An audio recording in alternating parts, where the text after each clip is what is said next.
Welcome back to Le Mans for the 8 hours of the Circuit de la Sarthe, the ending round of the first season of the AHU Endurance Championship we've been enjoying this summer. It's been absolutely fantastic entertainment, and this race has been no different. Apologies for those small technical issues, by the way, but we're certainly back now. We'll update you on what's been going on while we have been gone in a few moments, because we've actually got a battle for the lead going on. My name's Ian O'Leary. I'm alongside Zach Sweeney for the next 40 minutes or so, and we'll be enjoying this leading battle. Hopefully Byron Phillips is applying the pressure, and Rival Autosport have got to try and do something about it, as we're seeing, well, battles everywhere really, with Cam Dance involved as well. But that one for the lead, Zach, is obviously the most important, and it's been brewing for a while. It's good to see it's finally happening though.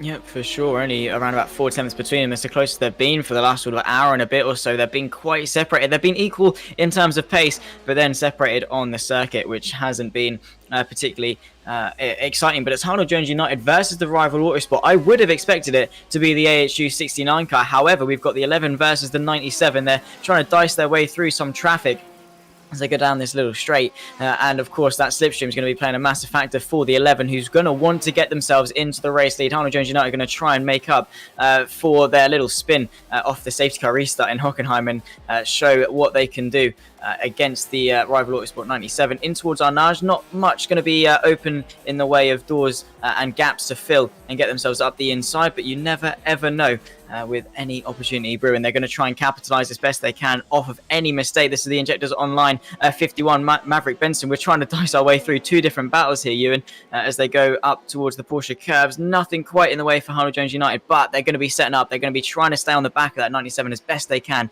and maybe do it down the Mulsanne. Yeah, there's 3 LMP2 battles going on at the moment, so we really could do with 3 pairs of eyes, but unfortunately we don't have them, and it's difficult to know where to look. But yeah, you're right, it's right around the outside through the Porsche curves here, and that's going to be dicey into Corvette. Oh my life, that Porsche has had a hard time of things just there, but they've all been just about got through there. I think Chris Ohm just was very clever there. He didn't quite get past the Porsche as quickly as he could have done. He made sure that he was clear and all fine going into Corvette, but he just made that awkward for Byron Phillips, because Phillips really had a difficult job on his hands trying to get through there, and I think it was mainly because Chris Ohm put him in that position on purpose. Yeah, probably. I mean, it's mental games. He's trying to get any little edge that he possibly can, as they're still trying to dice their way through some traffic. And again, the Rival Autosport, that could allow the Harlow Jones United to get closer, because this Porsche is going to hold them up in towards the S's and going to be down the hill. They're both going to have to get through once again. Are we going to see any more little bit of gamesmanship from the 97? They both get their way through the S's, but it's going to be a slipstream fight, a drag race down the Mulsanne straight through Tetra Rouge. Practically pushing him is Byron Phillips in the number 11 car. Just needs a good run. He's going to have an insane amount of slipstream. We've seen how good that slingshot is for their first chance for the first time in this race. Rival Autosport have seemed pretty much unbeatable, but Harlow Jones tucked up in the slipstream down towards the first chicane. Doesn't actually seem to be gaining as much they particularly would like. The Rival Autosport definitely looking in their mirrors, going half defensive. Here comes Byron Phillips, who looks to be saving fuel a little bit, just lifting and coasting down towards that chicane. So they've got an opportunity for the race lead, Ewan, but they're still deciding to save fuel. Is it for them to play the long game? Can they sit in the slipstream? Are they comfortable to sit in the slipstream and just save fuel and get the advantage and play it on a strategical fight? Well, after this lap, there's going to be another 4, so we're basically halfway through the stint right now. If he does this the whole way, then there's going to be some big fuel gains. You're unlikely to save a lap of fuel around here, you would say, because it's just such a long lap. However, getting that shorter pit stop could well be the difference in this race, and that could be crucial really for Byron Phillips in terms of being able to get that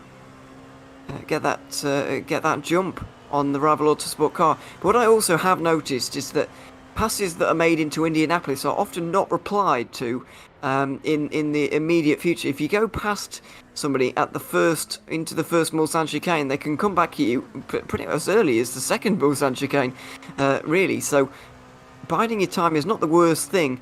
You don't need a spectacular run off of Mulsanne corner to make a move here, but you do need a little bit of a better one than that. It's going to be slightly dicey for Byron Phillips to make this move. Is he going to save fuel again, or is he going to go for it into Indianapolis?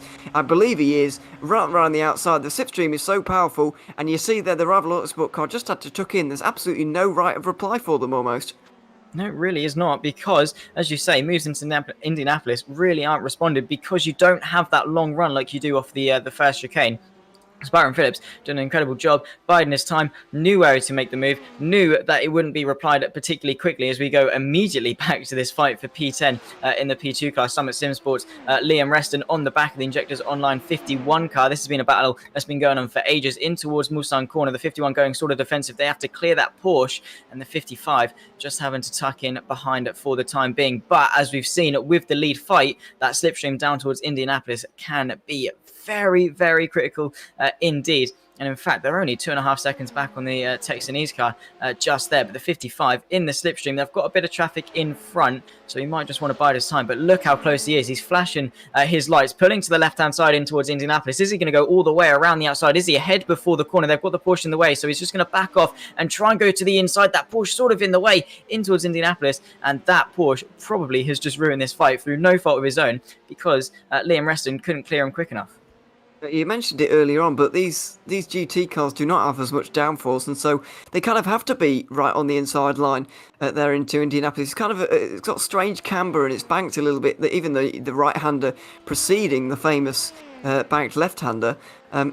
So the GTs can't really afford to be on the outside and on the marbles there because they are going to go off and have quite a big accident. You were talking about it earlier, so.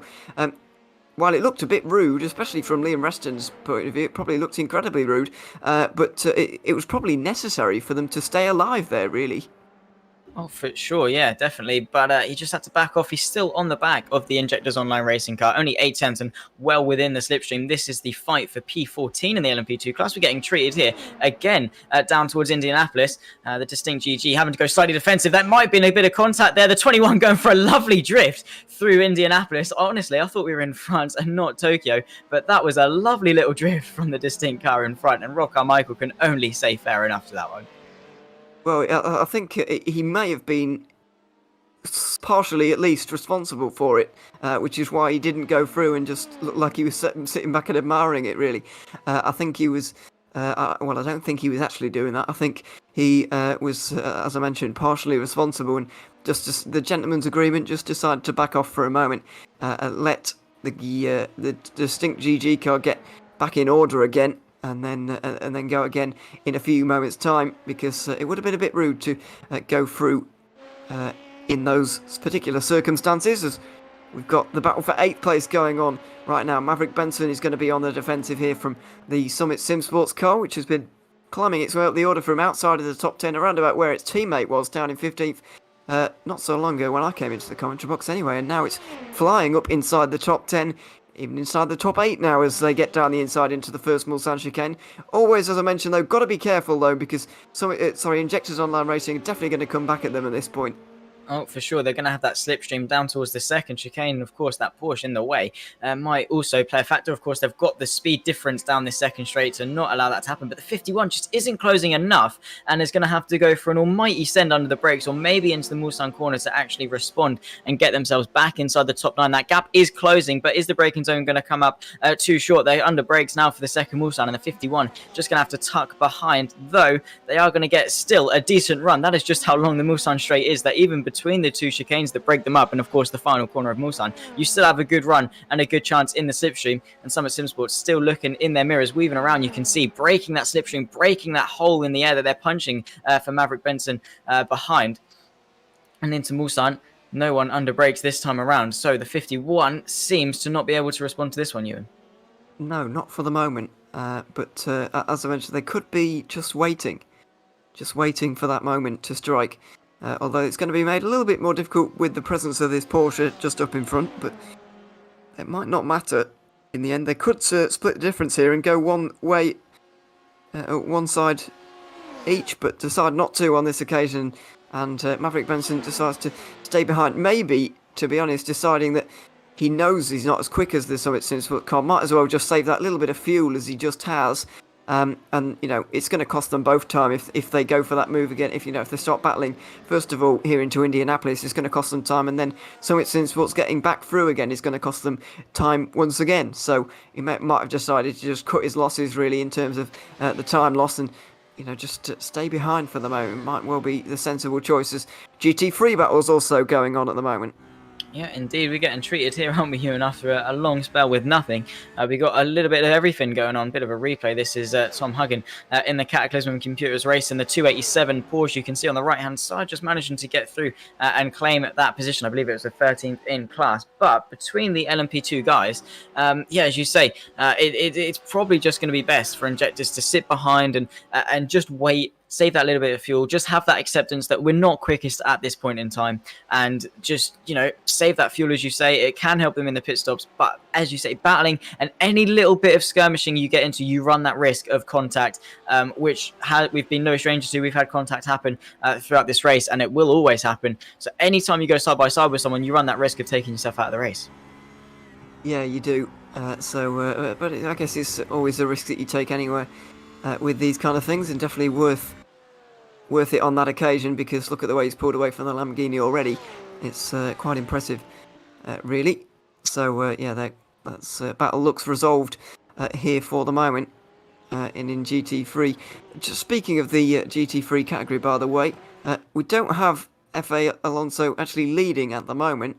Oh yeah, we do. Sorry, we've just got a GTE, which is confusing me a little bit. What I was going to mention is their leading margin now, which is over 100 seconds. It's 1 minute 47 as things stand. And on the lead lap, we have only down to Todd Gibson, which is the top 8 cars, I believe, in this one.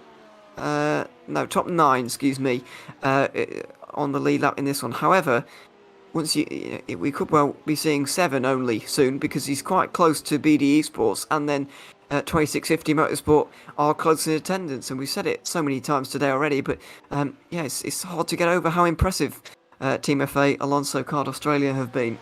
Oh, it's just insane. You can only sit back and appreciate it in awe because of how quick they've been in the GT3 category all season long, and especially today. They've just come into the season finale. They've just turned it up, guns are blazing, and come in just to show everyone up and just show what they can do even more so.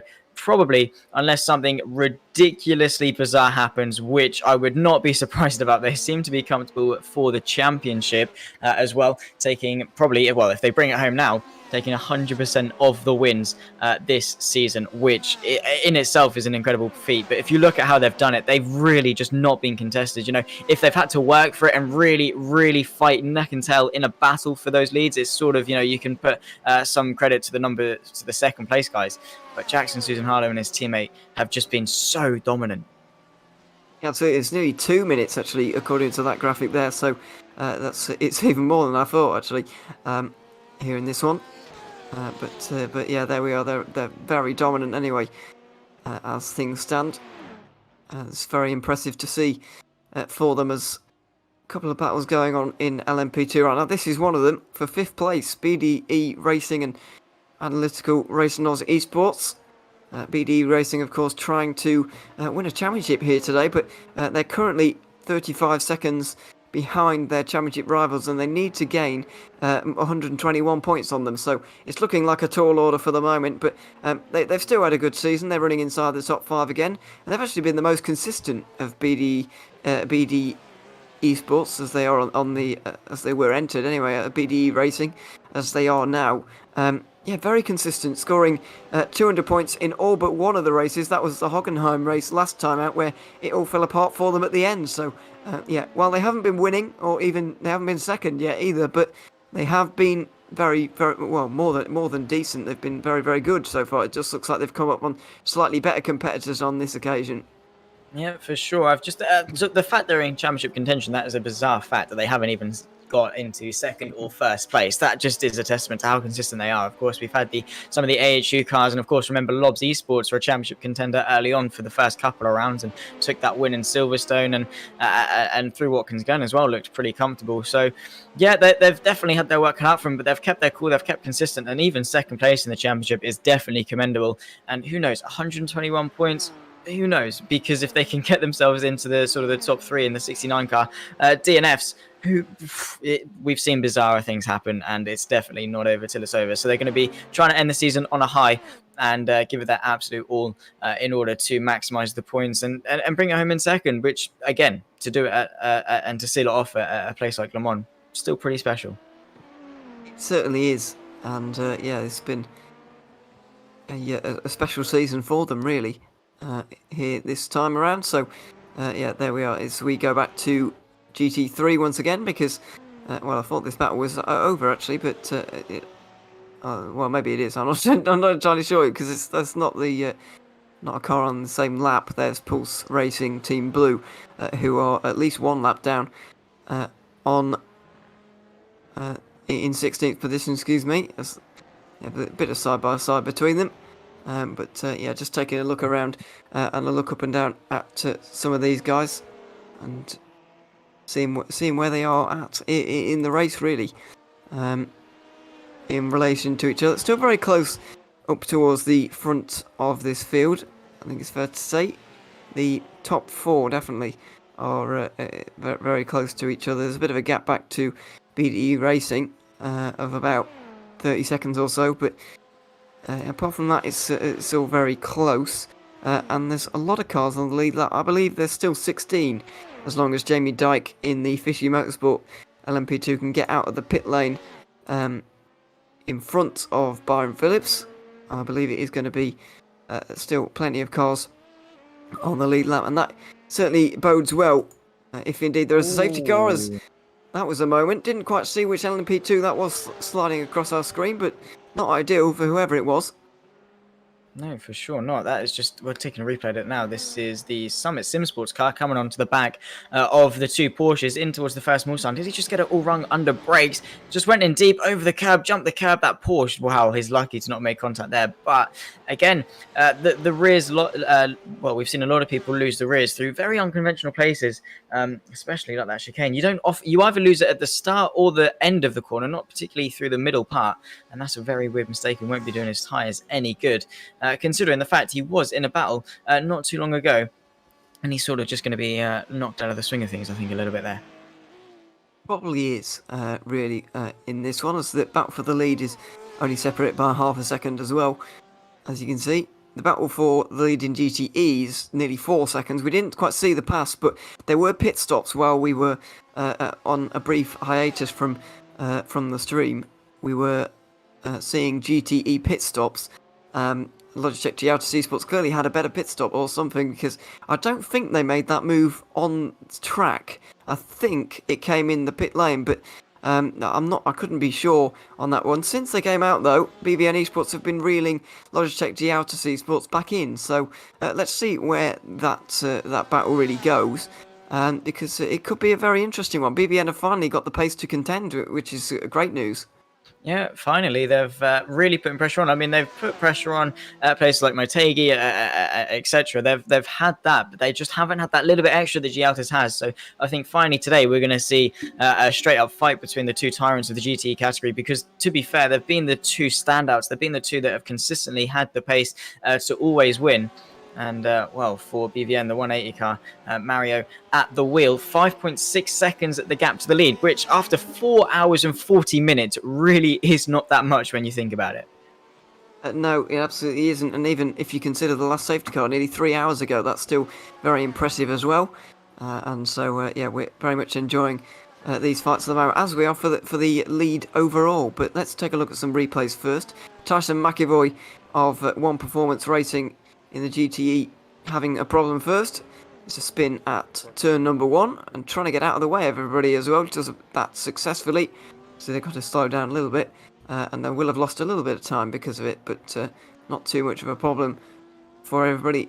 And he's back going again. It's one of the most tricky braking zones on the circuit, probably the most tricky braking zone on the circuit if you discount Indianapolis maybe, but yeah, we've seen a lot of drivers getting unstuck there before.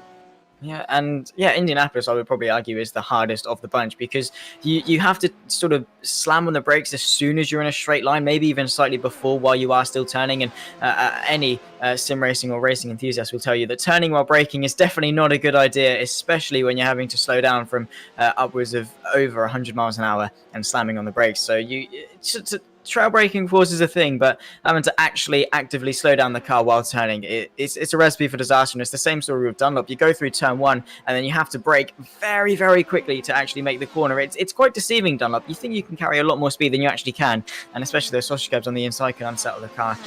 So both of them, very tricky braking zones indeed. And of course, with the track that, such as Lissart, that has such a reliance on straight line speed, when you have to actually slow down from that straight line speed, it always causes a big margin for error. Yeah, absolutely does. And yeah, that's why we've seen so many spins there, really, so far throughout this race. And just tell you about the gap at the front of this race. Byron Phillips is still leading. You got through on Chris Owen of Rival Autosport, but they should be. Or are they just coming out of the pit lane? I didn't quite see. I don't think they've been in the pit lane, have they? So it's going to be next time around. Somebody's going to be coming into the pit lane this time, though, because there's always one car which is early, but I've forgotten which one it is.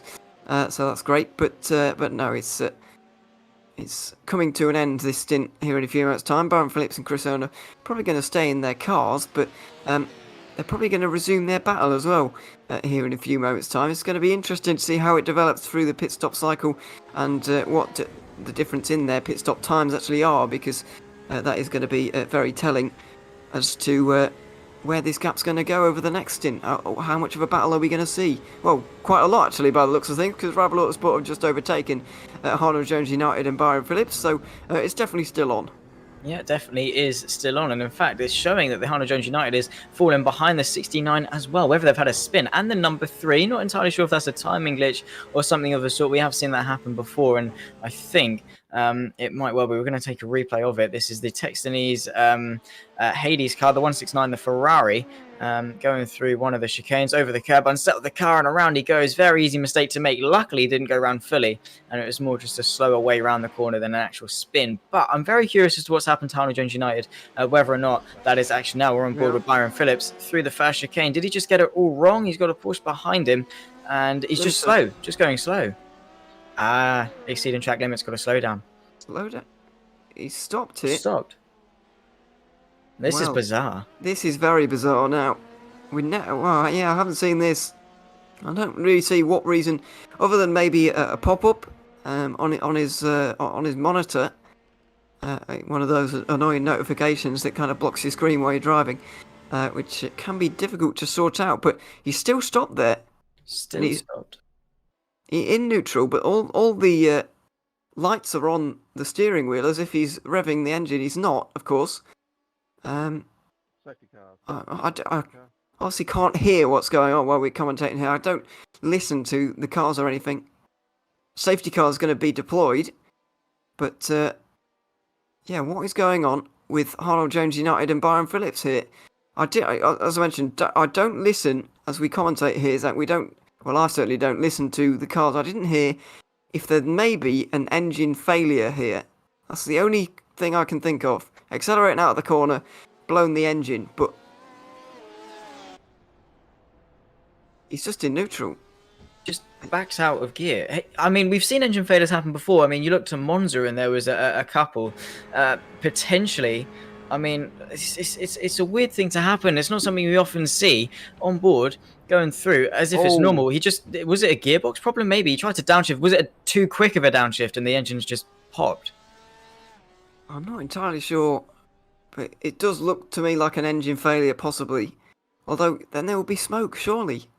Yeah, there surely would be smoke, but maybe not. I mean, I don't know. Anyway, the 3 remaining leaders are into the pit lane now. Rival Autosport and the 69 and the 3, as we have a safety car somewhere out there on the circuit. I believe we've been told that there is a safety car out there at the moment, and yeah, that is correct. The safety car is out there onto the road. So second one of the day. The first one came after about an hour and a half of racing. This one after nearly 3-hour green flag run, as brought a second disruption to the race. Drew Russell is back in the 97, taking over from Criton. So most of these guys are going to come into the pit lane now, and I can't really see the race being affected drastically by it, although it surely is going to be, because there's going to be a strategic call to go on here somewhere. So let's wait and see on that one. It's certainly going to be interesting though. Let's see what happens as the safety car picks up the leader, or does it? That's not the leader, is it? The number 3 car is well, the 97 is going to be the leader. We'll call it that. But yeah, the safety car has not picked up the 97 just yet. So we've got a little bit of sorting out to do here, and so the strategists got a lot of sorting out to do over the next few moments. It's going to be a bit of a headache for all of them, isn't it? I mean, now, and of course, I think last time we checked, most of the LMP2 grid was on the lead lap, so it's going to really close things up and make it quite spicy. But yeah, the safety car period probably going to stay out for a while. That is just the nature of the long lap at Le Mans, and of course with cars coming through and things like that, race control having to sort out the grid, so no one's disadvantaged or advantaged in any way. As Simon Evans, the AHU number 4 car, pinning his way into the pit lane. Yeah, this could spice things up quite a bit. I mean, Rival Autosport was comfortably leading and was in direct contention with Arnold Jones, but this has opened the door for the number 3 and the 69. Could the 69 round off their championship bid with a race win? Would well do in this one. Not entirely sure what's happened to our pictures for the moment, but I don't know. Yeah, it could just be ours that we're watching, or yours at home. But they're back now anyway. Rival Autosport are going to be leading this one. So there's 2 championship rivals are in 3rd and 4th, and they're going to be lining up right next to each other in this race. The 97 is now picked up by the safety car, so everybody's going to have to stack up behind, and then we're going to have to make sure that nobody is disadvantaged by this one, none of the in the GT categories, and then we should be ready to go. So a couple of laps under safety car is going to be required. However, it might well take about 15 minutes, to be honest, because it's a very long lap around here, so it does take a lot of sorting out. It does indeed, and when you do release traffic, they do, of course, have that very long run around to catch back up to the safety car grid. So for race control, it's going to be a very big headache, like they had at Hockenheim. We had that faffing about with grids, making sure people weren't disadvantaged. So yeah, you have to give race control credit for making sure it's done as smoothly as possible. But yeah, this safety car is going to be out for a while, and the championship well, not the championship, but the race implications this could have is the fact that they're going to be going slow for such a long while. Their tires are going to be cold, and mentally they're going to be knocked out of the swing of things. Yeah, it's going to really knock the rhythm.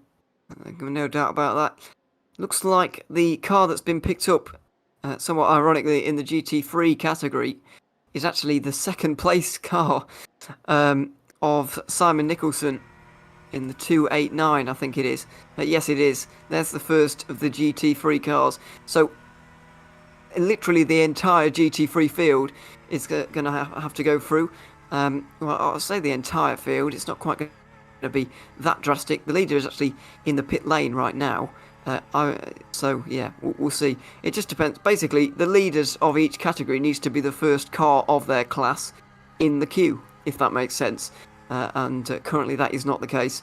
And with all of the GT3s a lap down, it's entirely possible that we could be seeing the entirety of the GT3 field being waved on by the safety car. They've got to get packed up though behind the safety car first.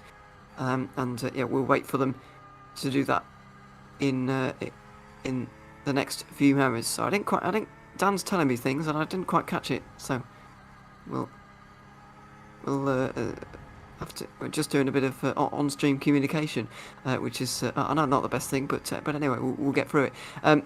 Just to remind you of our wonderful sponsors of this race. One of them being Grid Engineering, and if you use their discount code on their website, you can get 10% off Grid Engineering and Sim Lab products to enjoy for yourself. Just use the code AHU Endurance, as you can see at the top of your screens right now, and you can get 10% off Grid Engineering and Sim Lab products on the Grid Engineering website. So yeah, go and check that one out for 10% off. There we have it. And we've also got obviously many other sponsors on board for this season. OSR, Simply Race, who've been helping us broadcast this one, Boost Mobile and Coach Dave Academy, who are newly on board for this one.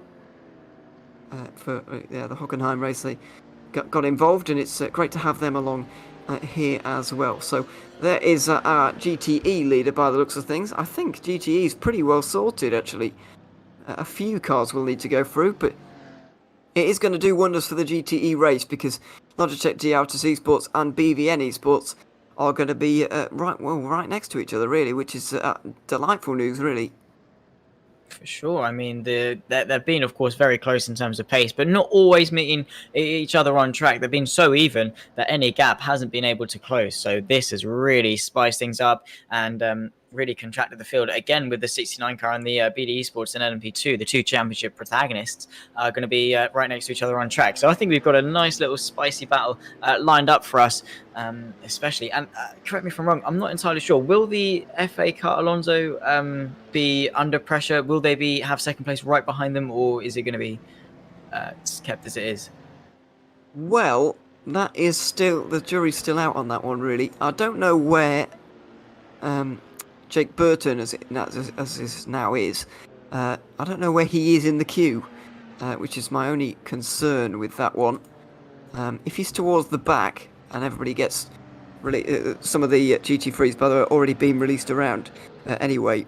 So Cataclysm SSR, Pulse Racing Team, Drop Bear Motorsport have all been released to go around. Everybody else is everybody else on the lead lap is not in front of Jake Burton, if you see what I mean. So 5 cars on the GT3 lead lap, but where is he in the queue is the big question. Anyway, I'll be able to tell you anyway when the others get round to the back of the train. If Jake Burton's literally on the back, and obviously the GT3s catch up to the back, then there's going to be a real problem, and they're going to have a fight on their hands for the first time. But I can't see it lasting very long, to be honest, given the pace that they actually have. For sure, if there is any pressure, it's going to be very short-lasted, because it's going to be a small thing. They're going to have to just keep composed, and by that time they know they've got the pace. I mean, it was something like 2.5 seconds clear of second place in qualifying, and they've carried that forward throughout about the 4 hours and 40 minutes that we've had of this race so far. So yeah, they definitely look to be the best in contention, but who knows, any bit of pressure can definitely crumble any strong foundations. Yeah, absolutely. I'm not sure if we're going to be going green this time or not, because the grid actually does look pretty sorted, but it may not be at the same time, because we're not in charge, and I do know roughly how it works, but I couldn't say for sure when it's when the cycle is actually complete. So let's see anyway. Over the next few moments, that's the important view there of Jake Burton. He's quite far towards the back of the train. He's going to have a few cars in between, but not all that many, in all honesty. He's not going to have a big margin. Even thinking of all that work they did to bring up nearly a 2-minute advantage over the rest of the field. It's all been wiped away to pretty much nothing in this one. Yeah, but they did it once. They can certainly do it again, provided they carry that same pace forward. Yeah, absolutely. So there we are. Just as well, because I don't think we're going to be going green this time around, I'll go slightly off topic and to talk about who's coming into the commentary booth in a few moments' time, because we're nearly on the hour again, with 3 hours to go in this race when we get there. You're going to be stepping away for a moment, Zach, but first of all, when are you going to be back in the booth? I believe, as it's scheduled, I should be for the final 2 hours of this race. So it won't be too long. So you won't be missing me for too much, everyone at home. Yes. Yeah, we've got a short 1 hour break for you, and then we'll be straight back into it with the final 2 hours. As one of the cars coming into the pit lane, I believe that was a lap down, so it doesn't really matter. Is that one of the leaders? No, it's not, is it? Trying to work out if it's one of the leaders of a class, because then it would all get messed up again. But that is not the case. And I believe stepping into the booth with me is going to be Dan taking over from you for the next one. He's very tired, as you can imagine. doing all the broadcast directing and then commentating as well, all at the same time. So he's going to be back in for 1 more hour, and then it's going to be over to, as Zach mentioned, it's going to be over to you and Cam for the final 2 hours of this race, which we're looking forward to. So I think everybody's going to have been commentating with everybody, all 4 of us. Unfortunately, Lewis not with us this weekend because he's off doing Le Mans Virtual, isn't he? It was on the Le Mans Cup Virtual, whatever it's called, last night. Yes, he is. He's certainly moving up in the world, and has been for a while now, to be honest. So there we are. He's off being good at other events, and yeah, we're off here at the AHU Endurance for the final round of the season. So yeah, we've been enjoying this one while he's been off doing that, as another round of the Wave by gets done at the moment. And yeah, we'll see where this brings everybody out, really, and what it means for the race. In LMP2, it certainly means 16 drivers are on the lead lap with 3 hours to go. It's probably not going to differentiate from that too much. But we've got Scott Pye in second place for the number 3. Now, the last time he was in the car, we know his credentials in real life, very, very good driver, but I'm not so sure about his pace when we saw him here last time around. He didn't seem to be quite as quick as Van Gisbergen, for example, or indeed the rivals around him. He was falling back a little bit, so I'll be interested to see how he gets on in this early part of the stint. I mean, it would be interesting. I mean, Scott Pye, as you say, very, very, very good driver in real life, and it does. He has carried it over to the sim racing world, whether that's in comparison to his AHU teammates, such as you say, Shane. But I mean, he's still quick. He's definitely delivered that car at certain places. Hockenheim maybe wasn't too representative of his true pace, and so far today maybe not being completely on it. But different tracks cater to different people. But overall, I would say Scott Pye definitely does have a good set of skills. Yeah, there's no doubt about that. But yeah, let's see how he gets on this restart. Of course, tyres are all going to be very cold, and the first section at Le Mans is not easy. We mentioned the first braking zone. It's very, very tricky indeed. But yeah, this is going to be a very energised restart. I do like the way it's done because it tends to mean the LMP2 leaders are out on their own, and they're not really interrupted by traffic. I don't like the thing IMSA do at the moment with the prototype kind of the way they put the prototypes up towards the front without any GTs. I do like the kind of mixing, but the leaders do often get away without having to do that, really. It's just like doing a first round through traffic once again on the safety car restart, unfortunately for them sometimes. But yeah, it's going to be a straight fight between them on cold tyres on this restart, which is very much worth looking forward to. And yeah, it's going to be a good entertainment, certainly. Yeah, for sure. And of course, everyone's going to be shaken up a little bit. It's a long safety car period. So, yeah, it's going to be who can get themselves acclimatized back into the swing of things quickly, get them tyres warmed up, and it could have a massive, massive implication for the rest of this race. However, I'm going to step away for a little while. I leave you in the perfectly capable hands of Ewan O'Leary and Dan Handover, and I'll see you back in around about an hour. So thank you for being alongside me, Ewan, and yeah, until next time. Yeah, look forward to it. We'll see Zan in a few moments' time. But yeah, thanks very much, Zach. We'll be seeing more of him a little bit later on, as we mentioned. For the final 2 hours of the race, it's going to be him and Cam on the commentary.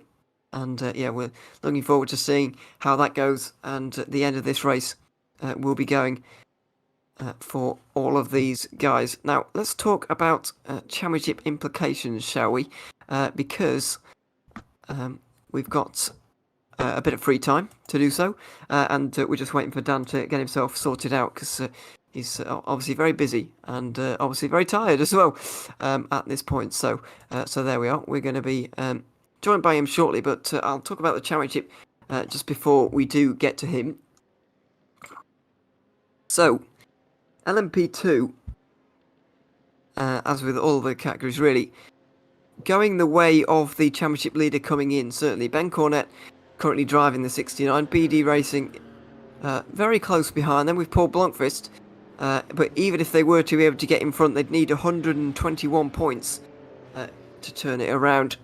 So we're looking at a retirement really from the 69 car for that to really be possible in that one. In GTE, we do need a bit of a miracle for Logitech Giautas to lose it. But of course, BVN eSports are right there, and I think the battle for the race win between those two is going to be very interesting indeed, as BVN eSports try and prevent 5 out of 5 from those guys, which is an incredibly impressive record, but they're doing their best to stop it right now. And finally, trying to prevent the 6 out of 6 is basically everybody from GT3 for Team FA Alonso Car Australia. They're trying to stop that as much as they can. But, not quite able to do it at the moment. As I mentioned, Jake Burton is driving that car now, and he's still got a fairly big lead because the others are trying to catch up, but he's only got 4 rivals really with those who are on the lead lap, and one of them is their main championship rival, but since they've won 5 out of the 5 races so far, it's not too much of a championship, as you would be able to imagine, really, at this point. So there we are.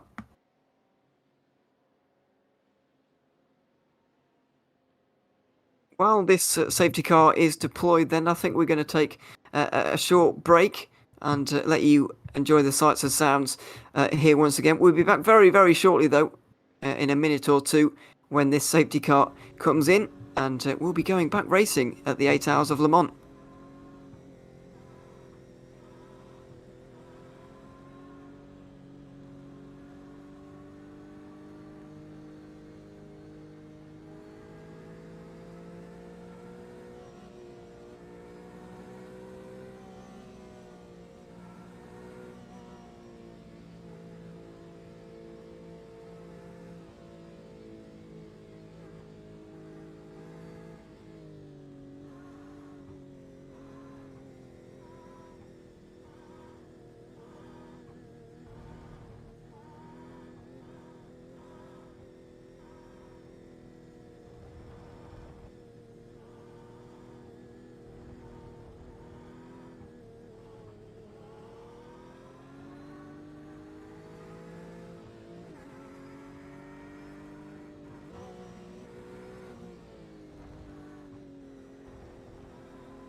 Welcome back to the 8 Hours of Le Mans, where we're having the final round of the AHU Endurance Series for Season 1. The safety car is out, but we believe it's about to come in and we'll be ready to go racing here once again. The safety car does indeed pull into the pit lane, and now in control of the field it's Drew Russell, and he goes pretty much immediately to try and get the biggest advantage possible here in this one. And a bit of a mistake from Scott Pye. It looks like already Ben Cornett has just gone straight through. The two AHU cars are getting involved with each other, and one of the cars in the background there in the gravel, not sure who that was there. I think Aaron Stanley maybe at the 42, but yeah, problems, certainly at the final few corners. So there we are. Unfortunate incident further on down in the order as they go down the hill and towards Tete Rouge. Oh, spin for Scott Pye. A big spin there for the number 3 car, and that is a very nearly a big accident. There could well be contact. There may well be more involved. Oh my word. One of the GTEs nearly did and had to avoid him. Scott Pye has to wait for the entire field to go through before he can get back going again. Commentating for you here, Ewan O'Leary and Dan Handover, who's jumped in here at possibly the most energised point in the race. Look at this, Dan. It's absolutely unbelievable. Scott Pye's off the road. There's 3 Porsches spinning around here in the last few moments. And yeah, goodness me, it's absolutely going on everywhere. Well, I tell you what, I certainly joined back at an exciting time, didn't I? It's all just everyone's found a bit of second wind there. I don't know what's happened in that period. Completely non-stop action to start off this safety car restart. And I know. Me, I mean, to be fair, there was very a few naughty little incidents by the way. Let's have a quick look at a replay here. Strange moment. Let's try and have a look at what's going on here. Andrew Saunders is involved, and I think the Porsche on the right trying to brake just to try and get out of the way of things and try and get out of this situation because it's so messy. And seeing the incident with that white Porsche just up in front, really didn't want to be a part of it, but Andrew Saunders wasn't quite ready for that and spun the Porsche on the right hand side into Scott Pye, who's now dropped all the way down the order. Yeah, very busy restart there, Dan. It's hard to know where to look. There's so many incidents and you need 2 hands to count them. It was only in sector 1 as well. It's very bizarre. Yeah, I know. It's certainly something that's. I don't really know what happened, to be perfectly honest. It was just sort of a bit of. I mean, this is the problem again when you've got 3 different classes in restarts. It all starts to concertina up, especially if you had people that you've had people that have had incidents a little bit late, earlier in the sentence. But there's just so many different things that. You can really a catalyst for it, I think, is the best way to put it. So I'm hoping everything's settled down a little bit now. We're going to have to see again. It seems to have already started to spread out now. Nathan Huppath has actually had a moment going into. I wonder where this is. Oh my lord! That's a hefty hit. Yeah, very high speed. Oh dear me, this is nasty.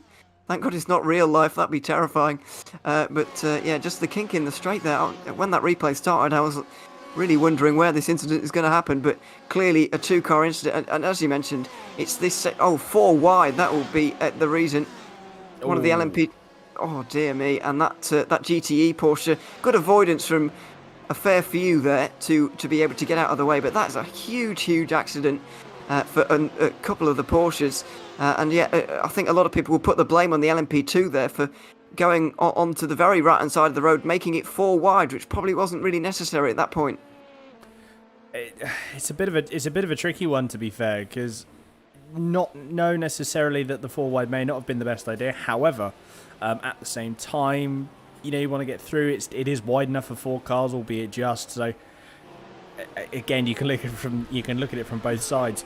Down in the speaking of GT3, we've actually got one of the battles that we have currently at the moment is by Tom Huggan and Nick Pringle. That's the 287 of the Cataclysm Computers racing car and the Pulse Racing Team Yellow.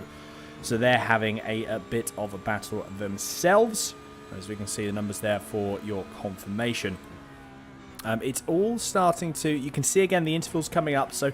The teams and the numbers, or the interval gaps, anything under yellow, or anything that's in yellow and indicates less than a second, anything that's in orange indicates less than half a second. So, realistically, we are starting to see, I tell you what, we actually might see Tom Huggan make a move on Nick Pringle. That's the move done and dusted there, I think. It depends, though. Is Pringle going to come back?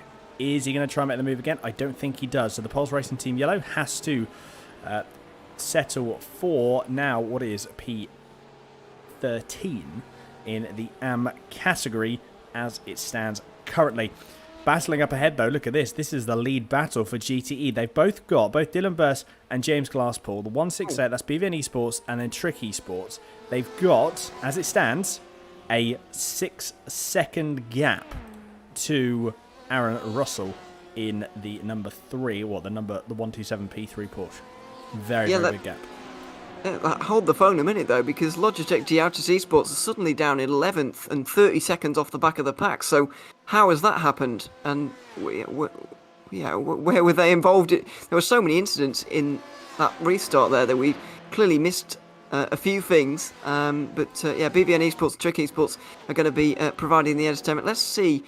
Oh dear. Oh my goodness me. This is how it happened. Andrew Carl, I think he's been into the pit lane, hasn't he, to repair that damage. It looks quite bad, actually. I know it was only a glancing blow, but he's got suspension damage, you can see, or he had suspension damage. So just use the fast repair there, and I think he'll get away with it there. But I think I didn't quite catch the number. Maybe the 99 car that was spun around and almost perpendicular to the road, which is not ideal. Could even have championship implications, this one, because we've got nearly 200 points between Logitech G-Autos Esports and BVN Esports. I think they're still going to be okay. I think basically that Logitech G-Autos Esports do need to retire from the race for this championship to come alive again, but not ideal at all, and some very nervy moments going to be had down there at the moment. Certainly is. Henry Thomas Kircher makes a move on Simon Dwyer. So that is BD Esports 2 passing Team Kraken. And that is a position done and dusted. A little bit further down there, Courtney Jones trying to make a move on Simon Dwyer now. So Dwyer may lose a couple of positions. The Mercedes has got damage as well. Let's keep that in mind. Mercedes is looking very, very fast indeed. But we've got now, that is Alexander Wolf and Henry Thomas Kircher again, that are both going to go side by side. This is brave. This is very, very brave indeed. And Henry Thomas Kircher then makes that move stick as well. On absolute charge at the moment is the BD Esports 2 driver. He's just got to see if he can maintain this pace. If he can maintain this momentum and maintain this pace, he'll be moving up the field relatively quickly. He's got pace at this rate for a possible top 5 if he continues.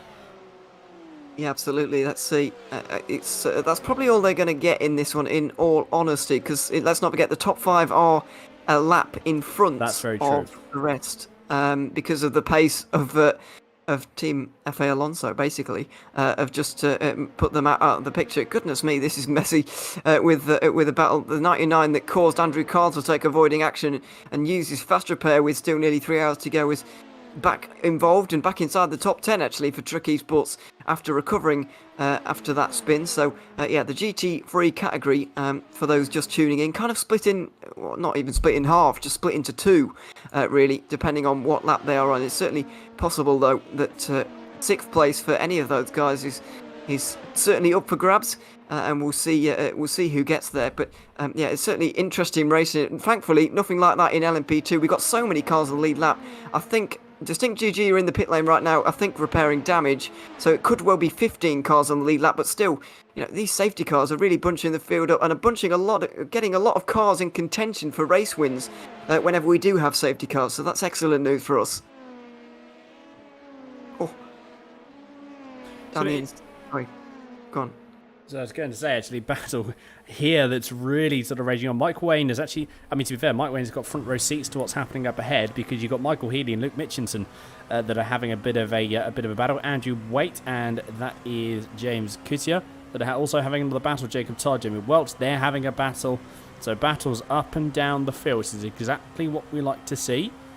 One of the other battles we're going to go through is the GTE 3-0 battle in GTE. So this is the battle for P10 currently in class, though at the moment Mike Wayne doesn't seem to be just pushing the car as much as he maybe would like to try and keep with both drivers up ahead. He is keeping with them a little bit. We'll have to see how that develops and have to see how that goes later on in the race. Like I said, 2 hours and 45 minutes left to go. A good chunk of time still left as it currently stands.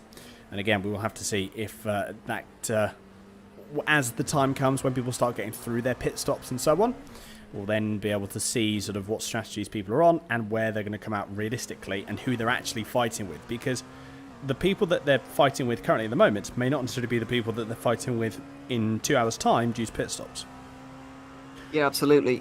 You're right on that one, because there's still a lot to change in this race as we look at Rorik Sharp of Summit Sim Sports, and that's going to be a very loose rear end and a quite innocent half spin for him, but it's going to cost him a lot of time because obviously that run onto the Mulsanne is also going to be badly affected. So there we are. They're going to have to recover from that one as Philip Morton goes right around the outside of the Star at Sim Sports Porsche and gets himself up into fourth. GTE is a very interesting category as well at the moment. It's very much up for grabs as somebody in the background there has just had a huge accident at Indianapolis.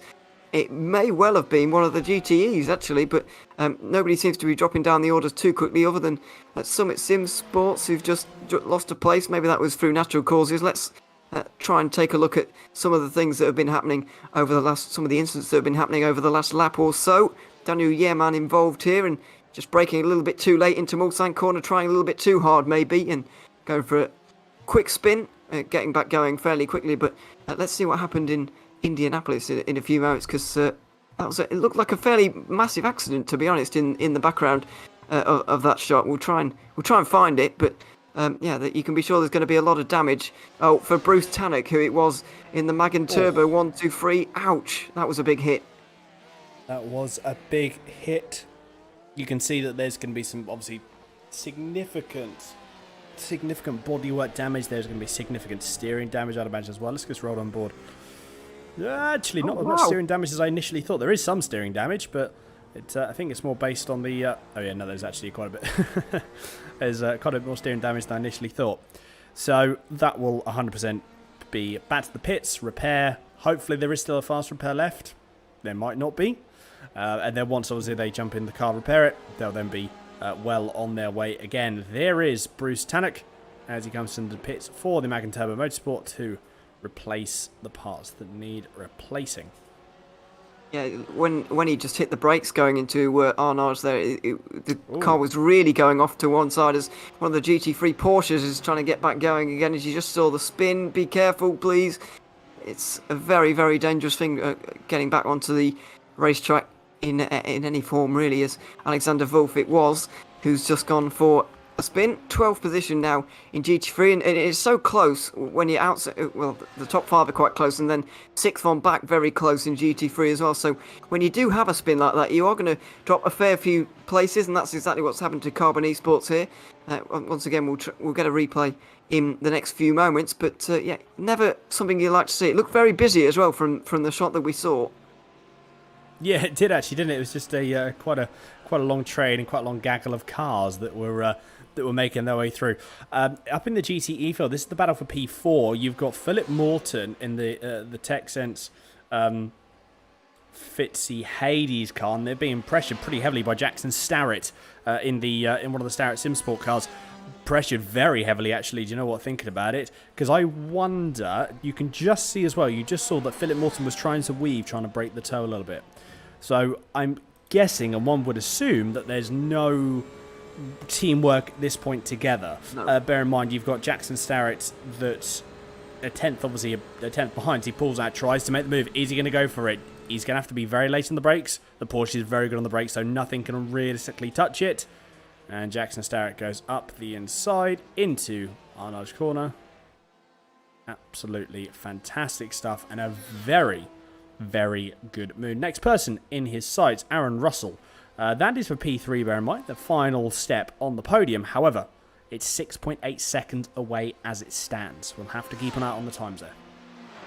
We will indeed. There's a lot of LMP2s in the pit lane. It doesn't seem 2 minutes ago that we had the safety car in, but I guess it has been a little while, hasn't it? The last pit stop was on lap 76 for most, although a good number of them maybe decided not to come in. I'm not entirely sure, but about half of the LMP2 lead lap field is into the pit lane. We should still be waiting another 4 laps, including this one, for pit stops, and maybe if they've saved a lap under safety car, then it's going to be 5, but let's wait and see. LMP2 certainly very close, though, especially the 3 leaders, and BDE Racing really need to do something. If they wanted to win this championship, I know it's a tall order, 121 points, but realistically they need to win this race if they even stand a chance. Well, as you were saying, they've got to really, really pull something, and they've got to really, really push as hard as they can, and then push a little bit harder than that.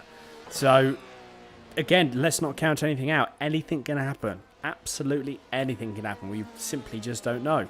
But yeah, realistically, it would be a tall order to actually try and make up those points necessary. But we'll see. Like I said, who knows? We've got 2 hours and 40 minutes left. A lot can happen in 20 minutes, let alone 2 hours and 40 minutes. Well, yeah, think back to the last 20 minutes and think about what's happened. There you go. Because it's been very full on indeed since that safety car restart, as most of the GTE field into the pit lane there once again, where it has just 21 seconds off the back of the field now for Logitech G Autos eSports. Andrew Carl trying to recover from that issue he had with the barrier, really glancing blow with the barrier, and got some quite hefty suspension now. It's very weird. We saw that massive slam into the wall for one of the GTE Porsches at Indianapolis caused not very much suspension damage at all, but a very innocent touch, a brush on the barriers, really. For Andrew Carl, avoiding the 99 gave him really quite bad suspension damage. He was crabbing all the way down the Mulsanne and had to take his fast repair to get that one sorted out. So, it's very weird how damage works on these cars. But if you just hit the barriers at a very wrong point and a very awkward, a bit of a weakness, I guess, in the car, then it's obviously going to do quite a lot of damage. And sometimes you just get unlucky like that. When that's exactly what happened to our championship leaders in GTE.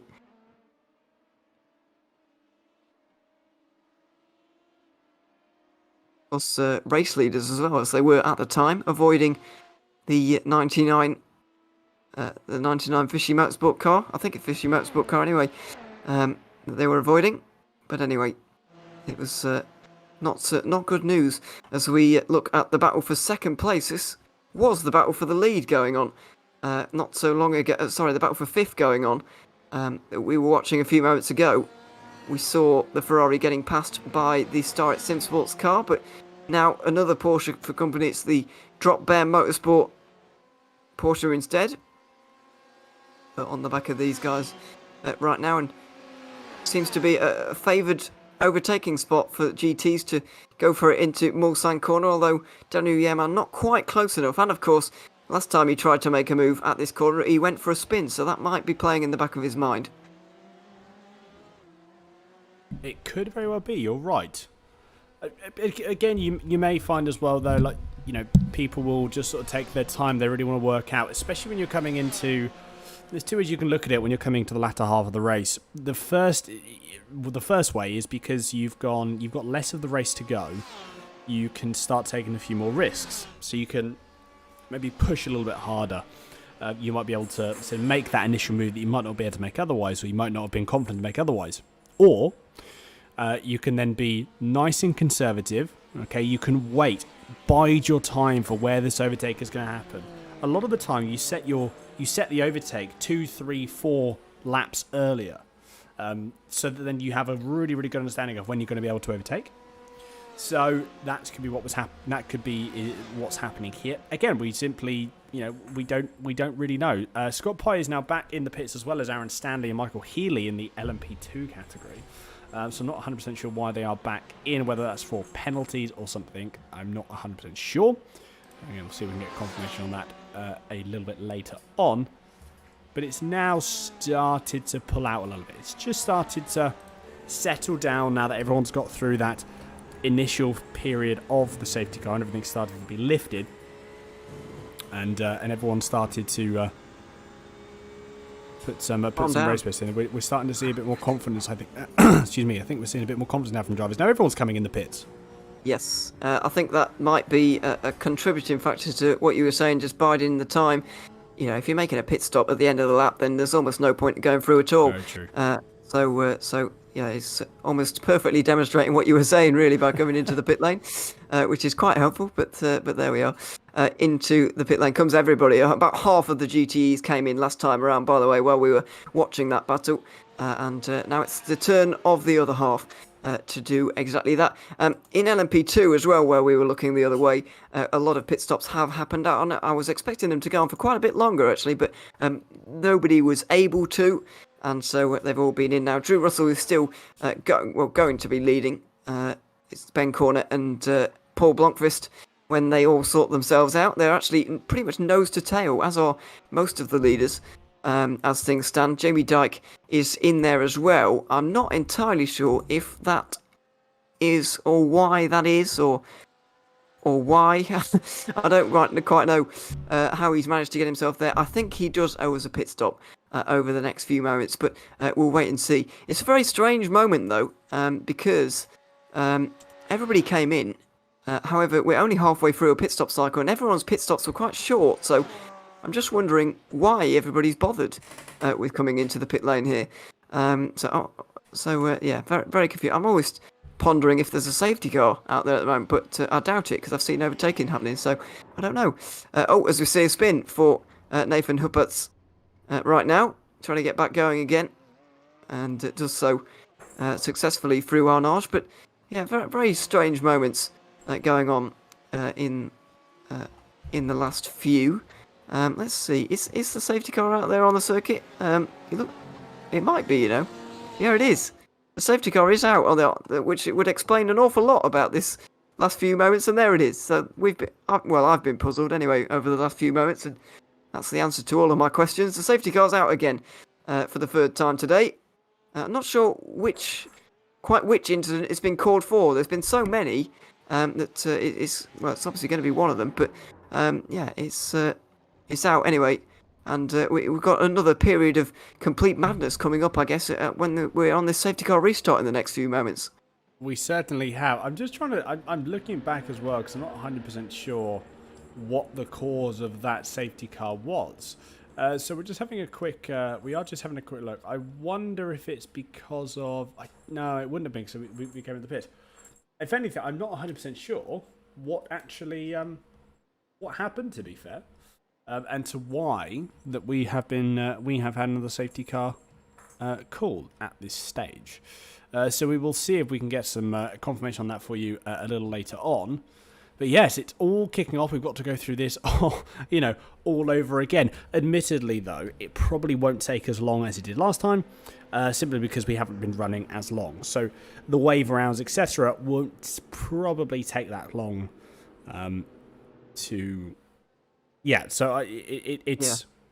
You say that, in theory, you are correct, but a lot of these guys, especially the lead lap guys, will have come in, and some of the guys who are not on the lead lap will have chanced it and stayed out trying to get that wave around. So I think there may still be some, but in theory, that might well be the case. I've got to say a big thank you as well to Henry Thomas Kershaw. We saw in the car earlier on, feeding me a little bit of information. The safety car due to the 234 at the final chicane.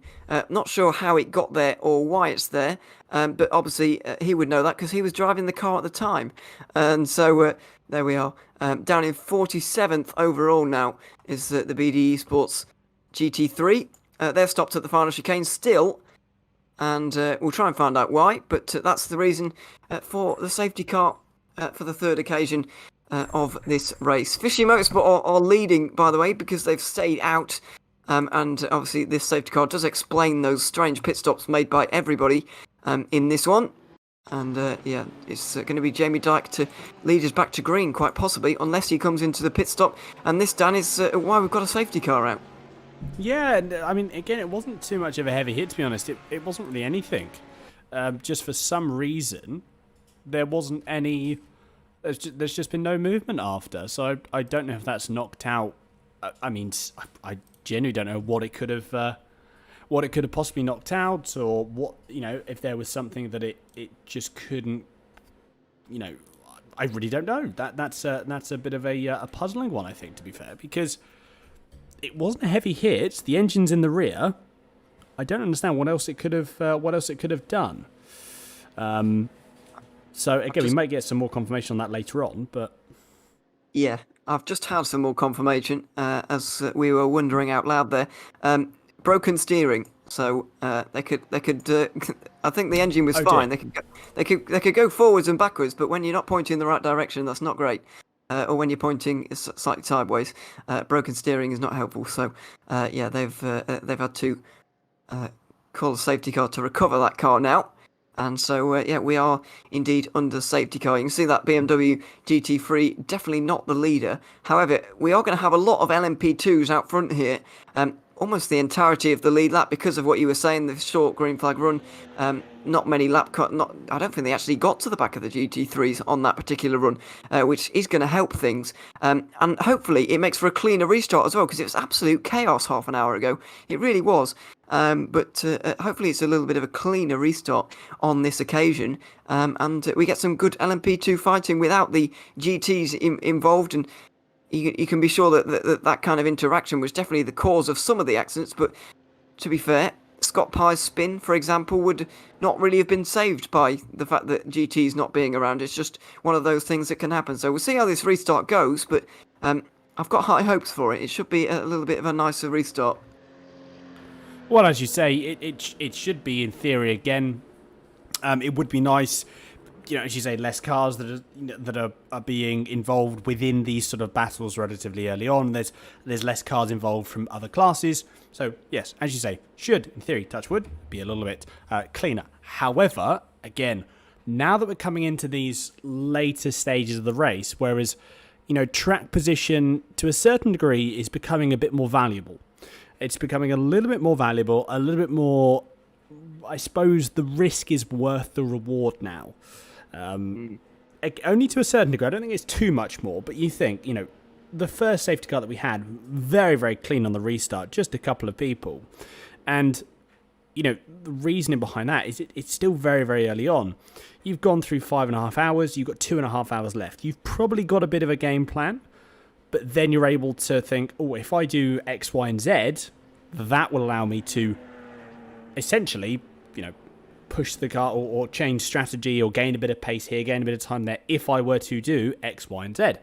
And that could be gain track position in certain, it could be anything. So I think realistically, that's what is sort of, I think that's what's happened there.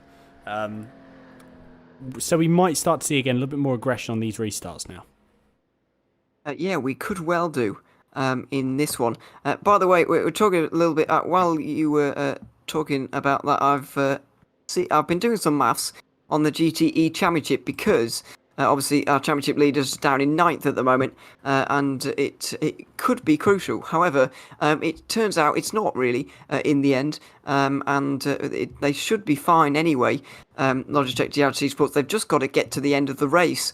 Really, because they've got a 192-point advantage going in, and we haven't had a class this season with enough points to go down far enough for them to lose the championship. I don't think. I'll have a look at some of the more recent races because, unlike most championships I've ever been involved with, this series is actually getting more popular with every single race that we do, and so yeah, there we are. 192 points. They only need to score if I just quickly zip along there, they only need to be 17th to actually take the championship in this one. And considering the amount of GTE cars that are in the race at the moment, they should be absolutely fine with that. So yeah, just getting to the end here for Logitech GRC Sports is a big priority. And so knowing that, I'm somewhat surprised they managed to get themselves involved in it. But then again, we saw it. There's not much you can do about a car lying as almost a roadblock in front of you in the middle of the road. You've got a choice. In that sort of scenario, I've been in that scenario myself, a fair few times. You generally have a choice, and you've got to make that choice, obviously, in a split second. That could be as 50-50 as you like. That could be the right choice, that could be the wrong choice. And that's pretty much it. That is your decision-making pretty much done. You go for the avoid inaction, it will either work or it won't work, and that's pretty much your lot. So it's frustrating. It's very frustrating. I can imagine it would be more frustrating for them if they were in a position where they wouldn't necessarily be they were in a position where they were to maybe, I don't know, be losing the title currently at this stage, and they'd have to make up some positions, etc. I'm sure it would be much more, it'd be much more frustrating for them. But at the same time, I think they're just running around, as you say. As long as they finish, then they're all good to go. They should be, with the amount of GTs on the grid right now. Also, this safety car helps them, because if you remember, they came in to take their fast repair, which is fine, but you do still lose time doing it. You've got to go into the pit lane to use your fast repair. It's not, it's not a complete arcade game. You've got to, you do have to at least take that trip down pit lane. That meant they were about 20 seconds off the back of the GTE pack. But now they're back right within it, so they've definitely got a chance of taking 5 from the last 5. They came second at the first round and then haven't stopped winning since then. And there we are now, with them in 9th position, but there's still 2.5 hours to go nearly for them to make up that, make up all those positions. Now, when I was looking at the field there, I saw Fishy Motorsport are leading the field around, obviously, because they're race leaders. Despite the fact they need to pit in 3 laps, they've decided they will stay out. In the last shot, I couldn't see the safety car, but it is still there, thankfully. I think, although I didn't see it, I think the wave around has been completed. I can see the GT3 leader very much up towards the front, and let's hope that BVN eSports are doing the same. So it looks like we'll be able to go green this time. And just compose ourselves for a restart. I think it's always difficult to have clean restarts, obviously, otherwise we'd have them all the time. But the cold tyres, surely, running around at this pace, this is a slow safety car lap at the moment. It can't be helping the cause for any of these guys. It's got to make things very, very difficult. Things really stacked up, and cold tyres is a recipe for lots of unpredictability, which is great news for us. But it does mean you do have to stay on your toes as a driver when the safety car comes in.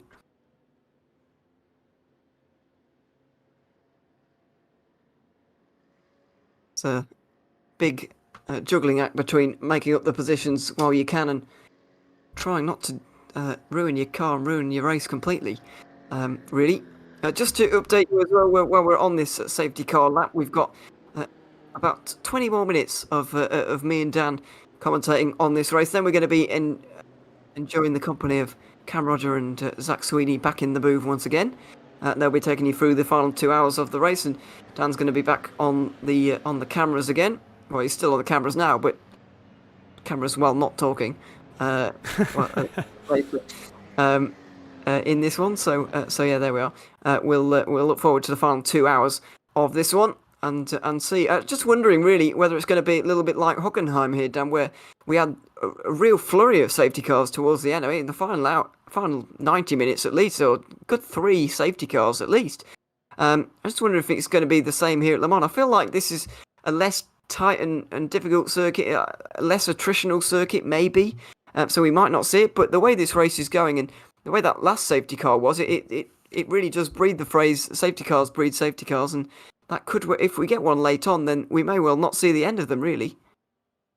I think it's the excitement, isn't it, of being in a position where you can make up some more places. That, I think, is the main. That's the main thing. The fact that you've then you had a 20-second gap to the car in front of you, and it was miles and miles back, and you weren't then able to make the move, whatever.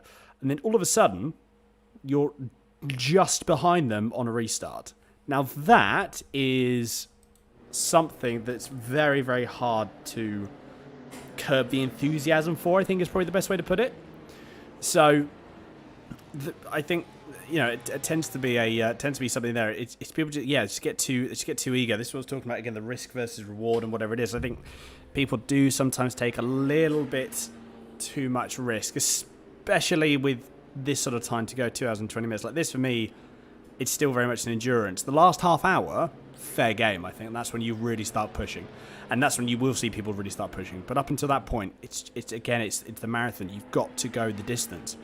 Because, well, ultimately, that's what, especially at places like the Monza to a certain degree, consistency wins in most instances. Yeah, absolutely. It's not quite in the realms of...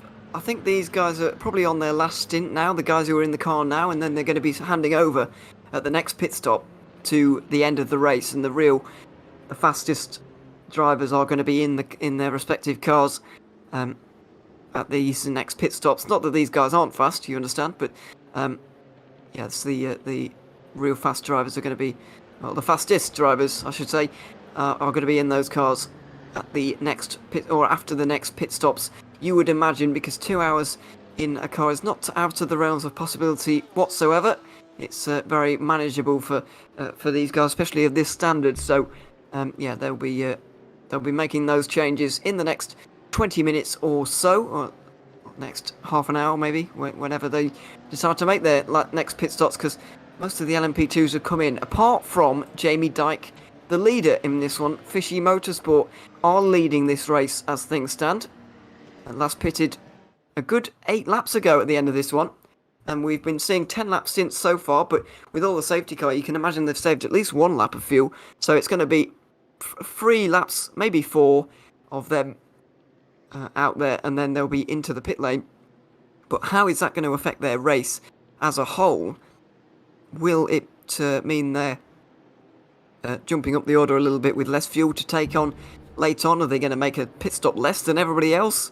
That really would be something special, but if they're trying to make something alternate work, they do kind of need it to stay green for the rest of this race, which is something I can't really see happening, given the way we saw that last restart, and given the way this race has gone so far. But let's see. He's now in control of the field for Fishy Motorsport, and Rival Autosport right on the back of them. The 2 championship rivals, the 69 and the BD Racing LMP2, right behind them. They're fighting, over 3rd position between each other right now, waiting for Jamie Dyke to release the field here and let us go racing here one more time. We're just under 2 hours and 20 minutes remaining in the 8 hours of Le Mans.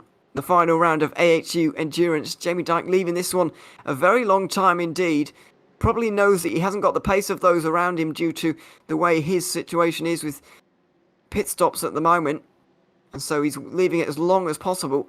Normally you'd see them go through this chicane here just to try and get as big a gap as possible, and that's exactly what he's done out of the final corner. But Rival Autosport certainly ready for it. Fishy Motorsport and Jamie Dyke weaving all over the place to try and break the draft of Drew Russell. There's the number 4 Apex Hunters United car with Andrew Waite as well, trying to get involved in this fight, as we've already got nearly a car off the Injectors Online Racing, getting things wrong into turn 1. I know, it's all concertinaing up going into that turn 1. Here come the GTE cars as well. Everyone seems to be a little bit more spaced out, a little bit more spread out this time around, which is good, exactly what we want to see. And then going through down into the GT3 categories as well. Again, they're sort of obviously all mixed up in with the GTEs. But as it stands, there has been there's been some more sensible in terms of, like, people are getting used to and adjusting to these slightly colder tyre and track temperatures. Because, well, not necessarily track temperatures, but the tyres are colder, the brakes are colder, the car just won't be as aggressive. You can't drive it as aggressively. People have actually adapted to that really, really nicely, which you can see, because everyone just seems, the cars just all seem to be a little bit more comfortable, which is fantastic news, exactly what they want. And it's showing on the broadcast as well. It's very, very close indeed. We just saw actually Pulse Racing Team Yellow go off the road in their Lamborghini briefly, but they're back on without incident pretty much. So they're absolutely fine at just a couple of positions lost, maybe. As the top 5 already, mainly because of that Injectors Online little mistake that they had. It's kind of opened up the door for the top 5 to run away, and that's exactly what they've done. Rival Autosport have got through on Fishy Motorsport, and the number 4 has got through on BDE Racing. They're up in LMP2 as we go back to GTE, and the Logitech G Autos Championship leading car in a big fight right now. This is exactly where they don't want to be, as if they're trying to just finish the race. A really energised battle like this is not ideal. No, it's not. I mean, to be fair, I don't think they're really gonna say much as well. But that was very, very close. Philip Morton is not giving anything as well, and to be fair, neither driver is giving up the position, are they? Realistically, is that Jackson? That's not Jackson Stratton. That's the Logitech G Autos eSports car trying to come through now, as it's just successfully. It's Brave though, going around the outside of Mulsanne corner, manages to get it done. Fair play indeed. Fair play to the Logitech G Autos eSports car then. That was a brave send around the outside at Morzan corner. A corner, you don't normally do that. You do not normally do that. No. The way it just kinks before the actual corner, there's a small right-hand kink while you're on the brakes there, which makes it almost impossible to do exactly what that Logitech Giautis eSports car just did. So there we are, full credit to them, as one of the LMP2s trying to come through now, but sensibly sticking behind. It's a very similar situation to what we saw with Cameron Dance not so long ago. And yeah, so deciding not to repeat that mistake and going to just back off for the moment. Meanwhile, the leaders have been changing position quite a lot. The 69 car has now got through on Fishy Motorsport, making an alternate strategy work here in this one. But there's Drew Russell now leading this race, and he's got a handy margin already there. There's a couple of car lengths in that. And yeah, he's going to be very pleased with this restart, because he was able to efficiently get through on Fishy Motorsport and then pull away. Sometimes when these guys staying out on older tyres and so on and so forth, you know, they can get in the way, be a little bit annoying, and you can get stuck behind them very easily. But Drew Russell didn't let any of that happen to him. Yeah, I mean, the sizable margin, like I said, 1.28 seconds, that is a hefty gap for for the best part of a lap. Bear in mind, again, you've got cold tyres as well. Jacob Todd has had a bit of a moment. Let's have a quick look and see what happened here. Going into the Porsche curves, is it just going to be a tap on the brake? Oh, wow. Oh. What a save. Oh. No. Oh, that was a hefty hit. That's not going to be another safety car. That must be another safety car. It's got to be. 100% got to be another safety car. He's on the racing line as well, most of all, and he's upside down, so that's going to be difficult to retrieve. Oh dear, oh dear. Dearie me. And there is, I believe, the safety car that's going to be coming out in possibly a few moments' time. There's nothing been confirmed as of yet, but again, it's going to have to be something that's going to happen it's going to need to happen relatively soon. The car is still on its roof currently on the racing line. And I believe it must be a matter of time before the safety car is called. We will just have to see. Everyone's still driving around what seems to be at relative pace. Actually, no, everyone's backed off. I can't quite tell at the moment. What happens on a roll bar? No, no one's backed off yet. It's hard to tell. Just for the moment, we'll keep an eye on the safety car to see if indeed it does come out. And there we are, on board with the race leader, not slowing down for anybody at the moment, and probably won't want this safety car because he's been able to get a couple of car lengths head start on rivals. Fishy Motorsport will be wanting the safety car, to be honest, because they could come in the pit lane, do their little pit stop that they have to do, and be in a slightly better fuel situation than everybody else. They'll have a few laps over everybody else in this one, which is be very useful to them indeed. It would, however, drop them down to 16th, which is the drawback. But there we are. I suppose you can. They could try and make up those places. It certainly doesn't help the traffic that they will be involved in with, not only of their own class, but probably other classes as well. As we're coming towards Indianapolis on board with Drew Russell at the moment, we'll see what they do about that rolled car, because we have had a couple of safety cars in quite quick succession. I don't think Race Control will be too happy to be pulling out another one in such short order, but they might not have a choice really in this one, and it might be a little bit difficult for them to say no to another safety car. So let's wait and see. For the moment, they just swapped the safety car driver, but I don't really think that says very much about the situation as it is. We'll stay on board here and see whether that car is still upside down on the racing line, because we're going to find out. out. A very dangerous place. Oh, yeah, it is. Yeah. Drew Russell was told to be careful there, as the safety car is now moving. I believe it is out there on the circuit, and so we do indeed have our third safety car in the last hour. Is it? Possibly. I think it's getting on for it. At least the last hour and a half. Yeah. Yeah. It's very, very quick succession, and sort of impressive, especially considering those three safety cars were preceded by a 3-hour green flag run.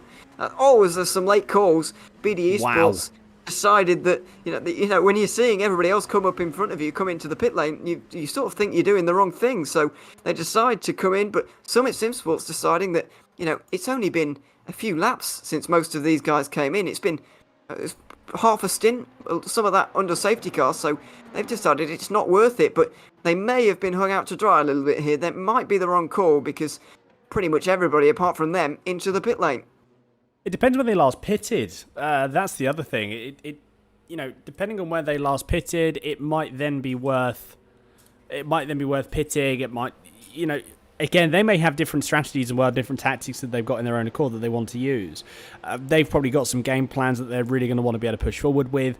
That could mean that, this has played into their strategy incredibly well. And what we may find is, come the end of the race in the last half hour, all of a sudden, we see 2 or 3 teams that have just shot up out of nowhere because they managed to do all the testing correctly. We simply just don't know. And again, until that last pit stop is done, which generally if you were to do it based on the LMP2 cards would be the last hour to 45 minutes, we're still not going to know. We're not going to have a clue what's actually going to happen.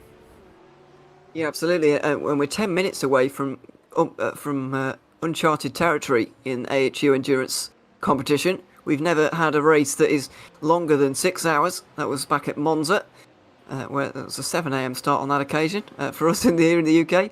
It's a bit of a problem for all of these guys trying to figure out who the hell was at the front or in front of the safety car line. This is the other problem. I know that that's Scott Pye in the number 3 car, but he's an awful long way back after that pit stop there. But what about all of the others in this race? How many lapped cars are they going to have to overtake in this one? The GTs, it's certainly not worth it for the GTs because they go nearly double at Le Mans. They go nearly double the distance of LMP2s on a tank of fuel. They go about an hour, whereas the LMP2's 35 minutes. So there's going to be a lot of them staying out here and a lot of LMP2s coming in. So how many GTs are going to get involved with these fights is another problem for them. And it could lead to some more incidents on the restart, of which we've just seen over the last couple. So it could be very, very dangerous for everybody, really. It's certainly going to lead to some... it's going to lead to drivers and teams having to be very, very careful again on this restart. I think everyone's at the stage now where they realise that, again, they've just got to sort of curb it a little bit or maybe just sort of rein it in. It's difficult too, though. Like, you've got to look at it from the perspective of a driver. It is difficult. Like, it's hard to, in some circumstances, to again just keep that discipline of driving the car at least for the first lap or so, maybe 2 laps. Maybe to push at sort of 9/10. It is difficult to do that, and I've been both sides of that. I've been both sides of pushing the car as hard as I possibly can. I've then also been the side of pushing the car, relatively light as well. And I've tried to do both, and it's worked to my advantage sometimes. It's not worked to my advantage another time. So I can feel for the drivers as well when they're wanting to push just to eke as much as they can. What it does show, actually, this is a very, very competitive field here. It is indeed. We were talking about the regularity of the safety cars in the last few moments. It's got to be frustrating, this stop-start racing. You want to get into a rhythm, you want to get your momentum going. But for these guys in this stint here, there's no chance to get a rhythm at all. It's very stop-start and not nice for a driver, I wouldn't imagine, all these safety cars. Yeah, very distracting. Safety cars are... they can work to your advantage, they can work against you, and they can work for you. You may prefer that you get people as well. You have people that you can jump into you're able to jump into coming out of a safety car, and you're able to then straight away get back onto your pace, then you're good to go. It's a very valuable and very, very controlled skill to have. If you can't do that, however, obviously, it's going to be the complete opposite. So, again, realistically, it's completely up to... It's almost like a personal preference whether you like safety cars or not. I don't mind them, although, to be fair, you very rarely, a lot of people now, especially within sim racing, it's a very, very rare thing. So you may find as well, like a lot of people don't necessarily know how to cope with safety cars as well. That could also be another factor into it.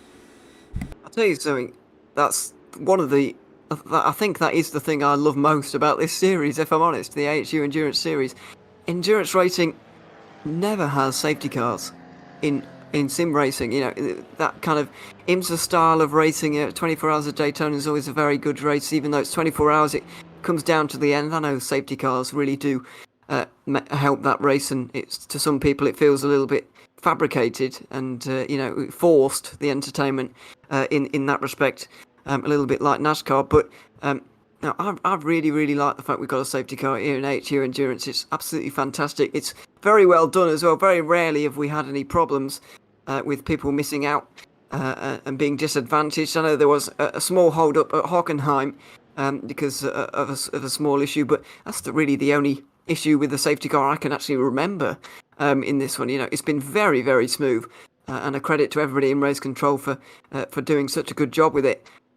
Implementing it so well, and it really does make these races. It adds that extra element that you just don't get in other series. So it's absolutely delightful to have it. We hopefully get some green flag running in a moment though, because we got just over 2 hours to go, and we've not had much racing in the last hour. Dan, you've had a lot of time to fill with not much going on because you've watched 3 safety cars throughout your hour here. I'm sorry about that, but it's certainly made the restarts anyway have been very, very interesting, and we've certainly been entertained along the way. It's definitely been what would be considered an emotional roller coaster. It's very like you're really, really energetic for 2 or 3 minutes, and then you have to sort of tone it down again as well. Again, it's definitely not boding well for the lack of sleep. It's really starting to kick in. It's just like I'm draining in terms of energy, because as well, this is the other thing you tend to find. This is commentators as well, isn't it? I think you'll probably agree with this, Ewan, as well. Is when you're at a stage of being, you're energetic and you're pumped up, you're energetic. You can keep it there for so much longer. If you find yourself that, again, with most endurance races, to be fair, it does, and we have periods of time where it sort of dips up. The racing obviously tails off a little bit, so we become more relaxed. Then when the racing comes up, it becomes all more intense again. I think though, because of the nature of how quickly this has happened, this is actually in a way it's a bit more draining because you're having to constantly adjust the way that you approach commentating. Because at the moment now, if I was shouting and screaming into the mic, it wouldn't work. It would just be annoying.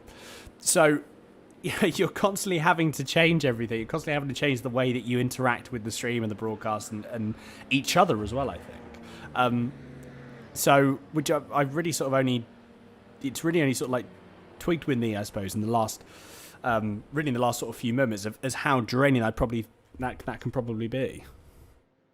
Yeah, absolutely. It certainly is at the moment. So, anyway, there we are. It's bit disruptive for us, but we are going to get some entertainment afterwards. There can be no doubt about that here. Just one thing as well, because we'll obviously be handing over before long, but I'd like to say one more thing before we do take a leave, and it's actually related to the race this time. In GT3, the lead has actually changed for, I think, the first time this race, or close to anyway. The Cataclysm 289 cars actually got into the lead, and the Team FA Alonso Kart Australia is in third now after making a pit stop. Not sure how, because it's not like they've made an extra one compared to everybody else. But anyway, they have managed to find themselves down the order in third place. It's a rare moment, it's safe to say. But yeah, they're not used to being down there, really. We saw it at Hockenheim, actually. They had to make up some positions after not qualifying so well. But it's strange to see them not in the lead. Well, as you say, we've seen it before, but the gaps that they've had have been absolutely insane. The gaps have just been, they have been absolutely madness. I wonder, are we going to be going through, and are we going to go and have possibly another safety car? Yes, we are. We'll get another safety car lap. So we're just going to go through. So we'll be on the hour changing, and we are going to go through one more safety car lap, I imagine, and then we will be coming in the pit. Again, this is the and you see this in real life as well, isn't it? With the real life Le Mans, safety cars just do take up a hell of a lot more time because you're running around on a circuit that's 3 times as long or 4 times as long. So, what would be a sort of minor, and again, I'm all for this as well. I love the fact that there's safety cars in this series. It brings such an element of realism to it. It's that next level of realism, which I think is fantastic. I really, really do. At the same time, again, from a driver's perspective, it must be, as you were saying, you just can't get into the rhythm. But it's very, as you say, it's very rare that this gets done well. And the fact that it's in, I know at Le Mans it's a bit more frustrating because of the fact it's just so long. But I'm completely okay with that. Like it's really good to have. On normal circuits as well, in case you've not watched an AHU race before, on normal circuits it does work a lot quicker than this, and it doesn't feel like it's interrupting the race almost at all. To be honest, it's very good indeed. Obviously, as you mentioned, it's just Le Mans, really, just making the process a little bit longer in that respect. But it does mean we have entertaining restarts and so on and so forth. And so, we'll be getting to that restart in a few moments' time. But we've got less than 2 hours to go now, and so we better do a bit of a shift around in the commentary booth, because otherwise we'll not be sticking to the schedule, which is not a good idea. So it's time for me and Dan to take our leave. I've been Ewan O'Leary alongside Dan Handover, and Dan's still going to be behind the cameras for the final 2 hours of this race. Now joining us, Cam Roger and Zach Sweeney. Welcome along, Cam. I hope that in your next 2 hours at least, that you're going to have a few less safety cars than me and Dan have had in the last hour, because we have just been talking over safety cars for basically an hour. I hope it's a little bit cleaner and a little bit... you get to see a little bit more racing, I hope. Thanks, Ewan. Yeah, I'm sure we will. And yeah, good job to you, Ewan and Dan, for the last hour. And Ewan, the last 4 hours that you've been there. But yes, we are now into the final 2 hours of the 8 hours of Le Mans, and we are going to be, hopefully, as you say, getting some more racing action, which I'm sure that we will. But these safety cars, overall, I do like them, though, because it really splits up the race. It puts everyone back together, and it gets you really back at a point where you can just go racing again. So some people would say, the 6 hours effectively hasn't meant an awful lot. But that's also good, because it basically means we have a 2-hour sprint race to finish the season. And Zach, I think it's going to be a pretty exciting 2 hours. The order has changed multiple times for multiple reasons, and it's going to be a brilliant end to the season. Oh, for sure it is, and I certainly cannot wait. And it's quite ironic. The order has changed under a period where you can't overtake than it has for the past 6 hours, where you are allowed to actually overtake. So it's really spiced things up. We've had pretty dominant showcases, especially in the GT3 category from, as always, the Team FA Alonso Kart Australia. But they seem to be under a lot of pressure, and this safety car, for pretty much the entirety of the last hour, has been under a safety car. So a lot of these drivers might not be in it mentally, and of course the cold tyres are going to be knocked out of the flow of things. It's going to take them a while, and that can really open some doors for those that can switch on quite quickly. Yeah, the mental side of sim racing isn't talked about enough, really. You have to, even though you're obviously not physically driving a car, you still have to sort of almost think in that way, because you're still in that race situation. You've got to be able to switch it on as soon as you can. You've got to be able to perform, and then also really work under pressure as such, because there's a lot of times when, especially if you're leading the race and maybe your car's not normally leading the race, or you've just suddenly been given a good opportunity, you can't then be spinning, crashing, succumbing to all that pressure. So it's quite an interesting side of it. It's more than just the physical ability that you've got of physically, driving the car. You've got to be able to withstand everything that comes with that, and especially leading the race. And also these times, because these laps are so long, and you'll be sitting there thinking, this is the in lap, where am I going to brake for turn one? Tyre's going to be cold, blah, blah, blah. It's a lot to think about, and some drivers cope better than others. For sure, and it is that you have so much time to think, and it's that amount of time to think that can really throw people off.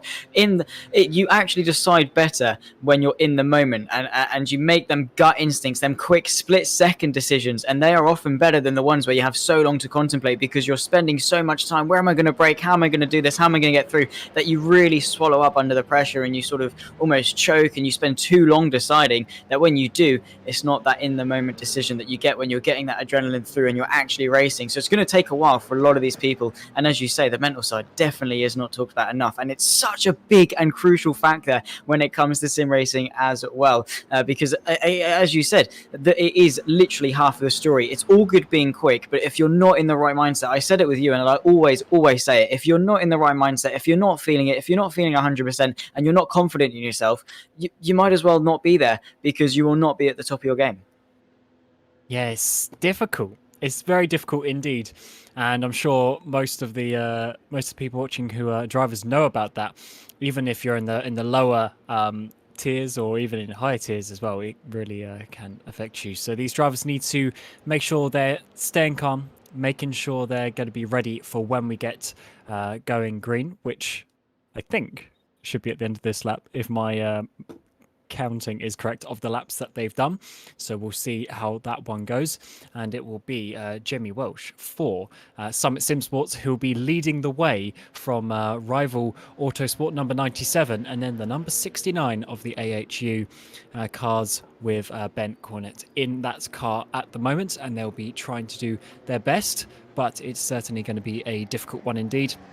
And with the strategy pretty much being reset at the 2-hour mark, that's going to be quite an interesting one for how many pit stops we see towards the end of the race. It should give or take be about 2 pit stops left, but depending how they are, we might see someone have to splash and dash if there's no safety cars from here on in, which could be quite interesting because the splash and dash will completely change the order in the final few minutes.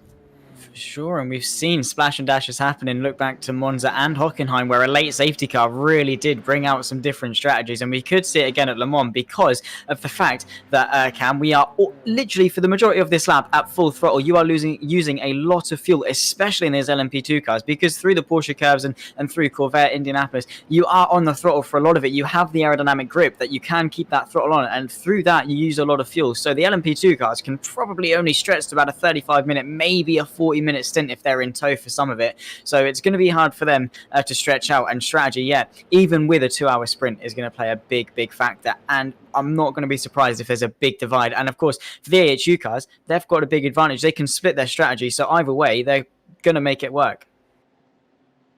Well, they need to make it work, really, because if you want to obviously get to the end of the race in the quickest way possible, you want to be doing as little amount of pit stops, because taking a pit stop takes 40-50 seconds, and that is obviously a lot of time for you to be losing. So hopefully everyone is going to get through these corners nicely, and as they're starting to back off from the safety car, it looks like we are going to be going green, which is really good news. And hopefully everyone is going to be able to get through this first lap or two safely. We've seen on a number of the restarts, there's been a few little spins, a few little issues. A lot of it is obviously because the drivers need to get the adrenaline pumping, but it's also because the cars won't be ready. There'll still be cold tires, cold brakes, etc. Yeah, for sure. It's going to, as we say, it's going to take them a while to acclimatise to the track conditions, but we go green in just a few corners time, and you can see that 55 car really backing everyone up. Well, it's the 56, I do apologise. Really backing everyone up, making sure he's got that full control, because through those final chicanes, he wants to be able to punch it and have fuel jurisdiction, because he's got a lot of cars behind him, and that slipstream down the Mulsanne is probably going to be at least 5 cars going for at least an extra position. Yeah, so here we go up to the forward chicanes for the final time underneath this safety car. Summit Sim Sports leading the way. Just under 2 hours to go. Well, about an hour and 51 minutes to go. And it looks like, is he gone already? That is super early that he's gone. Coming up to the 4 chicanes, that's really going to start spreading some people out. And then as we get to the final chicane, we'll be then back under the green flags. Overtaking can commence, and we are here for the final couple of hours of the season. Let's see how this is going to work, and it looks like everyone, at least at the front of the LMP2 category, is going through rather nicely indeed. That early release has actually spread the field out quite nicely coming into the first braking zone, and it looks like they're all going to go through there quite nicely. But we have got a bit of battling in the GTE field. You can see the Logitech car trying to get on the back of the battle, which has Drop Bear Motorsports in there already with BVM as well. BVM and Logitech are the ones battling really for this GTE championship, so Logitech need to get through there as well before we come back to the GT3s, and we're already going almost 3 wide before we come into the turn 3 area, and the Team FA car getting up a position there on Drop Bear Motorsport as well. So I think overall that was a pretty good start. They actually had a really bad exit, and now Drop Bear are going to be coming back, always trying to come back anyway into the end of Sector 1. But I think overall that's a pretty clean start from what it could have been. Could not have asked for much better, could we, Cam? They all kept it clean. They all kept it sensible. They do not want to be taking any major risks. And a great start from Jackson Harlow to get that Team FA Alonso Kart Australia back into race winning contention, because they've been so dominant. Let's look at how many cars are coming down the Mulsanne into the first braking zone. We've got a lot of LMP2s trying to funnel their way through a bit of traffic. It's such a hectic restart. You've got the LMP2s trying to come through. And this is the Injectors Online Racing 46 car, again trying to make up positions. It's such a crucial time because there's so many cars around. You can really capitalize off a lot of these gaps.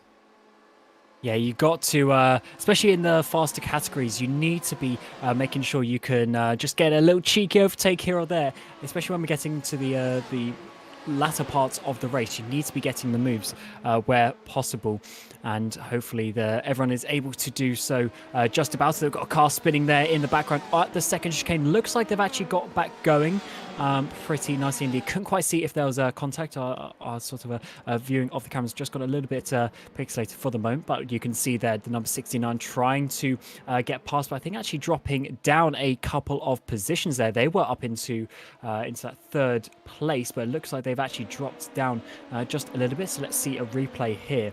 We've got BVN Esports coming into... Oh, this is actually might have some championship implications. They are now going to be going behind Logitech G Autos Esports, and that is really important for them if they want to be fighting for that championship, because they really need to be winning this race, and hope the Logitech have some sort of issues. But that is not really the way they would have wanted that restart to go. Definitely not. They need to be on top of their game, and this is the one race where they've really been able to give it to G Autos, and they've been tagged round, and it's such a shame. They're going to be losing so many positions as well because of that grid being so tightly packed up together. It's going to be very hard for them to recover, but they've still got an hour and 50 left to go. This is Aaron Russell in the Torque Inc. AR Racing going side by side with the other Porsche as the GTE lead pass. Coming in, he's on the outside, just swoops around. It's committed as you'd like it, and coming back up the inside, has a little look to the left-hand side, does the other Porsche, but not as committed under brakes, and probably not the best move you want to be making. But Angus Cook in the Summit Sim Sports has the championship leader of the AHU number 69 breathing down his neck, and we're going back to a fight in I believe the GTE category. This is Darren Lobb in the simrigs.com. There's a lot of battles going on because of the grid being so tightly punked together, Cam. Yeah, the battles are just going to be continuing up and down the field there. They've just been pushed right back together, and it's great to see the guys already pushing so hard. Some of these drivers obviously would have sort of been either just jumping in the car, or they would have really got out of the rhythm of things with a couple of safety cars we've had recently. So getting back into that and trying to battle at the highest level is certainly a difficult task indeed. But here we've got Simrigs behind the TechSense car, which is these two cars have been battling for hours and hours, even back in the first couple of hours of the race, and they're still very close together indeed, which is always good to see as we jump on board with Shane van Gisbergen. Unfortunately, they've dropped down to a 13th place in class, and they will need to obviously try and work their way up. But that is exactly what Van Gisbergen did last time. I think it's on the first safety car we had way back in like the second hour of the race. He managed to basically get himself up to about 5th place after the restart. I think they're a little bit further behind on this occasion, but still, let's see what he can do. And if anyone can do it, it is going to be Shane van Gisbergen, a very experienced, very accomplished real-life racer. And we're now going to Dylan Burst in the VVN Esports 168 car. He just managed to get the move done in towards Tetraroos, but the other car right behind him is going to have their slipstream, going to come back at him through the kink, maybe looking to the right hand side, but he's going to have the slipstream. BVN having to defend. The other Porsche finds the space. One Performance Racing pulling it to the right hand side. Dylan Burst under a lot of pressure, and this is not what he wants to be doing. He needs to be going forwards and not getting caught up in these little squabbles. If he concedes his position into the first chicane, he's going to have a lovely run in towards the second one. Up the inside goes the One Performance Racing car, gets it cleanly under brakes, but Dylan Burst just needs to set up a good exit. It's going to be so crucial that he gets a good exit for the remainder of this race. You can see using the full extent of the track. One Performance already going defensive to the left-hand side. BVN, Dylan Burst going to the right. It's going to be the outside. It's going to be the long way round if he wants to make this move stick, but he needs to make this move stick because already it's a 6-second gap to the car in front. He has got that slingshot. It's been so powerful, but you can see this long run. They're just waiting. They've got so much time to think about where they're going to brake and how committed they're going to be into this corner. Dylan Burst on the outside, but luckily for him, One Performance tucks in, and well, he could not have made that any more difficult for Dylan Burst in that one. So 6 seconds to the front. BVN have got the pace. Can they do it? Yeah, it's going to be difficult for them regarding the championship anyway, because they really, Logitech really need to not necessarily DNF, but just finish really low down. But at least for this race, need to try and recover from that spin on that restarted, on the first lap of the restart. And let's see what he can do from there. I'd say quite a few seconds ahead of him to get up. Let's see how that goes. But back to the LMP2 category, we've got Welsh leading the way from Drew Russell and Andrew Waite in the number 4 now. So it's actually the number 4 that's got ahead of the 69 with Cornetti. He obviously had some sort of mistake earlier on this restart because he dropped down a couple of positions. And Waite, he was just like his teammate in the number 3 car, which Van Gisbergen. They were all the way down at the back of the field during the safety cars and restarts. They managed to get themselves up the front, and now fighting really for the race win, which is not so bad considering that number 4 car was in the wall quite badly. I believe it was a Tete Rouge really early on in the race after about 90 minutes of the race, putting it in the wall. So good to see that they're now battling for the lead for now. Yeah, for sure. It's just never ever give up in endurance racing and racing in general. This is how he does. The One Performance Racing car locking the rears into Indianapolis, nearly into the side of the BVN eSports car. Luckily, has managed to save that without going into the wall. Lock the rears over the gravel. Going to lose 1 place and probably a big ton of pride with that one. And he's going to be, that is definitely going to need a new change of underwear. The fact that he's still actually in contention for this race. But and still more battles going on in GTE. This is the fight for the race lead. Trick Esports lead the way. Torque Inc. and Logitech G-Altus right behind them. G-Altus definitely one of the quickest in this class. They've won all but 1 race so far this season. Can they make it 5 out of 6? Andrew Carl at the wheel. He's in 3rd place. He's going to have that slipstream. Is he just going to be waiting? Wants to get a good run through Dunlop and off the exit of Tete Rouge, and of course be as close as he can through the Estes and just use that slingshot, because we have seen it, Cam, that slingshot down the Mulsanne is so incredibly powerful. Yeah, the Mulsanne straight is pretty incredible, because if you go from basically Tete Rouge all the way to Indianapolis, it's basically 4 straights in a row with a couple of chicanes and a hairpin in between them. So you have so many opportunities to do that, and let's see what Carl can do coming out onto the first part of the Mulsanne straight.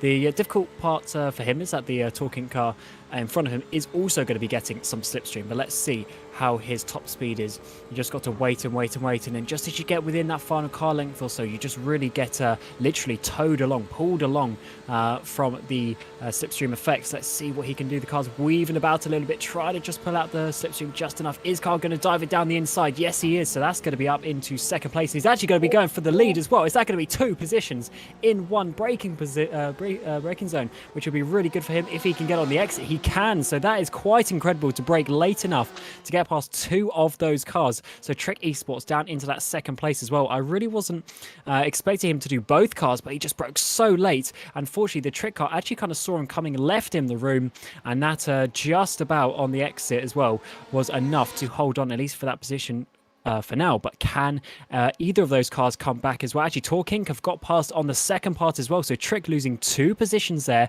in the space of really 1 straight, and now Torque Inc. are trying to go back and get the position again. So this is a great battle for the lead. It really is, and that was as committed as you'd like it from G-Altus, but he's got to be as very defensive to the inside coming towards the end of the Mulsanne and towards Mulsanne corner, because Aaron Russell in the Torque Inc. is going to go for the move for the race lead. It's going to be a long way around, and he needs to be as committed under brakes as he can. G-Altus on the inside. Who's going to break latest? It's going to be Gialto who's going to try and stick it up the inside, but around the outside goes Talking. They're going to be side by side. James Glasspool and the Trick Esports going to get a lovely run towards Indianapolis. There's Talking, very swamped off the exit of the Mulsanne corner. Gialtis retakes the race lead and is going to be trying to get a biggest gap as he possibly can by the time they get to the next slipstream straight. But here comes Talking. Still, that slipstream is so powerful. It's going to be the long way round for the first part of Indianapolis, but under the brakes, here comes Trick Esports as well. Are they going to be 3 abreast? This is a lovely scrap for the race lead as they now come through the kink. The very bank corner, Gialtis trying to be committed under brakes, but Talking retakes the race lead. This is an absolute cracker, Cam.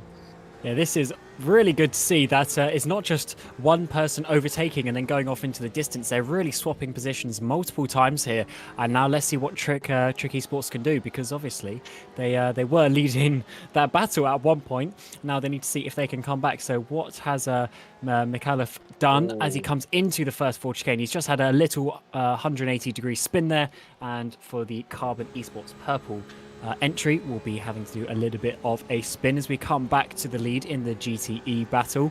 And Logitech Gialtis Esports are once again right on the back of Talking AR Racing, and this is turning into a really good battle indeed. This part of the track a little bit harder to actually get side by side, but it's all about staying close and setting up the car behind, trying to just gain those extra couple of tenths here and there if you can.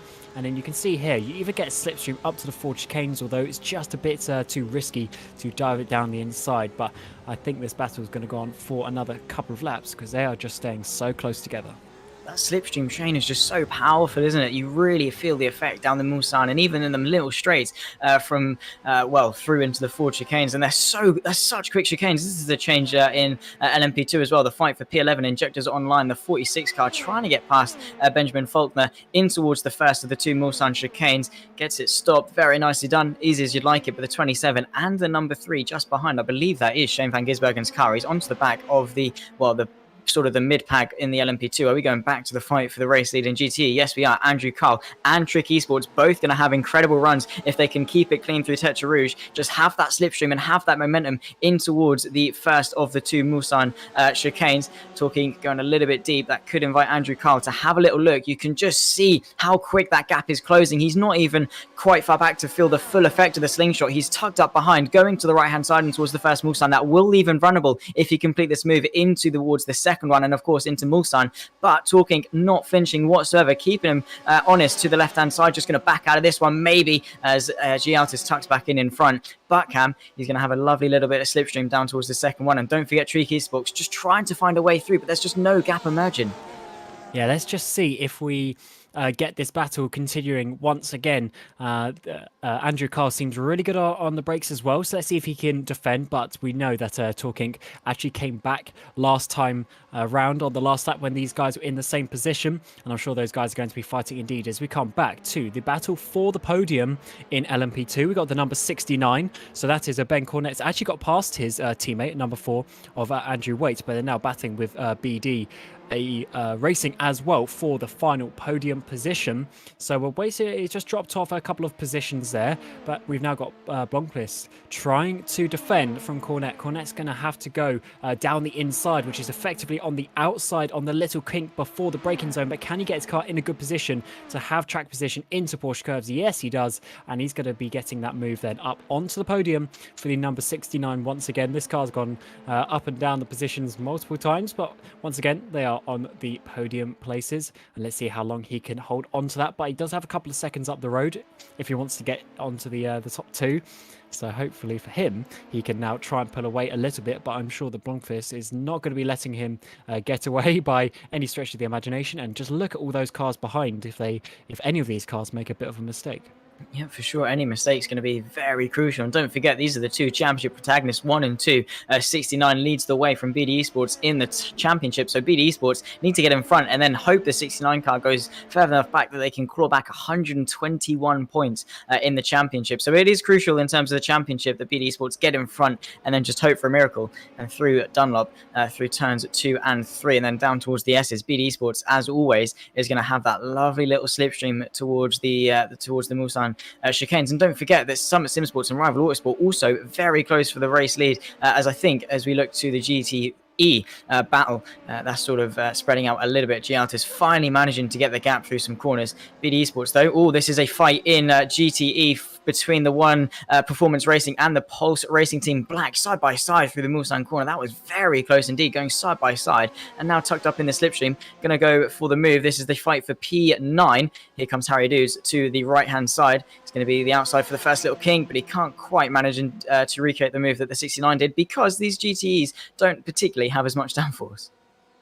Yeah, not quite. They're still very fast indeed, but not quite on the same level in that regard. As we come now to the battle for 5th and 6th in the GT3 category, we've got JDR being followed by Pulse Racing, and let's see what they can do. Stanley leading the way in this little battle. They've got quite a big gap ahead of them. It looks like about 10 seconds or so to drop Bear ahead of them, but this battle only a couple of tenths apart as we come up to the very important final sector of this lap.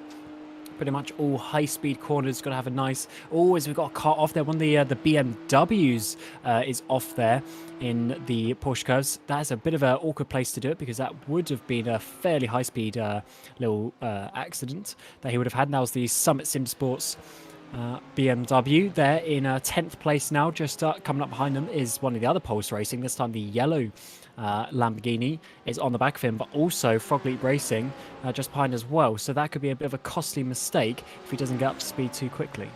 Yeah, for sure. He's going to have a blunt ego for sure, and actually pulling to the right-hand side and going into the pit lane for Nick Pringle. Not too difficult of a move, but he does have to contend with the Mercedes just behind. Having a replay, this is Warwick Sharp, the Summer Sim Sports Blanc car, just getting it all wrong and then accelerating, trying to hold the throttle pedal down. And then the rear wheels did grip up, and he just went absolutely straight into the barrier and definitely damaged his front. So into the pit lane, probably to repair that damage. And for the next hour and a half, he's going to be on an absolute sheer recovery drive to get himself back into contention for the top 10. There's Nick Pringle going sideways off the exit of Dunlop. That could have caused a very big pile-up indeed. You can see the Fusion Sim Racing GT3 having to take to the grass in order to avoid him there. That was a very costly mistake over the Astro maybe, and that curb just unsettling the balance of the car, and around he goes. Very easy mistake to do, but that is two cars in contention for the GTE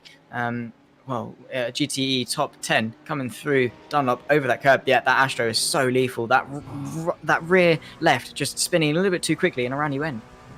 Yeah, that was a little bit unfortunate actually, because it wasn't really a big mistake, but the outcome was quite big. And then when he spun around, he had to wait for a couple of cars. So quite a big time loss there for a very small mistake. But as you say, those Astros, they're just so dangerous for if you want to try and be quick. Obviously, you just want to push the car out there a little bit, try and take a little bit more speed through the exit of the corner. But if you go a little bit too far, if you go slightly the wrong angle, you just go for a little bit of a spin as we come on board with the Summit Sim Sports car, currently in 7th place with Angus Cook, and he's trying to chase down the number 4, which is Andrew Waite. So Waite's actually lost another position because Thomas Hinz has got past him at some point as well.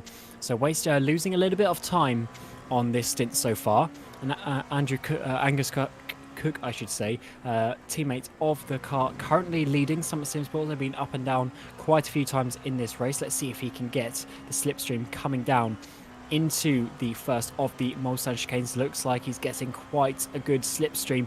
It's going to be enough for him to get through rather easily. Actually, no, it's just going to lift off a little bit, so maybe just saving a little bit of fuel, deciding not to battle at this time, and he's going to have to sit there for a little bit longer. Yeah, and we've seen drivers do it. Just sit back, save the fuel, and go that maybe a little bit longer, save that time in fuel and do it on strategy rather than taking the risk of going sideways. Or he waited for this point here, or even down towards Indianapolis. Ben Cornett in the 69 as well, clawing back onto the two race leaders. In fact, the 35 is all over his rear end as well in towards the second chicane. BD Esports really putting some pressure on, but unfortunately, nothing coming to fruition on this occasion. They are going to have one more run towards the Mulsanne corner. Summit Sim Sports did get in front of the AHU number 4 car in towards that second chicane, and that is what he was waiting for. But here's the 35 car. You can see closing at a rate of knots. It's going to look to the right hand side in towards the Mulsanne corner at the end of this straight. In fact, you can see practically pushing him through, just backing off, thinking better of it, maybe waiting to go for the late lunge in towards Indianapolis. But this definitely is a waiting game, really. You can see backing off, then closing the gap back under brakes through Mulsanne. Just needs to get a good run and have that slipstream towards Indianapolis. Yeah, that is really the one of the best overtaking slots, a bit difficult at this part. But let's see what Trick Esports can do coming out onto the Mulsanne Straits, getting the slipstream, just doing a bit of a flash as well. I wonder if that is quite a lot of flashing actually. I just wonder if that's also to put the driver of the Talk Inc. car a little bit off as well as we get the slipstream towards the chicane. He's going to be coming down the inside, and it's almost a little bit of a psychology coming into that as well. Who's going to be later on the brakes? It is going to be Glasspool getting Trick Esports ahead of Talk Inc. once again, and that car's obviously swapped around multiple times, and now it's Trick back up into that second place. It's been a long time coming, I think. They've been in a battle for quite a while, but Talk Inc. is going to have the slipstream down towards the second part of the Mulsanne chicane. You can see Glassball having to go defensive, Talk Inc. then pulling back to the right-hand side. It's going to be the outside, it's going to be the long way around, but he's not quite committed enough to go for it. He just needs to get a good run and then maybe consider up in towards the Mulsanne corner. James Glassball just keeping that car in check, keeping a good enough run to keep the Talk Inc. behind. 3/10 is the gap. They've got one more slipstream zone towards the next braking zone, and then of course another very heavy one. Is that SimSports into the pit lane? Indeed it is. Summit SimSports, I believe, from the lead of the race coming in, so an early pit stop. Is that going to be his penultimate stop? We don't know. James Glassball in towards Mulsanne. Is he going to keep this position? For now he is. Distinct GG and Summit SimSports though both into the pit lane in the P2s. I'm going to say that's a little bit early. Hour and a half left, which means 2 45-minute stints. We haven't seen anyone go that long. So they are going to need a little bit of a splash and dash at the end. But let's see now. Talk Inc. coming up the inside. They got a better exit and a nice bit of slipstream coming out of the Mulsanne hairpin. And they've got themselves ahead. But now we got Glasspool trying to get the slipstream back, coming down the inside of the kink. Is that going to be a little switcheroo to come back? No, it's not. He's going to have to back out of that attempt and try once again at a latter point in the lap. But for now, he's just going to have to sit there for these next couple of corners. But here, coming up to the Porsche curve, is going to be a really good slipstreaming opportunity once again. All this battling, though, is letting Logitech G Autos Esports just get away a little bit. Though they're really sort of out of reach now as we come back to LMP2s, where we see another one of the Trick Esports and just being overtaken there by one of the AHU cars. That is Shane van Gisbergen. We mentioned this before. He was down about 13th, 14th place. We mentioned how he was good at getting up positions, and now he's already up into 7th place. That is, of course, partially due to the fact that a couple of drivers have come in to the pit lane. That's BD Esports also getting past the 69, Shane's AHU teammate, a little bit up the road. But Shane, incredible. All season long, he's been the overtaken maestro. He really has. You remember to Watkins Glen, he just had that confidence around the outside, and he's using his years of experience and his racecraft to full effect today, just to carve his way through the field. And all he needs now is a good strategy, because he's clearly got the pace to go. You can see already that Trick Esports PSG Chrome car has been gapped by nearly a second with the toe, and in a matter of just 2 chicanes, Shane is absolutely flying, and it's 4.5 seconds up until the AHU number 4. And in fact, we do cut to this fight between the 3, between Injectors Online, Summit SimSports, and the AHU number 4. That is a little bit wide for Summit SimSports off the exit of the Mulsanne corner, so the AHU number 4 car is going to be tucked up nicely in the slipstream coming towards Indianapolis. Are we going to see a change for P5? The number 4 definitely does have a bit of speed, as do all the AHU cars, but he's 3rd in the train. That's probably the worst place you can be. The 55 definitely looking in his mirrors as they go down towards the kink. There is, in fact, the Summit SimSports going up the inside of Injectors Online in towards Indianapolis. Gets the move done, goes in a little bit too deep, but manages to get it stopped. Lovely bit of racing between the two. Goes a little bit wide, could open the door in towards Arnage, but I don't think Injectors is going to have that overspeed. A lovely move from Summit SimSports, and the AHU just having to sit in the wings and try and wait for an opportunity later on. Yeah, that was a really ballsy move there down the inside of a very fast kink indeed. It's a corner that catches out a lot of people. But now let's see, actually, are they all 3 going to be able to get past that Mercedes? Yes, he is diving down the inside as we've got Wayne Bork here. He was on the wrong part of the track, so I wonder if he has had a bit of an issue there coming out of the final corner of the Ford chicanes, because obviously, naturally, you're going to be on the left-hand side of the track. He was on the right, and we have seen a couple of cars already spinning there on the exit on the Astro, mostly at that final corner. But yeah, Angus Cook back in the LMP2s making a really good move, getting himself up into that 4th place. which is going to be a pretty decent result if he can stay there. But still, plenty of strategy and racing left to go. And we are still yet to see what the likes of those early pitters are going to do, because obviously they're going to have to take a longer splash and dash at the end of the race. They are indeed, and it is going to be a lot of time lost. This is on board with Aaron Russell on the back of James Glasspool. These two really not having enough of each other. They always want to have a little bit of a fight in the GTE category, and it is just allowing Gialtis to get in front. But maybe they've accepted that Gialtis is clearly the quicker car, so they want to fight over the remaining podium places of second and third. However, as you say, Cam, yeah, it's a long way to go in terms of strategy and, of course, racing. Well, around about an hour and 20 minutes now. Still considered to be a sprint, hour and 25. In fact, Aaron Russell might even go for a move. Looking to the left-hand side, it's going to be the long way round. In fact, does go for the move, just not enough to get the momentum to, in fact, stick his way alongside and towards Indianapolis. Just going to have to tuck in behind. But these two really not getting enough of each other. But look, BVN eSports has actually caught up by quite a lot and has brought Dropbear and Simrigs with them. This could turn into a two-car train turn 5. Oh, no, that's BVN off again. No. Oh, I'm so sorry. Again. That is entirely my fault. It's all right. It's how it goes sometimes. But fortunately, it looks like he's actually kind of okay. I don't know if it was going to be contact, but he might have just locked the rear brakes. But once again, Dylan Burst just having a bit of an issue in this stint. So he goes a bit wide on the exit of Indianapolis and into Arnage. Is it going to be a bit of dirty tyres over the curb? He's actually got he has got a bit of damage on the rear right. I think there might have been a bit of a touch there. From was that the Injectors Online car, but it looked like the curb wasn't helping the situation either, which is a little bit unfortunate for him. He has fortunately actually not lost too much time, but he's lost a couple of positions, and if that damage is new, then he might be just a little bit slower, a little bit more unstable as well, which is really not what he would have wanted to see.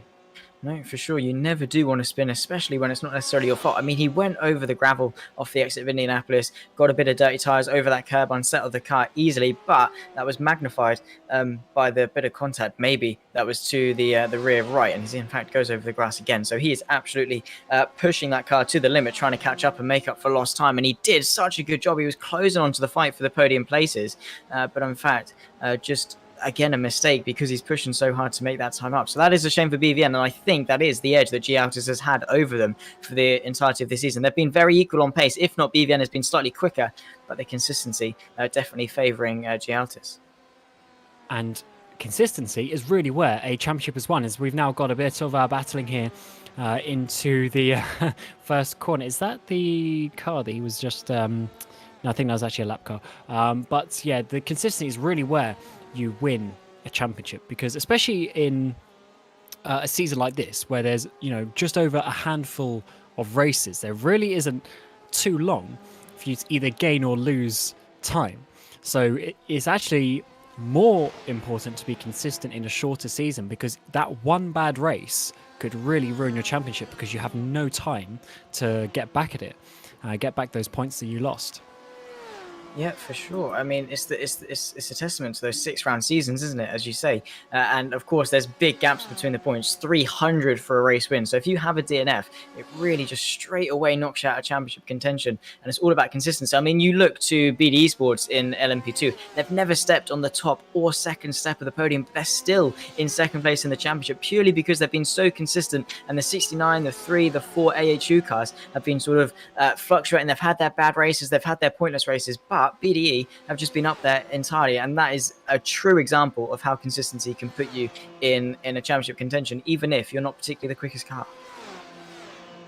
As also in endurance racing, we've seen with these safety cars, it can really just swap around the order a little bit, and you get someone who you might not really be thinking is going to be up there, and obviously, the cream always rises to the top, as they say, and after a number of safety cars that can happen. But who knows what we get towards the final hour of racing. We will certainly find out indeed as we come to back towards the LMP2 category. This is a Fishy Motorsport, who, remember, at one point were leading the way, but they're now unfortunately down in 13th place and really not enjoying the day too much.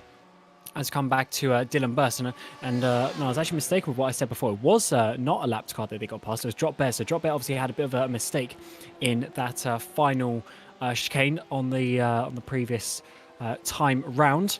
And that was actually for position, BVN getting that position back. But you can just see the amount of time that they've lost to Logitech G Altus. If you add those times together, it's about 17, 18 seconds. And bear in mind that BVN car was actually ahead at the restart. Yeah, indeed, and he's he's made a couple of mistakes, but still in P4, very nicely done. We've caught to an LMP2 fight between the Injectors Online 46 and the Texanese Athena through the exit of that chicane. The Athena, the 42, pulling to the left-hand side. It's going to be a long run towards what I believe to be the Mulsanne corner. They've just come off the second chicane. Indeed, they have side by side. The 46 on the inside is going to be who's going to be more committed under brakes as they king to the right and then slam under the brakes. It's going to be the 46 that brakes later, knocks over that cone. Manages to stay in the top 10 and claim that position as well. A little bit further up, Shane van Gisbergen getting himself into the top 5, getting past the Injectors 46 and his AHU teammate, and that gap was about 5 seconds a couple of laps ago. He's really been on it these last couple of laps. Another 46 sandwich between the 3 and the 4. Yeah, Shane, he's on an absolute mission. 3.2 to Summit Simsports, and then only a second up to the podium places. He well and truly is not out of contention in this one, provided he keeps up this pace. Oh, that's a BMW round a little bit further back as well. That was a car that we saw having a bit of an issue earlier, the 271. But yeah, Van Gisbergen, he's on an absolute tear here, as each one as he has been all of the race. Some would say it's also because it's kind of his championship, but he's certainly putting in a lot of effort and very fast driver indeed, and trying to get back up.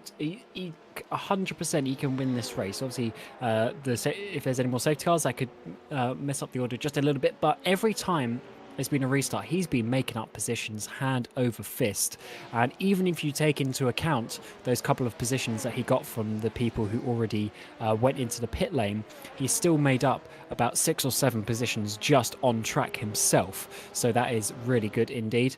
And now coming out, a couple of other drivers actually, and Angus Cook, Blomqvist, and Thomas Hinz are in. Michael Healy is in as well. Faulkner's in. So quite a few LMP2s all coming into the pit lane. Just under an hour and 20 minutes left. So these guys, I'd say, are on the limit of being able to go to the end. But I think they might still need 1 or 2 laps of fuel, depending on just, I guess, how the race pace is. I mean, there's 2 40-minute stints. That's just about doable. This is the Carbon Esports Purple. Very weird spin there. Very mid-corner to late corner. And just maybe often you sort of know what the cause of the incident is, but you can't really see with that one. This is SSR, JK Sainz, Wayne Borg putting the pressure on over that curve. That is that BMW we saw just a minute ago. Over that curve, very similar mistake to the BVN of Dylan Burst.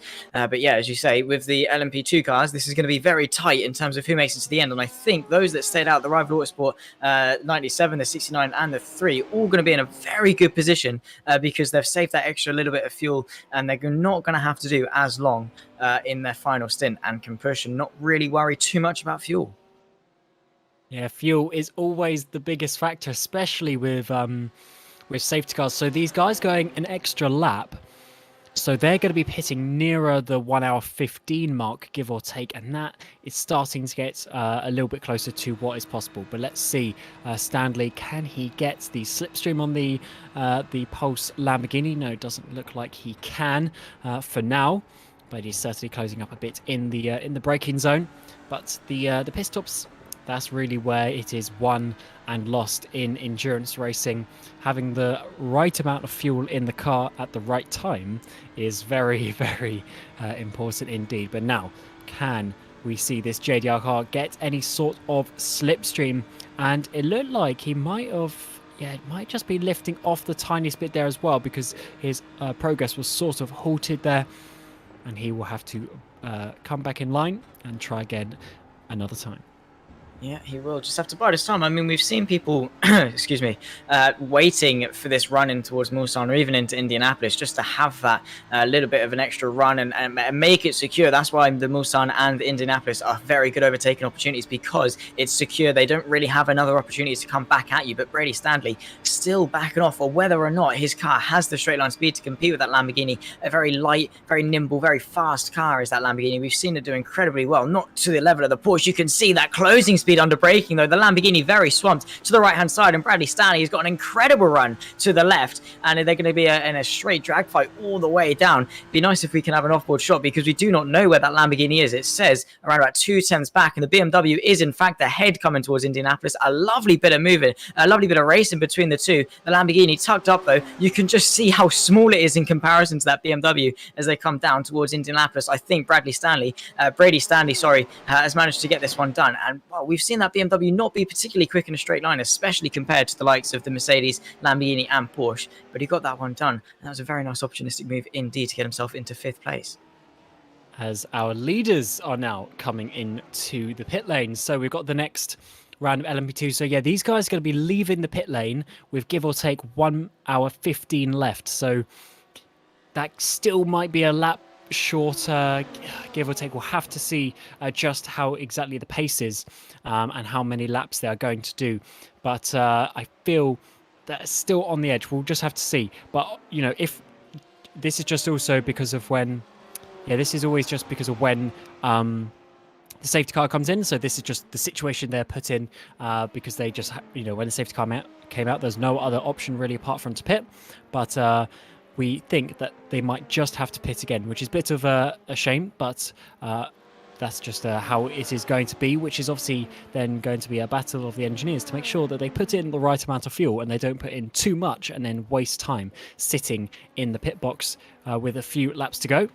So let's see now what they are going to do, as we're already getting some of those guys on the pit exit for the leaders as the BDE Racing LMP2 takes the lead. But now, a bit further back, we've got some battling here with the Summit Sim Sports, and we've got a Distinct coming up the inside into the first turn. But the 56 is going to try and hold it around the outside there, keep it there in the braking zone, but he's going to have to just back out of that one a little bit. So Distinct getting themselves up another position there. But Summit Sim Sport come back once again, coming down the hill. This is a very fast part of the track, but unfortunately the GT traffic was sort of blocking his line where he was going to be, so he's going to have to back in once again. And that's just how the traffic can ebb and flow in a battle like this. It really can. It's all about timing and where you meet them. You can see the grass being kicked up by the JDR Motorsports BMW there as they manage to get through. Jamie Wilson, Summer Sim Sports, all of the LMP2 guys just trying to filter their way through, and it's all about the traffic. But he is still in prime slipstream range down the Mulsanne straight to get that 56. You can see the 4 a little bit further back now, clearing the traffic. Here comes the 51 down towards the first Mulsanne corner, pulling to the right hand side. It's going to be the inside for the first part of the chicane. Who's going to be latest under brakes? It's going to be the 51 of Jamie Welsh having to tuck in behind. He's going to have to slipstream down towards the second bit, the second chicane of the Mulsanne. And we're going back. This is just Liam Reston in the Summit Sim Sports going side by side with the 69. Is this? Yes, it is. The battle for the podium with Summit Sim Sports finally trying to go for this move. They're going to be in a straight drag race towards the second chicane, but that is Liam Reston in the 55, just managing to edge his way ahead. And the number 3 is just in front of them as well. Is that Shane van Gisbergen's car as he jumped them with the pit stops? That is incredible. He certainly knows how to get there. And actually, I don't know if it would have been done, but what you could do, actually, first of all, we'll see now we've got the number 69 coming to the inside of the Mulsanne corner. Is he going to be able to get down the inside? Yes, he can. So Summit Simsport, just Liam Reston just backing out of that one a little bit. But something you can do, if you know you need to splash and dash, what you could do to get track position in this stint is you could take a bit less fuel, save a second or two in the pit stops to get the track position, and then obviously you'll need to take those extra couple of seconds at the splash and dash most likely. But at least that way you'll get the track position and may be able to gain that time that you're going to lose. So that could be what was done. I have to try and check what their stop times were, and just see if that was the case. Either way, he obviously did well and is in a good position. But now we've got this Summit Simsport car, the other one on the back of Injectors Online. But look at these GT cars just really getting involved in the battle for the LMP2s, and this is what the traffic is all about as we come up towards Porsche curves once again. And it seems like this battle in LMP2 is going to be going on. So many yellow numbers on the live timing, and we don't really know how it's going to finish. We really don't. All of these results are provisional as they stand, especially because of the strategy mix-up. Who's going to come in earlier to get that little bit of an undercut, maybe, and take less fuel in this first stint, as you say, with maybe Shane getting that track position earlier on. And yeah, it's definitely going to be very close, and probably anyone, maybe within the top 5, maybe the top 6, could win this race because there's such fine margins. BD Esports still leads the way over the number 3 and the 69 AHU. Both cars, all 3 cars, in fact, have done an incredible job this race and have done all season long. Jamie Welsh, the 56 Summit Sim Sports, still on the back of that Injectors Online 46 car just in front of him, and is going to be trying to find a way through. In fact, it's showing the 51 on the actual car itself, which is slightly confusing. I think Ewan got a bit mixed up a little bit earlier on as well. But yeah, for Shane, I'm just in awe at how he's done this. He's come from 13th, and in a matter of a stint, has managed to put himself into P2 and only 4 seconds off the race lead, provisionally still because of the pit stops left to go. And the 56, you can see really closing through Dunlop, and it's going to have a lovely little bit of a slipstream of Tetra Rouge. Yeah, he's going to be getting the slipstream. Indeed, very powerful, as we have seen. So it is good. But obviously, we got a car off there. Can't quite see the number of that one, but certainly a car off there coming out before the Tetra Rouge, but it is Distinct GG, who's just ahead of this battle, actually. So that is not going to be good for them, especially if they have damage. But first of all, let's see if actually some Sim Sports can get past. But we'll come back to that in a moment. Or with a 21, just having a... That is an interesting place to have a bit of a wobble, actually. I don't normally see that one, but can the 56 get down the inside into the braking zone for the first chicane? They're going to be side by side, but it's going to be just about Summit Sim Sports there getting up into what will be 5th position overall. But we've now also got one of the AHU cars getting on the back of them as well. But just ahead, we've got another one of the Summit Sim Sport cars trying to get back on the number 69. So it's actually just in Regier in that one at the moment, with Liam Reston battling as well. But there's also this battle a bit lower down for 5th place. So battles all over the place in the LMP2 category. And I don't think that's quite going to change as we come into the second chicane, because GT traffic just ahead of them, so no reason to dive bomb and get caught up on that one. But Zach, this is really turning into an exciting battle, and multiple positions changing every lap. Once again, the late safety cars really coming in clutch, giving us something to watch, because we are not being disappointed with these battles at all, and they're really giving us some important fights for important positions in the championship, as well as just this race. You can see the 51 and the number, or the other AHU car, I believe it's the number 4, right behind him. It's a 3-car train just trying to dice their way through this GT traffic, working together for the time being, but also that 51 is going to want to get through on the 56 and just try it maybe into Indianapolis if there is a gap that does open. And of course the number 3 is also going to want to get involved. That slipstream though down towards Indianapolis, they've got a little bit of clean air before they meet the next bit of traffic. That is the Team FA Alonso Kart Australia right in front of him. I still think leading the way in GT3 in towards Indianapolis. The 56 retains that position, but the pace is just so close, they're so equal, it can come down to such fine margins. And I think for the time being it's going to be as it is with Summit Sim Sports, Injectors Online and the AHU car staying station. Yeah, these guys are just going to keep on battling indeed. And as you say, just getting past the Team FA car, who is leading the way by, I think it's about 12 seconds or so in their category. But for the LMP2s, they are battling just once again as we come up to see the battle for the podium positions in the LMP2 category, because that is going to be getting very close between AHU number 69 and Summit Sim Sport number 55. Always there's going to be... This is Lucas Micallef again for Carbon Esports Purple. I think that's the 3rd time in the last half hour or so we've seen him having a bit of a spin. So he's obviously not quite comfortable with the braking on that car. I can't quite see if there maybe is a tiny bit of damage on that car as well. But certainly he's not overly comfortable having a couple of spins in the braking zones.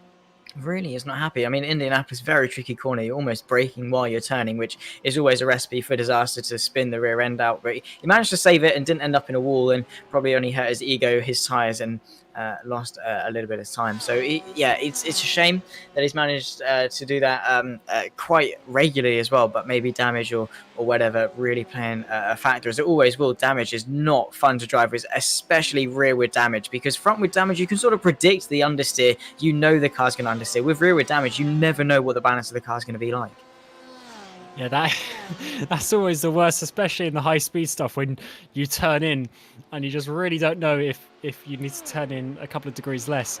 It's always quite interesting indeed. But now Liam Reston down the inside of Ruggier into the first chicane. That's going to be nice and easy, well ahead of him.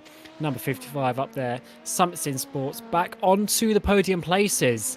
And these positions have really moved around a lot. But Summit back on the podium, where they probably deserve to be, really. They've had a good race with both their cars, but you can just see in the background there's another sort of 4 LMP2s right behind this battle that will easily pick up any of the scraps. But that was a really nice, simple move indeed. And let's see what the number 69 can do. Can they come back, or is that battle going to be stalling now just for a moment? And is there any chance, actually, that they could even catch up to the leaders? Because we've got the number 3 and also number 35 there leading the way, only a few seconds up the road.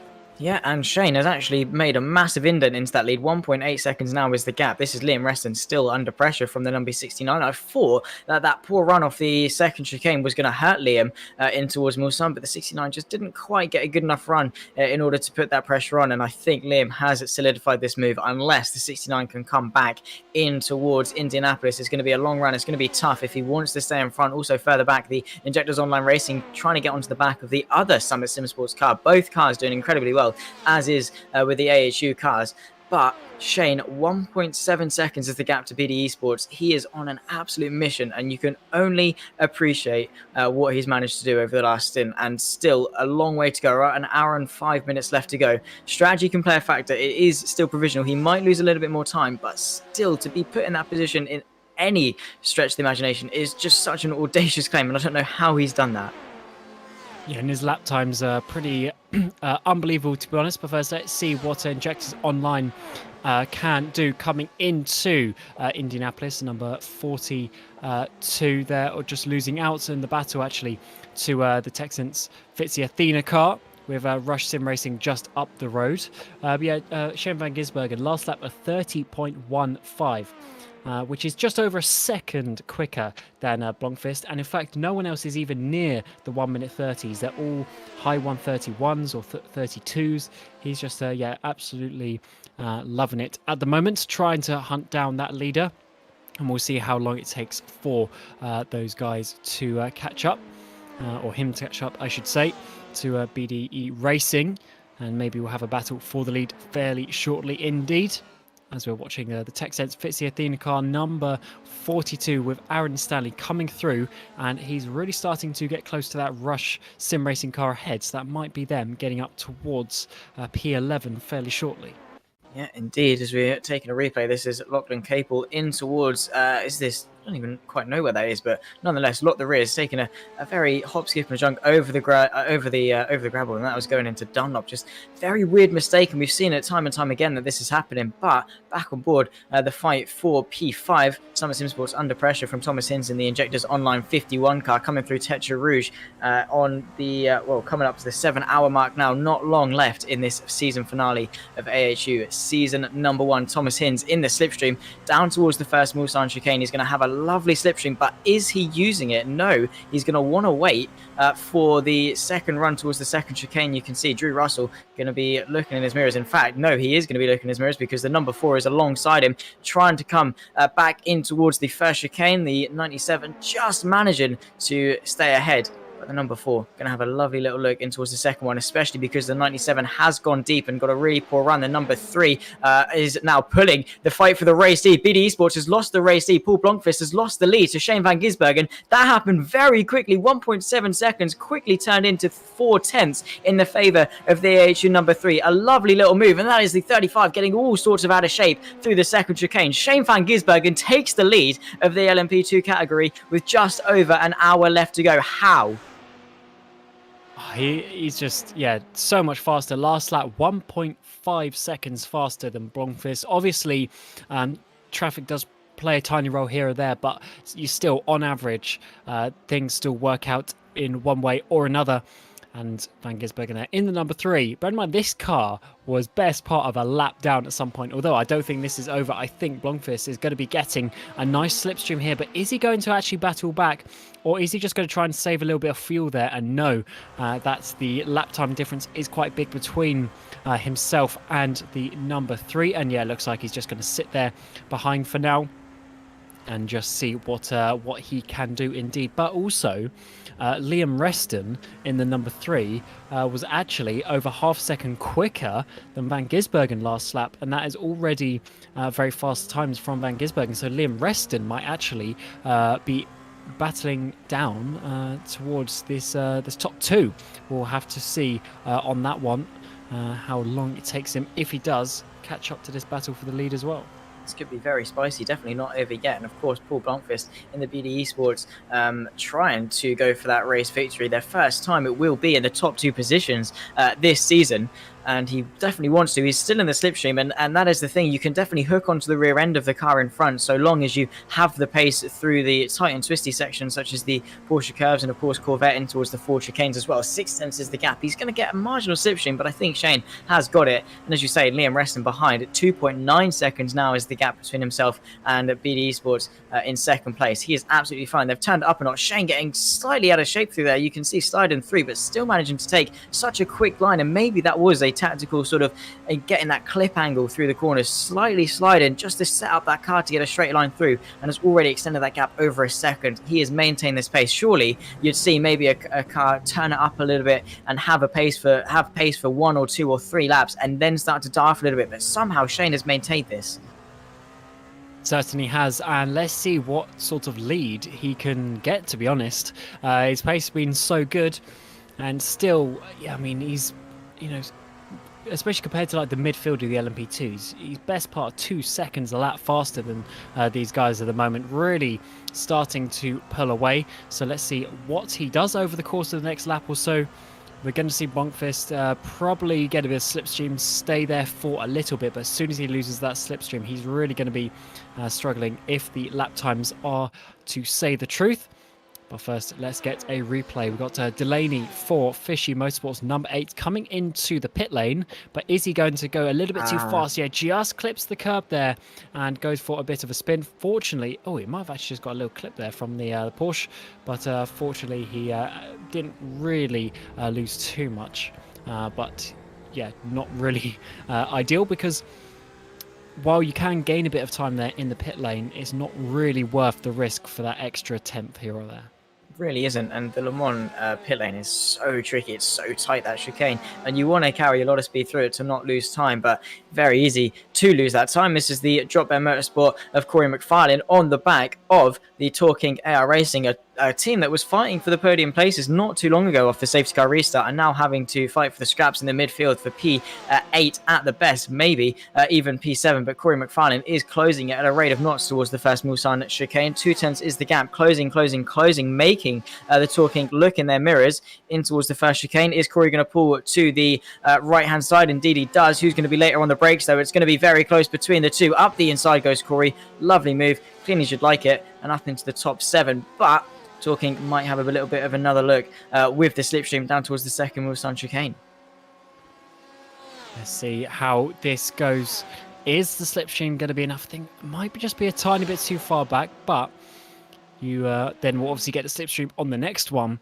So if you can do a nice little braking zone here, that'll be very good indeed. Still a battle for a pretty good position, actually.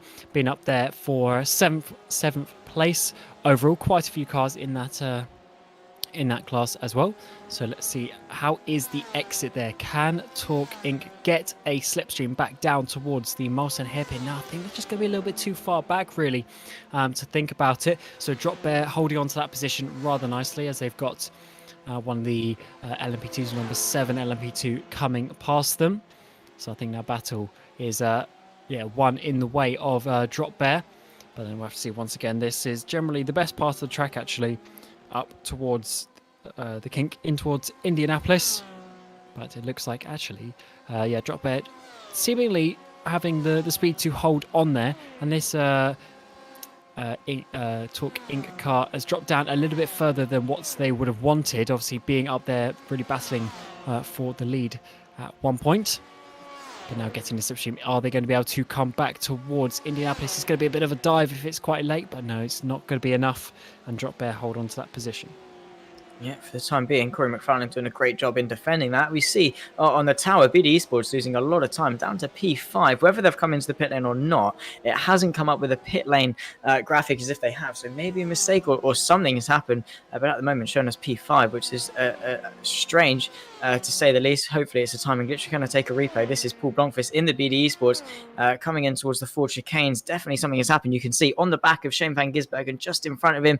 Through, is it over the Sochi curb? Yeah, just locked the rears, dropped the rear of the car over the top, and these cars do rely a lot on that underfloor downforce generated by the suction. And when you go over a Sochi curb that much, you really do lose a lot of that.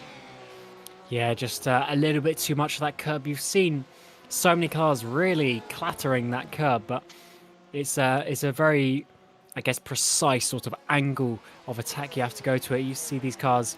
We've seen probably 3-4 replays just of that type of incident where you sort of spin the wrong way, where you spin to the left. But let's see now. In the GT3, we got the Team FA coming down the inside towards Indianapolis, getting up the inside of Pulse Racing and getting the lead of GT3.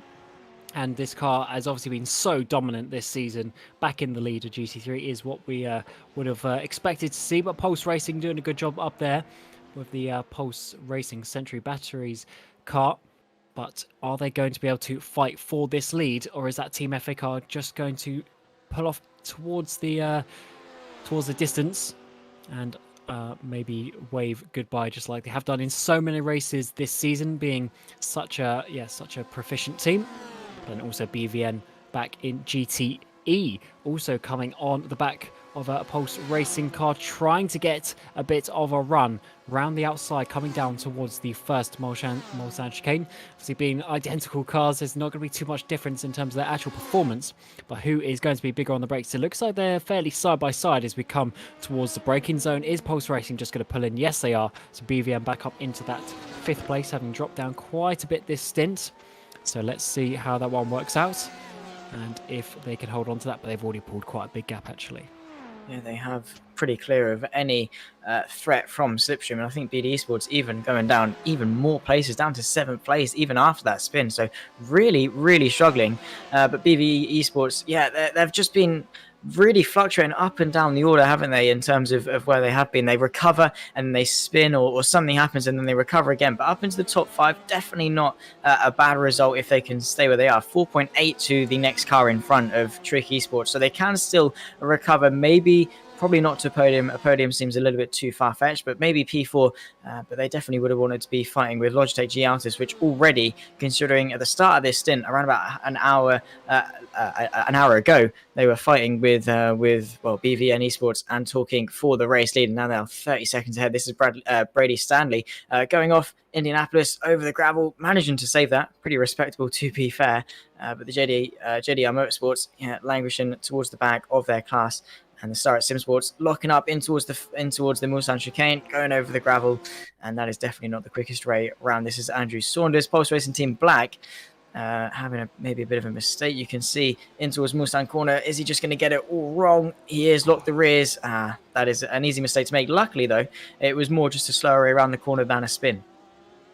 Yeah, we've seen so many of those, just sort of losing the rear end on the apex of the corner. It's been, quite a few that we've seen. So I do wonder if it's just maybe a nature of the circuit with the way that you have to set up the car, something like that, because there's been quite a few of them. Obviously, that just is the way a little bit with, at least from my experience, just is a little bit of the way of driving on iRacing a little bit. It's very sensitive at that part of the track. You've got to have a little bit of control with the pedal inputs to not overload the tyre or just put the weight transfer out a little bit too much, etc. And we've got another spin there in Arnage, and that was the same Pulse car again, just losing the rear end, the Pulse GTE car, and unfortunately that's going to be a couple of positions lost as well. So certainly quite a few drivers coming a cropper to the difficult braking, maybe with this track. I mean, of course, it's Circuit de la Sarthe, so you really have a very low downforce orientated setup for them straight, and you, of course, with that have a lower rear wing angle, lower front wing angle, and with less rear downforce, you have a very unstable rear end. And it's very easy to pitch it around, especially with the little downforce that you do have. You unsettle the car, and any downforce you did have is gone, and very easy to unsettle the rear end. Luckily for them, they won't be running too high in terms of pitch angle, with the rear being higher than the rear being higher than the front, sorry, because they want it nice and streamlined to maximize the straight line speed. So that is not going to be a factor in sort of the rear end lifting up. But it's still strange how many people are affected by it. So it must be a universal thing of the lower downforce. Again, back with Dylan Burse. In fact, Thomas Hinz and the Injectors online 51 under pressure from Rival Autosport, who were leading this race for quite a while, now find themselves in P5 in the slipstream, going down towards Indianapolis. He's going to try and look to the right-hand side, not quite going to be able to go for the move, but he's definitely going to be looking to set it up. In fact, is gaining at quite a rate of knots in the slipstream, going through the kink. Just going to have to back out of this one. But Rival Autosport, they've definitely been one of the ones to watch this race. Yeah, they've been actually someone I didn't expect to be at the front so much, but they certainly have, leading the race at maybe even multiple of the restarts as well. So certainly been up towards the front and within sort of 10, 12-ish seconds of the leader, so not doing too badly as we go. But also Injectors online with Thomas Hinz, they've had a great stint. They were a little bit lower down, but they've managed to get a few places up there, so a really good job from them. Just need to be able to hold on to this position as we're getting towards 50 minutes to go in this season, which means we're probably about 3 laps away from, or give or take, from some more pit stops, as yeah, it's generally around sort of 40 minutes-ish, but that is obviously depending on how much fuel they've got in the tank, what they're going to be doing with their final pit stop, so let's wait and see on that one. BN97 now getting very close indeed towards the back of the 51, but can't quite get close enough to that part of the track, so I think he's going to be waiting for the Mulsanne Straight, because it just seems that the Mulsanne Straight slipstream is just, yeah, quite difficult to defend from. Really is. You just get such an intense amount of a slingshot effect, really, that just propels you through. You can just dart to the right hand side or left hand side, whatever it might be, and for Thomas Hinz it's going to be quite hard to defend from that, unless he's got a slipstream in front of him, which he doesn't have, because the AHU 69 is around about 3 seconds up the road, and he definitely won't be feeling any slipstream from that far back. But we are approaching the pit window for the final stops of this race in around about 10 minutes time or so for the LMP2 cars, that are going to really have to stretch these fuel tanks to 40 minutes. Maybe if they can stretch it one more lap, they can have an easier job, but it's going to be difficult. Rival Autosport in the slipstream. In fact, the 51 is going to have a little bit of a tow from the GTs in front, but they're going to have to negotiate their way through. The 51 going sort of defensive in order to get past the BMW, and the 97 just going to follow him through, take that open gap, and just make sure he doesn't lose any time. The 51 getting a pretty poor launch off the second chicane, and again the 97 in the slipstream. They clear one Porsche, and I think they're pretty clear of traffic. This is back to the fight. In fact, no, it's not. This is the battle for P10 in the LMP2 class. In fact, the battle for P9. The Texan is 42, get ahead of the 27. So yeah, a lot of battles up and down the grid cam. Oh, it's pretty amazing that there's just always a battle here, especially in the LMP2s. For some reason, pretty much the whole race, apart from that hour where there's loads of safety cars, we won't talk about that, there was literally all just action between them at some point in the field, which is really great to see. But it is, as you say, analytical, trying to get on the back of Texanese, but they can't quite get close enough just yet. So we'll come back to this battle with Rival Autosport trying to get a bit close to Thomas Hinz. Drew Russell is in that car at the moment, and this is he's actually quite close. So this is going to be a good slipstream, but is he actually too close? Because sometimes you can actually be too close that you don't get the full effect of the slingshot, as Zach was mentioning earlier. You just sort of stall a little bit as you get too close, but is he going to be getting close enough coming down towards Indianapolis? He's getting closer and closer. It looks like he's just sort of stalling his progress there, probably doing a little bit of lifting, just making sure he's going to be getting past at a good point, or maybe he just feels Thomas's speed is good and he's just going to follow him for now. Yeah, they're still coming up to a little bit of traffic they have to clear. In fact, a pretty poor run off the of Arnage for the 51 might open the door for Drew Russell, tucked up in the slipstream. No heavy braking zone for the remainder of this lap. He might have to wait for the Mulsanne, but look at the closing speed that Drew Russell has in that slipstream. It's just been so powerful around Le Mans today. Into the Porsche curves, not much that he can do in the way of getting through because you're not on the brakes, if at all, through there, especially as they will be on quite light fuel as well. So that chassis will be very, very nimble indeed. So the 97, yeah, no way through for the time being, and probably won't have any opportunity. As the 51 kicking up a little bit of dirt, just goes to show how much they're pushing in order to keep this P5. I believe it. Yeah, it is. No, it's P4 in class between these two. So even better, one better. He's going to want to keep it through the 4 chicanes. They've got a little bit of traffic just in front of him. In fact, they're actually closing on the 69. That gap was around about 3 seconds a minute ago. It's now down to sub 2. Yeah, these times are really starting to close in a couple of these battles, which is great to see. And hopefully they will get even closer, to be honest, as we get towards the end.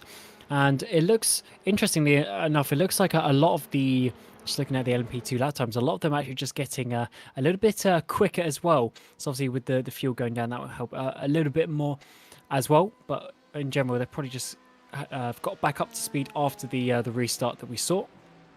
And they'll then obviously be trying to work themselves backwards now from the end of the race, trying to work out when they're going to do their pit stop and when that is going to be exactly. Are they going to be able to make it without splash and dash, or are they going to have to do that at the end? That is what we're going to find out fairly shortly indeed.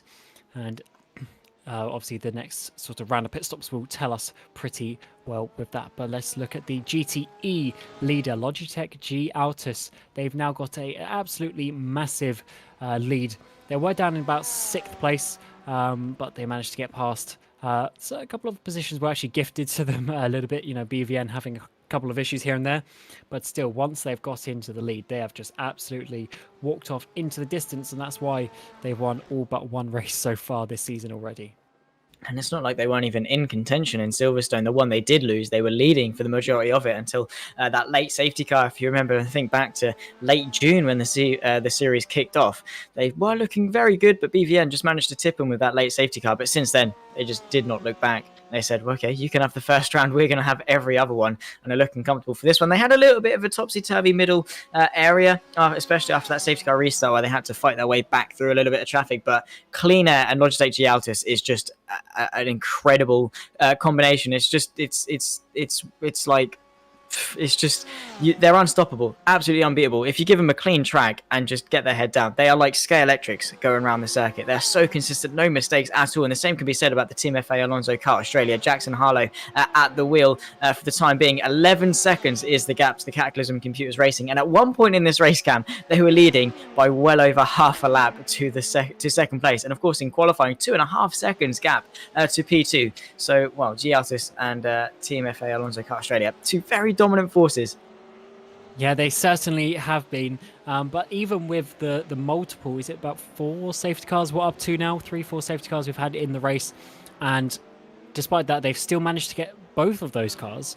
They've still managed to get themselves to the front and then have a really comfortable lead as well, which just shows you how dominant they have been in those classes. Oh, there's a bit of grass there coming into Corvette. Ooh. Is he going to be able to save it? No, the rear of that car is going to be going around. Fortunately, the other Porsche coming through, the other GTE, managed to avoid him.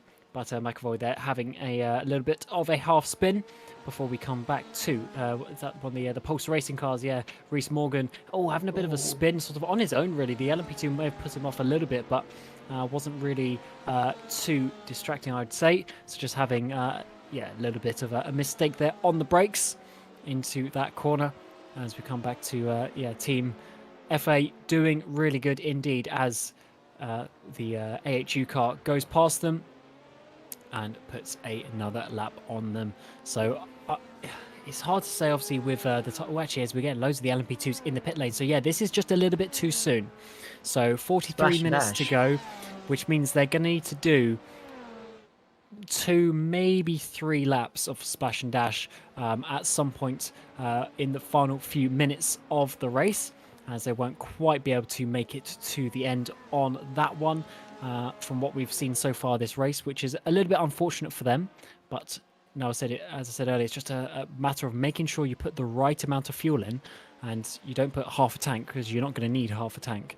You're going to need to, do a bit of maths and make sure that you're not losing a few seconds for no reason. Yeah, for sure. It's going to be such fine margins, especially in such an uncertainty when it comes to the strategy. Yeah, round about, it's way too soon. 42 minutes on a tank of fuel for the LMP2 guys, near impossible, especially at a track like Lassard.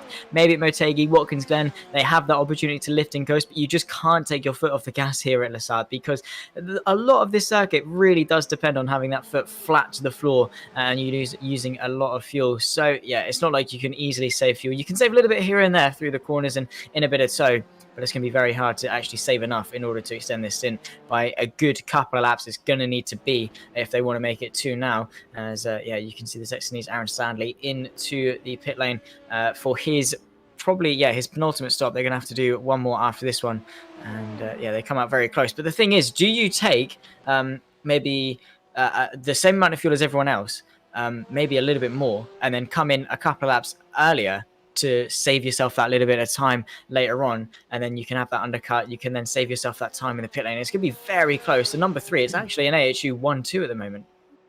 Yeah, it's a difficult choice because, as you say, you could either fill up full and then just add the couple of laps fuel when you do a splash dash, or you could fill up half a tank now and then whatever you're going to need to the end. So you're sort of averaging out your fuel level just a little bit.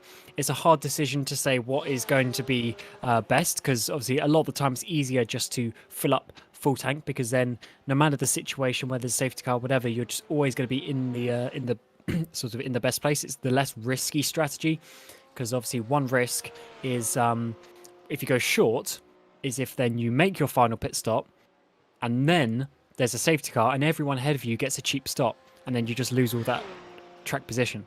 So it's certainly a difficult one. So I would assume most drivers would have just filled up and then trying to go as long as possible.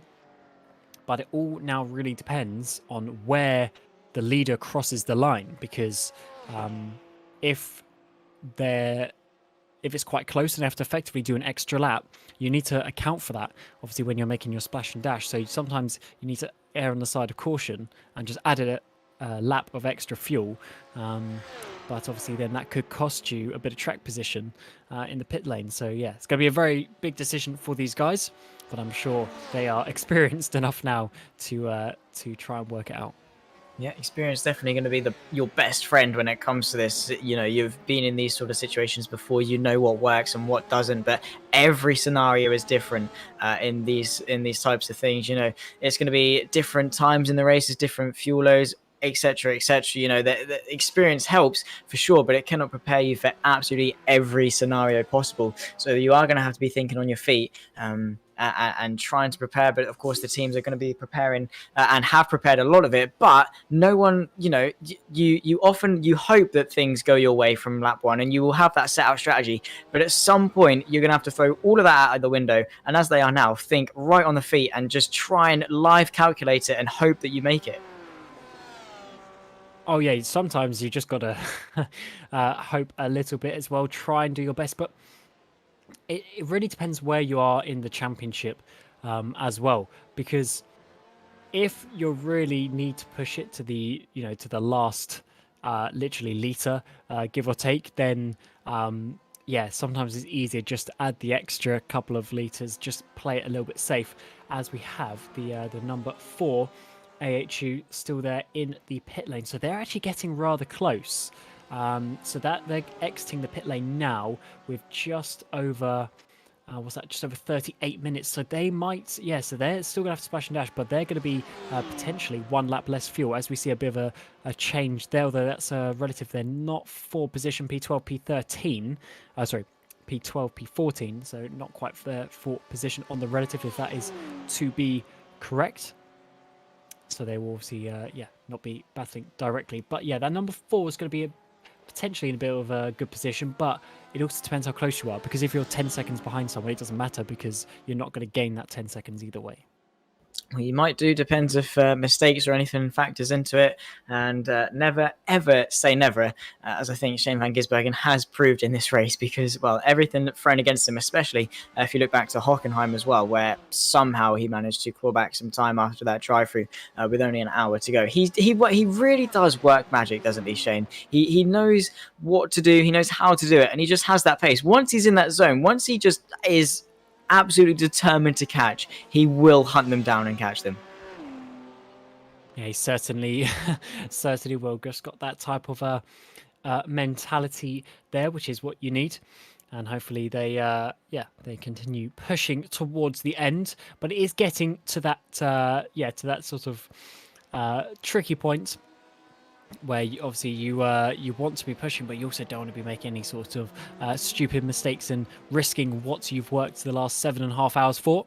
But now back towards the front, we've got the battle for second place overall, and in the LMP2 category, Rival Autosport have got themselves up onto that podium position, and they're now trying to go side by side with the number 69 into the Porsche curves. Down the inside, it's going to be a big dive there, but round the outside comes the number 69. Is he going to be able to hold that track position as we now come to the left-hander? But no, we've got Rival Autosport keeping it pinned there through the left-hander, managing to keep that position up into second place as the number 3 comes into the pit lane. And that is going to be a really awesome move there for the number 97 Rival Autosport. Really big risk, but his reward is that he's going to be there leading the battle as we come into this pit lane for the final time for these guys. And by the time they leave the pit lane, there's going to be, give or take, 35 minutes left. Can they get to the end? It really just depends where they are when they... Yeah, it just depends if the leader's going to cross the line with a few seconds left or that sort of thing as well. That could be quite important for them, because obviously at this point they're just going to fill up the tank to the full and just hope that they can get to the end. So let's see how it works out for them. And we now come to this battle between Vector by RSR and Pulse Racing. This Pulse Racing yellow, we've seen quite a few battles with this yellow Lamborghini actually, but now this is for that 12th place. Can Vector get down the inside? Looks like they can with a bit more straight line speed there, and Pulse going to have to just pull in for that one and see where they can come back at another attempt. Although obviously you can always brake a little bit later into this first chicane, but sometimes it's easier to not fight it and then just get the slipstream back at the next one. And yeah, looks like that battle is won with Vector up there. And in the LMP2s, where is Summit? So Summit has come out ahead of the number 69 and up back into second place. Summit Simsport's looking pretty good there. Rival Autosport, if that timing is correct, has seemingly lost that position back to the number 69 and actually quite a few seconds as well. Yeah, it's a good 7 seconds. Whether they've, I don't know, maybe the AHU cars are confident that they can save enough fuel and maybe take a little bit less, but 7 seconds worth of fuel, that's got to be a good lap or two worth in terms of refilling that tank. So I really don't know. Are the AHUs committing to a splash and dash or and have fueled less so because they know they're going to have to come in again? And Rival Autosport are chancing it and going for that 35-minute stint. It's going to be very close, and I really honestly do not know which way this is going to go, because the AHU cars obviously being a little bit more careful. In fact, it's just shown that Rival Autosport has got themselves back up into P3. Whether the timing's all over the place at the moment, we're not quite sure as to what's happening. So it seems Rival Autosport has kept that position over the AHU 69, and they are on equal strategies. But honestly, at this point, we are not sure whatsoever. Yeah, looking on the timing map, I think they are still fairly close. So yeah, it's just been... Yeah, so Time Tower, we've just been said, is having a bit of a moment, but we'll try and work it out from the visual side. We actually have a side-by-side battle now for P6, P7, with Trick Esport there leading the way from the AHU number 4. Simon Evans is in that car at the moment, and Trick Esports there keeping that 6th position. And yeah, the number 4, Simon Evans, they were up a little bit high, but they've just dropped down a little bit now, and the number 99 has Scott Sislowski in that car at the moment, actually pulled away just a little bit in that chicane as well, so it looks like they're going to be able to hold on to that 6th position indeed. But yeah, not the only battle in the LMP2s, as you've got the battle for the podium as well. So once again, the LMP2s are having a constant battle somewhere in that class. Constant changing between all of them, isn't it? And we're on board now with Reese Morgan, the Pulse Racing Team Yellow, trying to get onto the back of that Vector by RSR, right in front of them. BMW overtook him just a couple of laps ago, a couple of moments ago, and managed to, well, Reese Morgan has managed to keep him honest. The gap only about 1.1 seconds between the two. So still there in contention, hasn't lost too much time, as in fact, actually, they always do that. I always think they're going to come into the pit lane. They're just opening up the four chicanes. It looks as though they're coming in, but in fact they are not. Around about an hour and 32 minutes left of this race remaining. We're going to take a replay. This is the move by Brock Kelly to get past that Pulse Racing Team Yellow. This was a couple of moments ago. Managed to blitz past down the straight of literally a drag race all the way down towards that first chicane, and then it was just Brock Kelly who was brave enough to claim that corner. You can just see how long you're thinking about where you're going to brake, especially when you're side by side. The BMW managing to squeeze the gap up the inside as clean as you'd like it, and managed to carry on. But yeah, the battles have sort of dissipated at this point, Cam, but still all of these results are provisional because of the uncertainty that is the fuel tank. Yeah, we will have to see indeed. And the number 3, Scott Pye, actually got back into that one, whereas Summit Simsport in P2, Liam Reston has stayed in that. And that's an interesting decision to swap drivers when obviously Van Gisbergen was in such a good rhythm there. But let's see what Scott Pye can do. Can he hold on to that lead? And or will Liam Reston actually close him down? We will have to see. And looking at the pit times, everyone was roughly the same in terms of the pit times, give or take, a little bit of randomness and differences here and there, but nothing crazy stands out. So I think that was just the number 69, just losing a little bit more ground to the number 97 in the pit lane, which is why that gap is the way it is.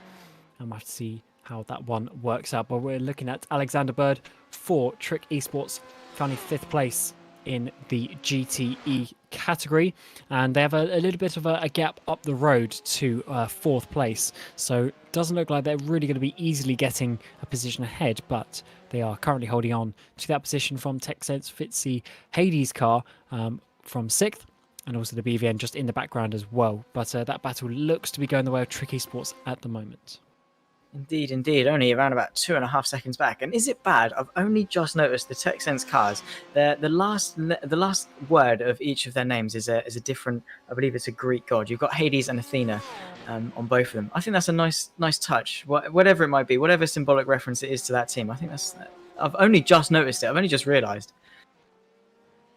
Yeah, I.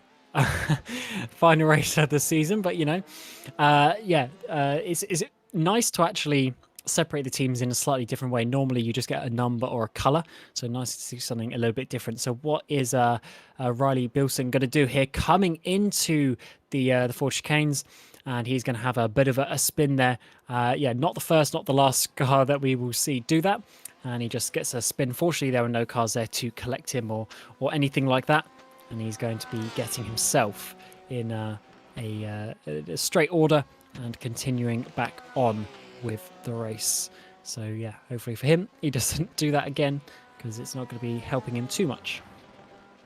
Definitely spins don't help, and it was pretty much a carbon copy of the BD eSports spin we saw a while ago, where they just got over that curb, got unsettled, and around they went. And it's a very easy mistake to do. You have to give a bit of leeway for it. You can just see that Porsche literally jumping over those curbs. You can just see that the front right and the front left just lifting up completely off the floor, because that's the quickest way through, but it's also the most risky way through, in the sense that you can really unsettle the car if you're not careful. So yeah, it's probably going to affect the LMP cars a lot more than it is the GTEs. They're so more sensitive and so much more fragile to contact and unsettlements. Are the LMP2 cars, as opposed to the GTEs and GT3s, which can take a little bit more of a brunt. They're still quite sensitive, but compared to the LMP2s, which are just so fine-tuned, like Formula 1 cars, they're just so fine-tuned to aerodynamics that as soon as you lose a little bit of it, it's just going to send the entire car around.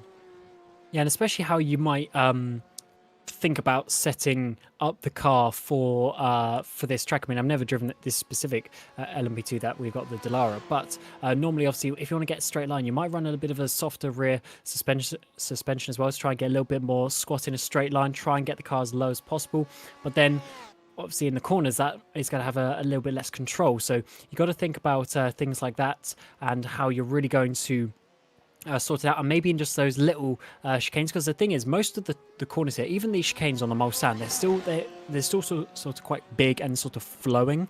They're not these little tight chicanes which you get at the Ford chicanes. So you're not going to design your car around the Ford chicanes unless you are struggling that bad, because you don't spend most of your time in those corners. So it's quite an interesting balance for the setup on this track in general, and I think that's why it creates such interesting racing as we get to obviously well into the final half an hour now of the season, but there's still a few drivers getting caught out by it.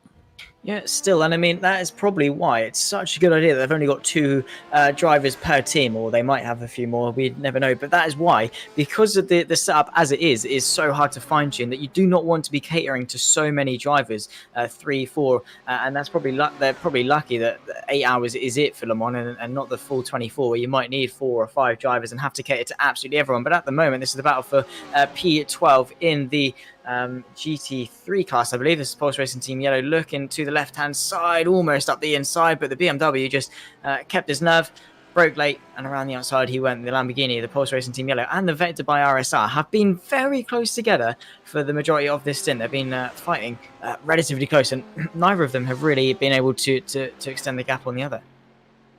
Yeah, been such a close battle between these guys. Got the LMP2 coming past them as well down the inside there. Is that the 97 car maybe coming through in, if that is, that would be the one in 3rd place in class, Rival Autosports. And I think it is, because just behind them you can see the number 69 AHU car, who's obviously got to get through this few bits of traffic first. But it does seem actually that the number 69 at the moment, with Justin Rougier still in that car, can't quite get close to Drew Russell. Drew Russell's been holding on to that position for a little bit now, and he's been able to, once he got past just before the pit stop, he's able to hold on to that 3rd place and potentially get themselves a podium at Le Mans, which would be very good for them indeed. But yeah, the 69 not quite able to keep up at the moment. Gap is only 2.5 seconds, so it's not particularly massive, especially with the uncertainty that is the pit stops and fuel, and very fine margins can really decide this race, I reckon. But yeah, you want to end off the season with a high, especially considering the fact they probably will be taking the championship. So they're probably not bothered if they get the podium or not, because of course they will be taking the inaugural AHU championship of the LMP2 category. So I mean, not at all a bad day either way. But you always want to end off the season with a podium or a good result, whether that is the championship or a good on-track result. And to bring home a double AHU podium in the AHU series wouldn't be a bad way to end off this season.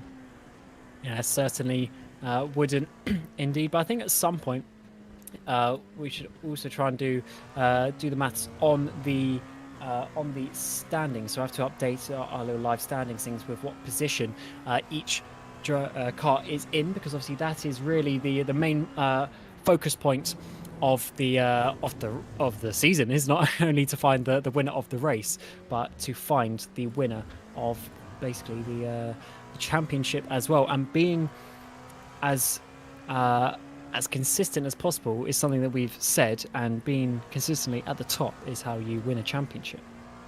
Yeah, it is. It's all about consistency. You can be the quickest team, but if you're not delivering that quickness and that speed week in, week out, you're not going to get very far in a championship. You need to be on it every single race, especially in a 6-round championship such as the AHU has had this season, because it's such, each round accounts for such a higher percentage of the overall points. If it's a 20 race season, each round will only account for 5% of the overall point score. But with a 6-round event, that's upwards of 20% of the points up for grabs at each race. So, you need to be on it every single race. And a DNF, like Lobs found out, really puts you at championship contention, and let alone 2 DNFs will really put you out. As we see BD Esports, Mark Gibson at the wheel, going to the inside of the 56 Summit Sim Sports car to get himself into the top 8. Not really been their day for BD Esports. They're up there at the start and in the middle stages of this race, but the final hour since that safety car restart has really come undone for them, unfortunately. But they've still got a glimmer of hope for the top 7, because the AHU number 4 car is just a couple of cars ahead once they clear this GT traffic, 1.5 seconds. So it's not all over, and Mark Gibson has definitely been one of the standout drivers, especially in that BD Esports team. Yeah, so just done a bit of the updated live standings, and as it stands, the number 69 would be winning the championship, but the number 3 would overtake BD Esports. So that is obviously quite a crucial bit. But back now at the GTE for now, BVN, are they going to be able to get down the inside of TechSense? I think they just about have been able to do that as well. So so the Ferrari, back down the inside though into Indianapolis. That's a really bit of a dive where you can't quite actually make it. So BVN hold on to that one, but that was a bit of a look at least from TechSense. But Dylan bursts there in this car. They've had a bit of a tricky final couple of hours or so, but they are finally finding their feet a little bit. And that TechSense Fitzy Hades car, I think they would have hoped for a little bit of a better result, because they were really in the battle for 4th quite a lot in this race, but it looks like they might struggle to get up to those positions. But I think we are still expecting a couple of pit stops here and there, as we actually see Drop Bear come in from the GTE battle, currently in that 3rd place, but in the pit lane, and I think Simrig's also asked a pit stop as well.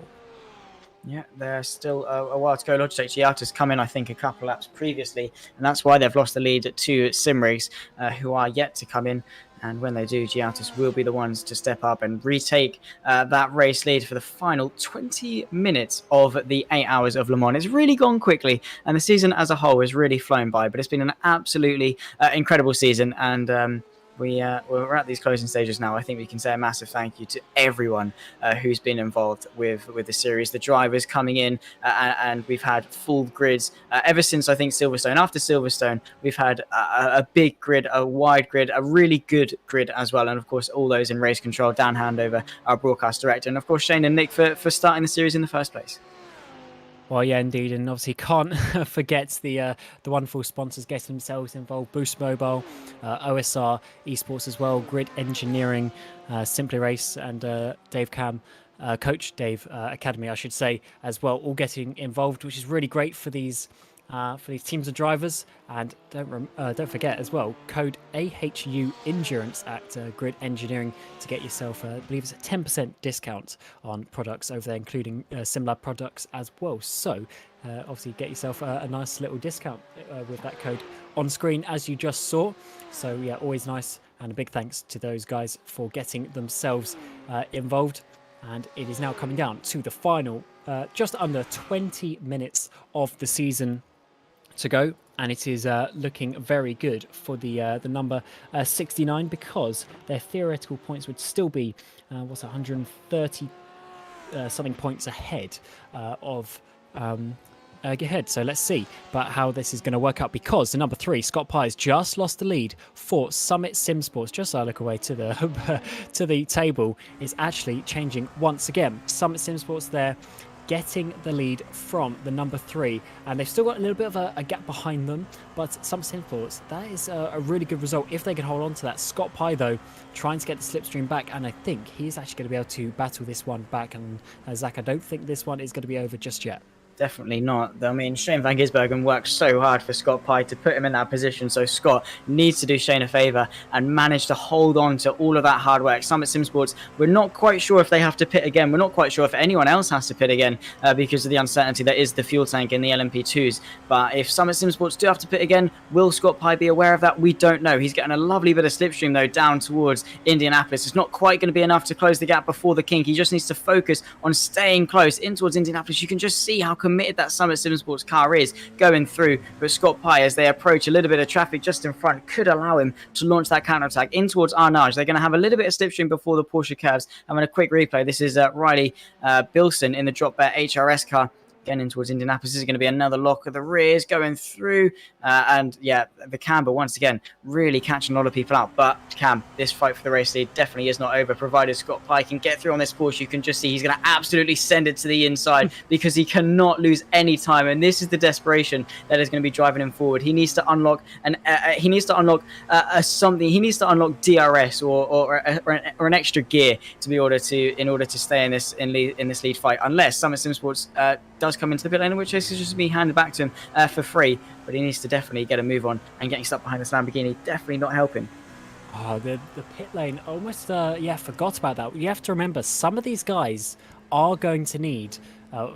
We think actually quite a few of them are going to need to do a bit of a splash and dash at the end as well, depending on how good their fuel saving abilities are, and that could be so crucial in the final literally couple of laps of the race. But we will probably not find that out for another sort of 10 minutes or so. Who is going to be doing that? Who is going to need those extra couple of laps of fuel? As we jump back to Simon Evans in the number 4 Apex Hunters United eSports entry, getting close to the other Summit SimSport car, battle for 8th place. But actually no, Summit, they're going off into the pit lane. They can't make it to the end, so they are coming for their splash and dash. So it's only about 17 by the time they come out, about 60 minutes of fuel that they're going to need. So it's not too much indeed, but let's see if any of the others are going to follow them in on the next lap.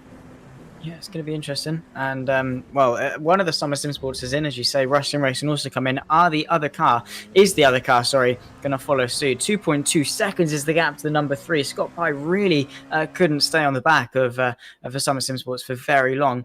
As we go back to Pete Edwards in one of the GT classes. We're scrolling through a lot of cars right now. Christopher Henn and the Team Kraken. A lot of drivers. I mean, for a lot of these guys, they've had 8 hours. It's the longest race of the season. I think every single person that finished this race can definitely give themselves a massive pat on the back.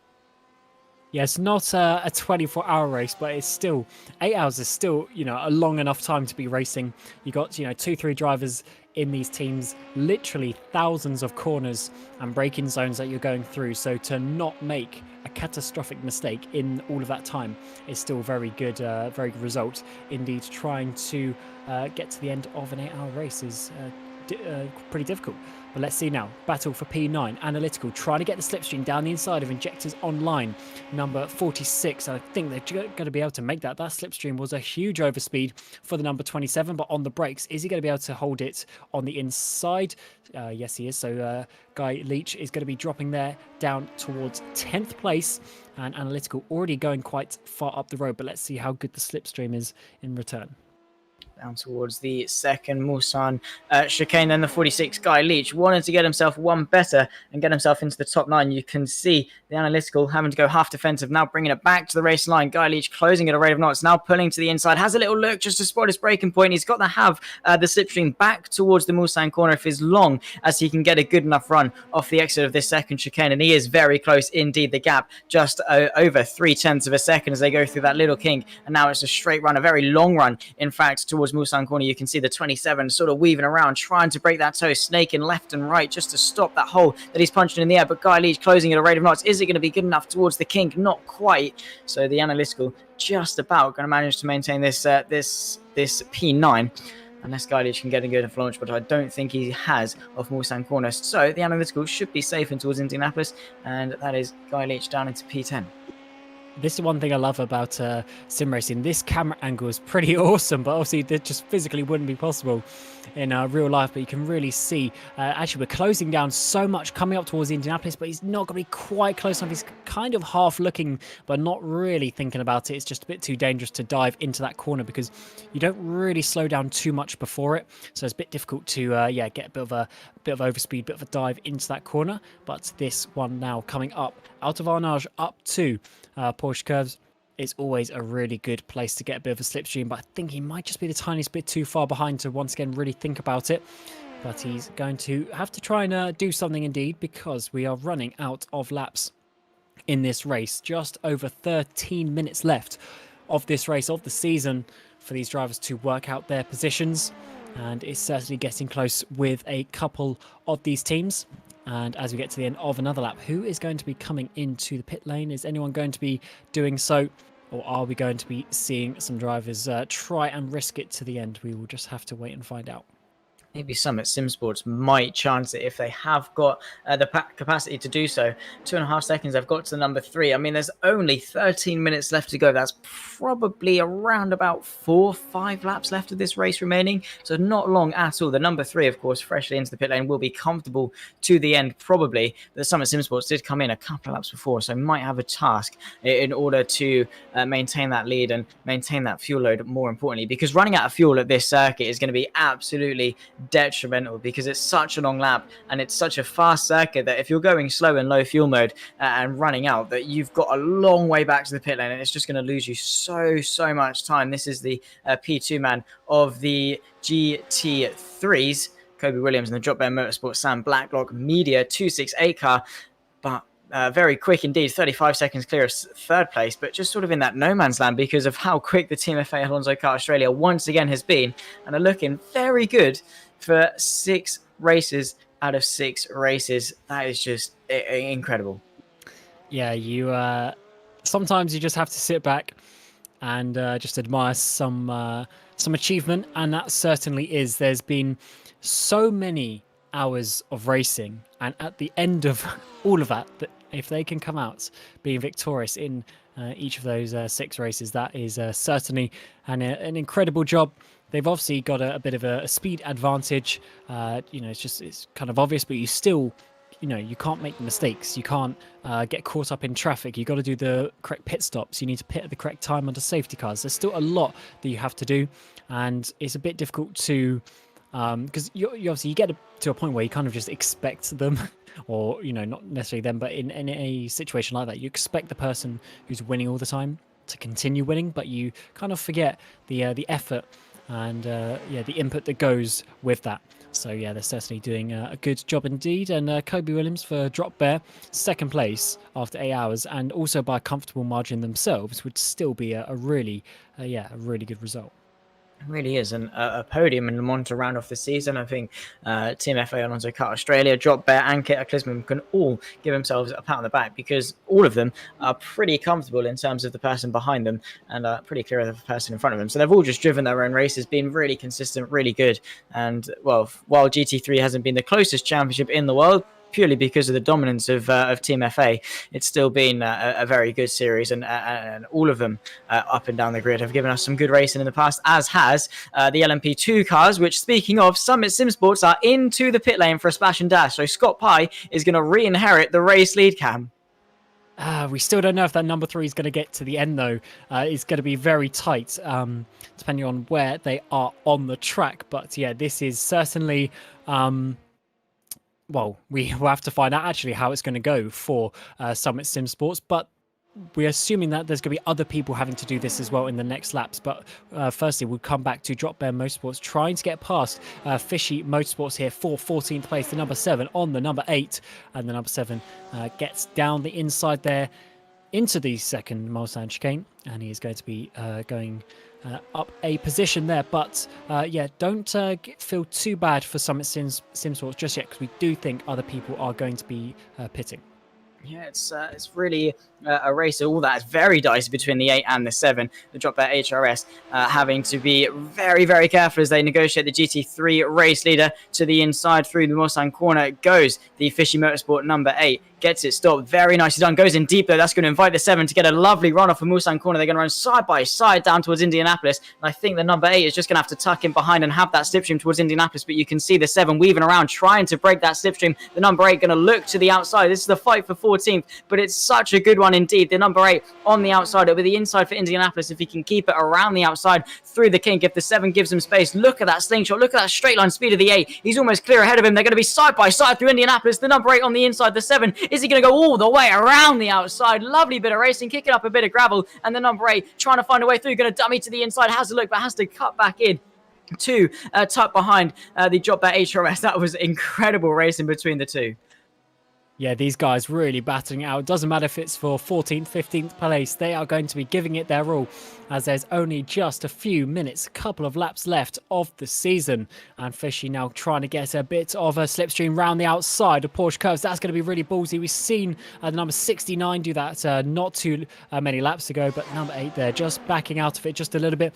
Doesn't help with the traffic just ahead of them. That's really going to get a bit awkward as we get towards the Corvette corner.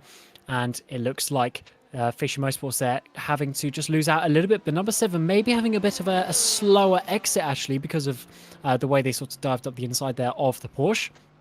But these guys staying out now, and there is now less than 8 minutes left to go, and it's getting very close between some of these teams. Oh, no! 8 there goes for a bit of a spin, and that is going to end the battle between those guys, because he is not going to have enough time to catch up. That battle is certainly over, and that is really unfortunate, as that is, obviously going to be a bit of a issue for him, because he doesn't have any time to get that position back.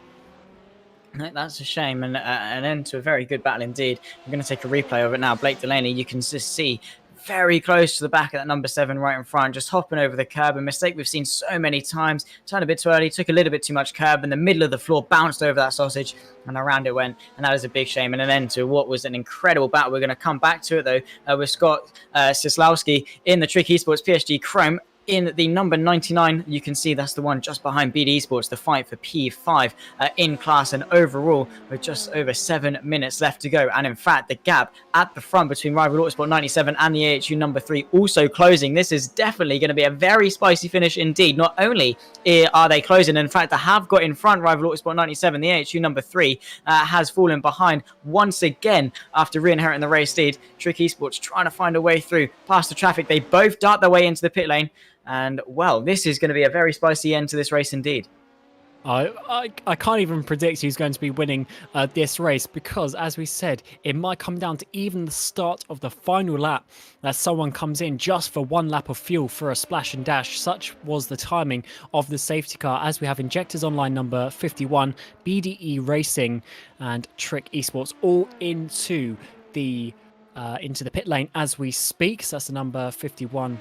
Number 99 and the number 35 all at the same time. But back at the front, Rival Autosport getting themselves the track position, but do they have the fuel mileage to get to the end of the race?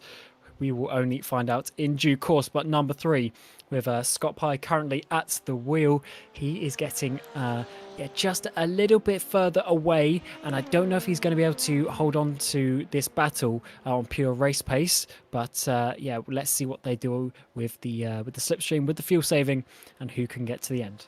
Yeah, it's going to be close. You can see the 97 Drew Russell really just weaving around, trying to break that toe, mitigate any advantage that number 3 might have. Any mistake from either of these drivers will cost them the race, because there's such a little amount of time left to go. This is Thomas Inns, the 51 car, exiting the pit lane, rejoining onto a live racetrack. You can see the GTEs there, tagged him, and that is what happens when you rejoin a live racetrack. The Porsche just doing absolutely nothing wrong. Thomas Inns maybe got caught a little bit. This is Guy Leach on board with him now, the Injectors Online at 46 car on the back of the Russian Racing, who in fact got past, or the analytical that got past the Russian Racing and down towards the S of the 46 also wants to get through and will get through.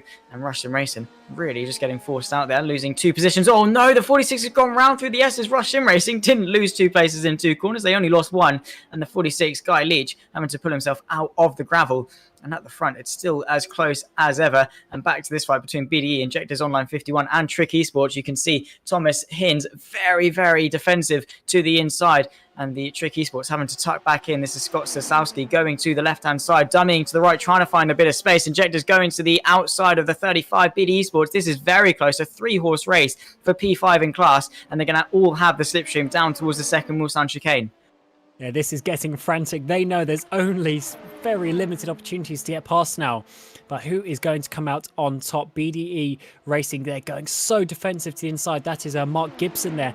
And these are obviously guys who came into the pit lane, and now they're having this amazing battle right at the end. They've got very little fuel, possibly some tyres left as well, as we're going to see once again. Thomas, actually it's not Thomas, oh yeah, it is Thomas Hinds still in that car. He is defending for his life for that position, really trying to get that track position. But now Christopher Henn coming into Indianapolis, is he going to have a bit of a lock up? No, he's just going to go deep. Simply just go deep into that corner over the gravel, and he's now going to come back on. But these guys still battling. Who is going to come out in the lead of this battle? We won't know until they just come out behind the trees. Cisłowski now down the inside, and he's going to go just a little, actually no, just about manages to block off Hinz there, coming out into Arnage. Can Hinz do a bit of a switchback to come up to Porsche? I'm not sure. It's going to be very close. It's going to be very close indeed. Thomas Hinz getting a lovely run, but Cisłowski's going to have that slipstream, a little bit of a slipstream from BD in front. Thomas Hinz, you can see, closing at a rate of knots towards the Porsche curves. Cisłowski going partially defensive. It's going to be the outside for Thomas Hinz. If he can hang on to it, he's got a lovely run. Is he committed enough to go all the way around the outside of the Porsche curves? He's going to try. It's going to be the inside for the second left-hander. They're still going to be running side by side. He's going to have to back up for the second part of it, but a good effort indeed, and a lovely bit of racing. And the 51 still in contention for P7. Scott Cisłowski just managing to hang on and sending his sights forward, but Thomas Hinz kicking up a bit of dirt as he goes over through Corvette and toward the four chicanes. This is a lovely bit of racing after 8 hours of racing as well, or I should say 7 hours and 57 minutes. They're so close, and it's decided by virtually nothing, and that is the magic of endurance racing. And this means with just over 2 minutes left and the lead is going around, that means they must feel they can get to the end of the race at the end of this lap, because I believe the race finishes once the timer hits 0 and then the leader crosses the line, if I'm not mistaken. So that should be good that they can get to the end of the race on this final lap, which means Rival Autosport are technically actually leading the race. And it looks like we might get a double AHU podium to round out the AHU Endurance Series, which would be really good for them. But there's other places that we still need to find out as well. Thomas Hinz, this battle is not over. I think he might just be able to hold on to Trick Esports by the time we get to the end of the lap.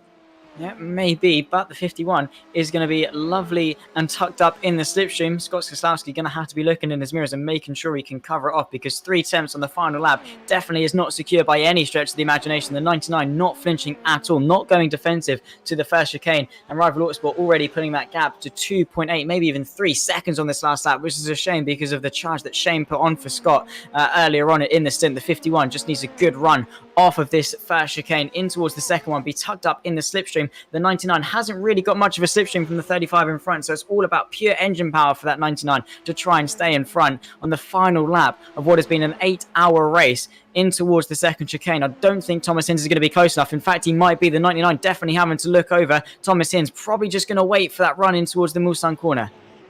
Oh yes, so risky to dive at this point of the track, because you know your rival has the opportunity to then come back at you a bit later on in the race. But look at this, we're getting a bit of a battle here with the GTEs trying to get involved a little bit with the GT3 battles as well, because we've got JDR getting close to the SSR JK Sainz racing car as well, but just ahead of them is the Texent Ferrari, if I'm not mistaken as well. So yeah, really some different battles, but yeah, we can't forget just the leaders of the LMP2 as well, because it's only 10 seconds to go of the 8 hours. And it looks like Rival Autosports are going to be able to hold on to this one with just a couple of seconds left. They managed to get themselves in a really good position due to obviously their speed, but also how the safety cars have worked out. But then they also had the speed to go and get the lead back from Scott Pye in this final stint. They had the fuel saving ability to make sure they got to the end of the race, and out of the final corner they will be taking victory here for the 8 Hours of Le Mans, the final race of the season for the AHU Endurance Series. And then Apex Hunters United Esports will be getting a double podium finish with the number 3 of Scott Pye and the number 69 of Rigier as well. So really good from them. It may be obviously their series, but not getting the win in the final race of the season. But we can't forget about the other classes as well. We've seen some great battles throughout the race between all of these guys. But first of all, we're actually going to see the GT3 leader, because he is ahead. Jackson Harlow for Team FA Alonso Kart Australia, who rounds out the season, completely winning the season. Every race of the championship they have won. Congratulations to them. So much speed in that car. Really great. And obviously the championship that comes with it for them. But then also in the GTEs, another pretty dominant team as well, winning all but one race this season for Logitech G Altus Esports. We got Lapchin in the 1:43, finishing that car, and they'll be taking home the championship as well. But we can't forget there's battles on track. Such is the nature of it being such a long track. So let's see who's going to come out on top. Injectors Online getting just in front there of TechSense, but no, side by side now coming into this left-hander where there's often a bit of a pinch. So they're going to have to just back out of that one, but there's still the slipstreaming up towards the Forge Canes. Is there going to be a bit of a send, or can Injectors Online here hold on for this 12th place? This is Guy Leach in 12th place for number 46. Is he going to be able to hold on as we come up to the final chicane, or is there going to be a bit of a send from TechSense Fitzy Athena? Looks like he's going to be able to hold on to that one as long as he doesn't hit that curb too awkwardly in the final chicane. And no, looks like he's going to be able to hold on to that. So number 46 there holding on for that place. And Zach, it's certainly been a really amazing end to this race. Obviously, still a couple of cars left to go, but for the championship as well, it's been a great finish to the season.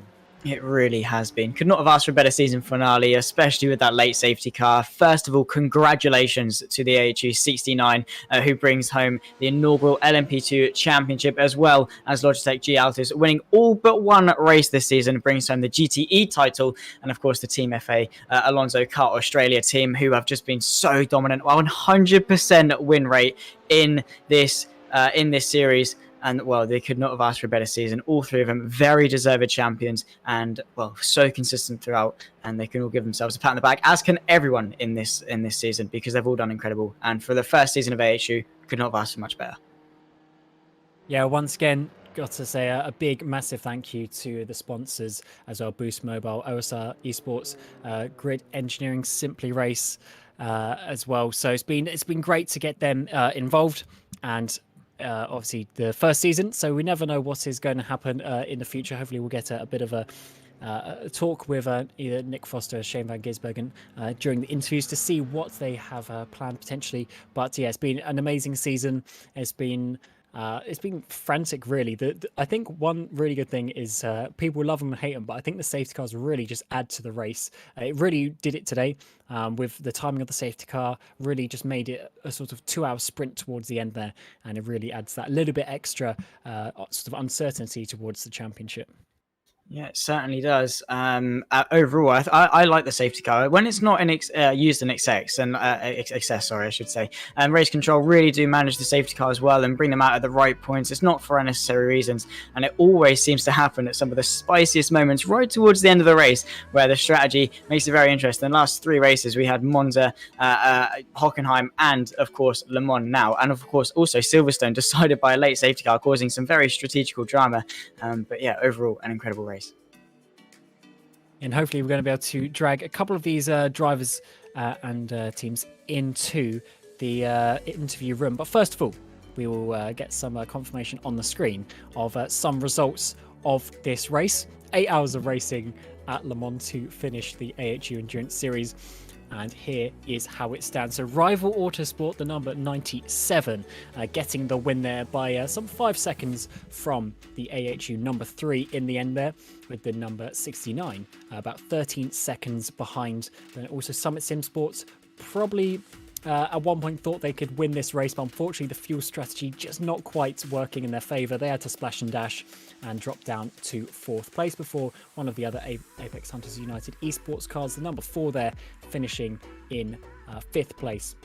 So certainly a really close battle with, if you look down, pretty much all of the top 15 apart from one finishing on the lead lap as well. Obviously safety cars involved, but really close battling up and down with the LMP2s. Unfortunately, some teams like Harnell Jones down there not really having the day that they would have wanted, because they were certainly quick enough to challenge for that podium, but that is just how it goes sometimes. And then in the GT field, it was obviously the Logitech G Altus team getting that win by some 20 seconds from the Simrigs number 199 before Tricky Sports rounded out the podium there, 38 seconds off them. So really good job from them. And unfortunately for BVN Esports, just having a couple of issues there this race, not really able to fight for the championship in the way that they would have wanted, although it was very unlikely. And 4th place still not too bad for them before Drop Bear round out the top 5 with the number 1 85 machine some 50 seconds off the pace.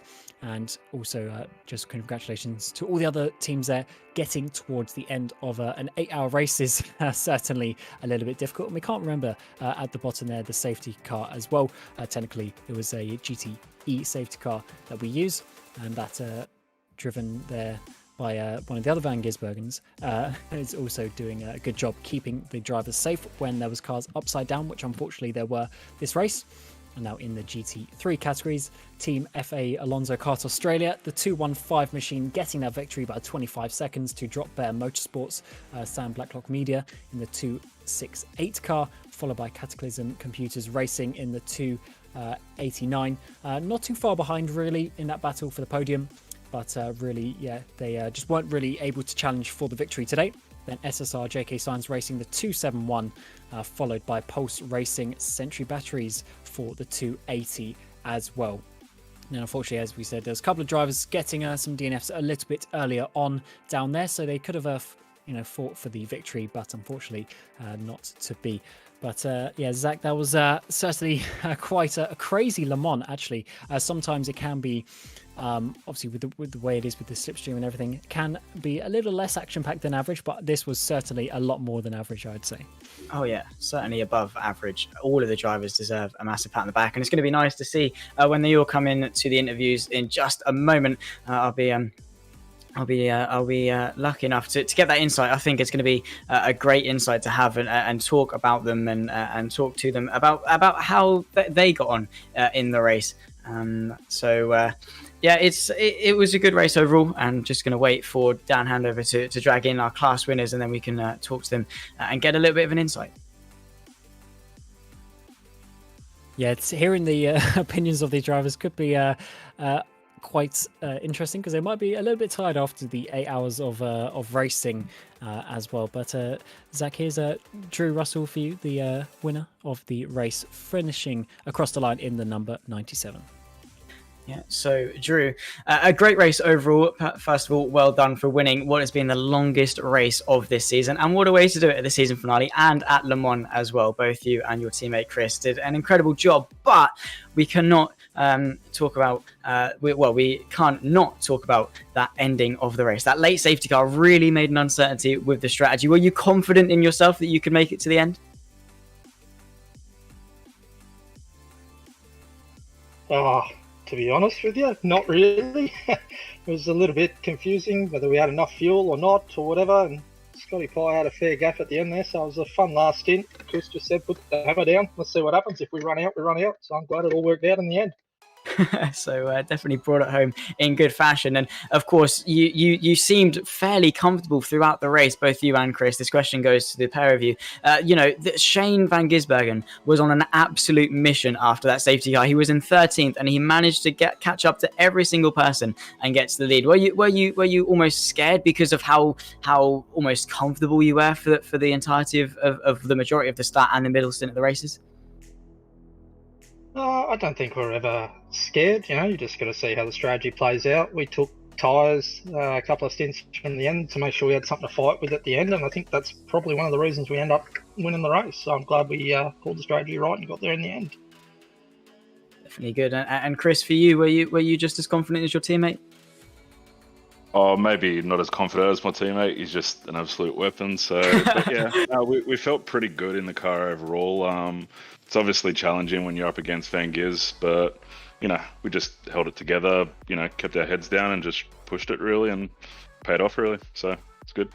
Yeah, for sure. And of course, we end off the 6-round season here. How, for both of you, we'll start with Chris, how has the season panned out for you? Of course, it's been a big learning curve for a lot of people, a new series, and of course, I think it's gone really, really well. But for you, talk us through your season as a whole, not just with the Le Mans.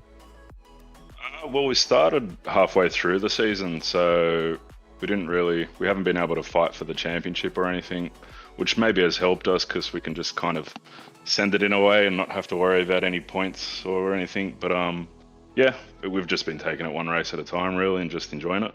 It's been a great series. And Drew, your season, similar thoughts echoing what Chris said? Yeah, we only came in at Mategi, but loved every minute of it. Got to say a really big thanks to all the AHU guys, and massive thanks to the guys that have been in race control. They've had a hell of a lot of work to do, so appreciate those guys putting the time in. Yeah, for sure. And if AHU returns for season 2, can we expect to see Rival Autosport back on the grid? I think so. If Drew's up for it. I'm pretty sure. Yeah. Definitely. Well done to the pair of you. Congratulations for your season, and of course, I look forward to seeing you back in the comms booth when AHU returns. Thank you for joining me, and as I said, congratulations. Thanks, guys. Cheers, guys. That was the Rival Autosport 97 boys of Chris and Drew Russell. We're now seeing the Logitech G Altus guys, the GTE race winners and the championship winners. We'll go to Andrew Carl first. That must have been a very nail-biting race for you to round off the championship. Yeah, that's an understatement for sure. Like, the first part of the race was going to plan quite well, I'd say, but then one of the restarts, there was some carnage with the LMPs and there was some incidents, and there was really 2 ways to go and I chose the wrong way. So unfortunately we had some damage and had to crawl it back to the pits and try to make something out of it. But luckily we had some luck with the safety cars and it worked out okay. Yeah, thankfully for you. I mean, there was a little bit towards the middle stage of the race, of course, with that amount of safety cars. You were in the mid fight. Talk us through sort of that battle coming back through the field. How did you find that? Was it just being patient, or did you just full send?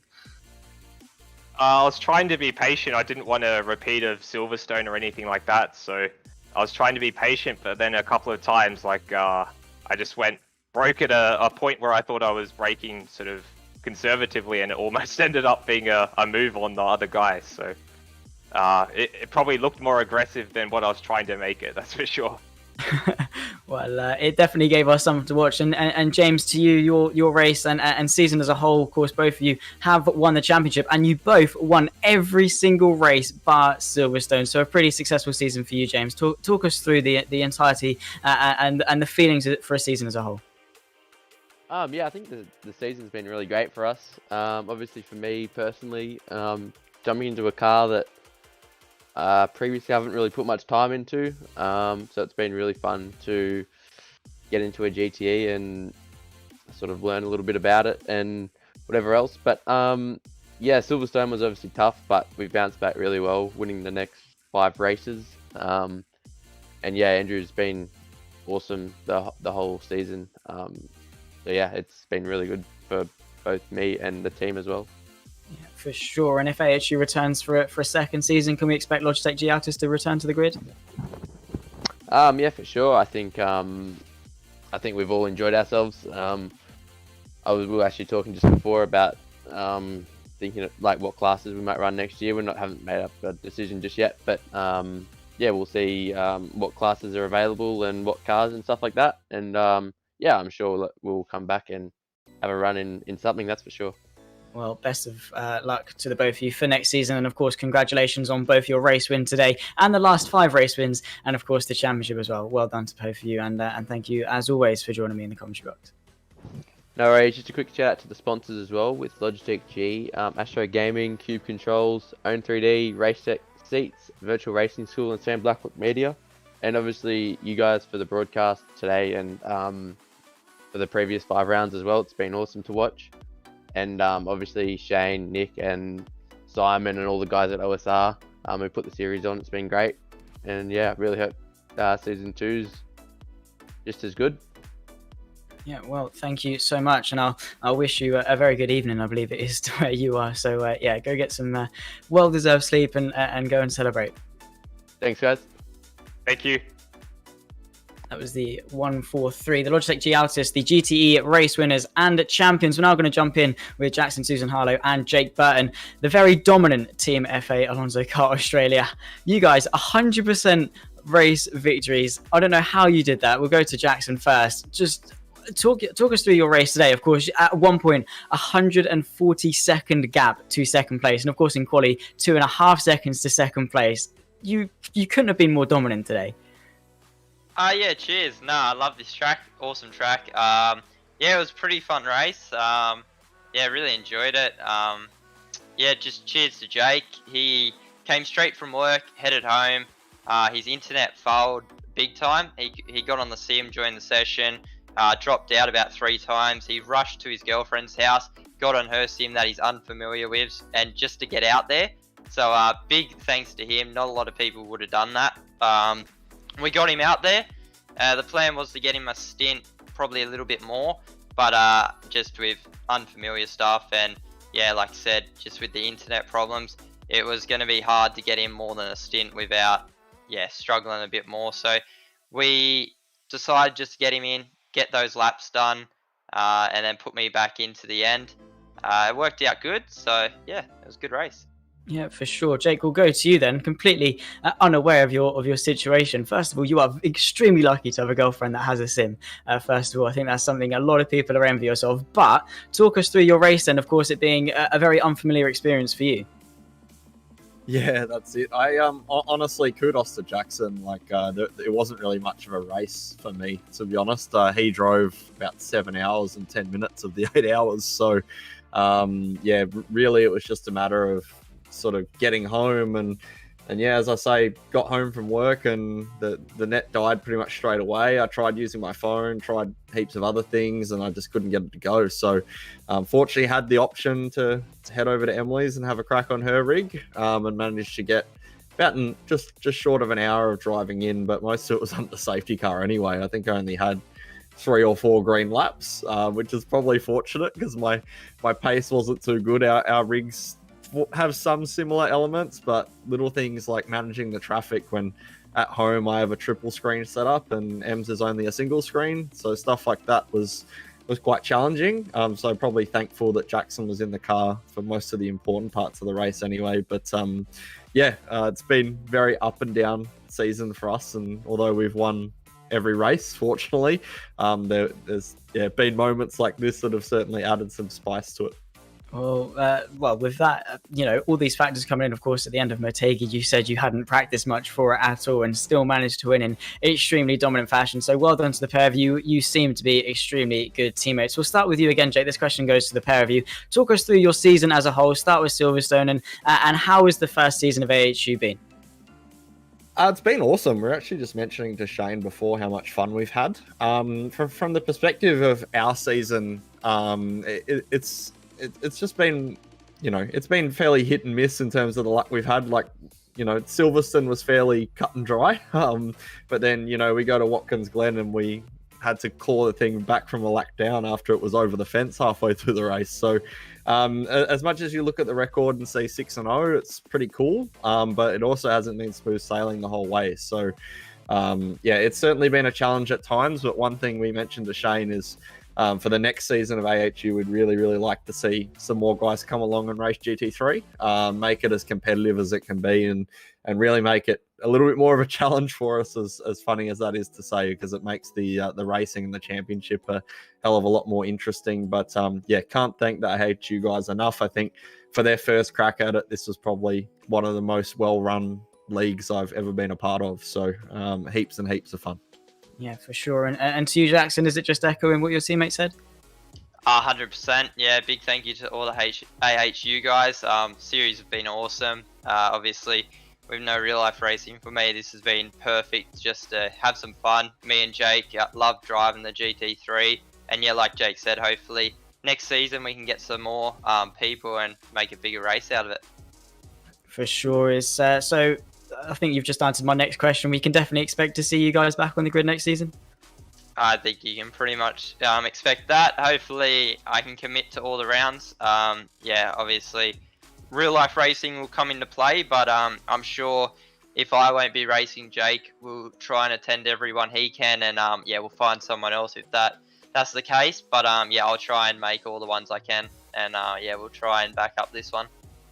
Well, best of luck for you for the next season. Of course, congratulations for all of your victories and, of course, your championship. Thank you so much for joining us for a quick interview. And, well, I think we got a little bit sick of you towards the end of the season, but I don't think that's particularly a bad thing. So, yeah, well done to you guys, and see you in a little while. Thanks, mate. Have a good one. Thank you for the broadcast all season. Yeah, it's been a pleasure. And I think after these guys, we're just going to have a quick word with Shane van Gisbergen, of course, the man alongside Nick Foster, responsible for bringing you AHU. Shane, how successful has the first season of AHU been? Of course, I don't think you really could have expected much better.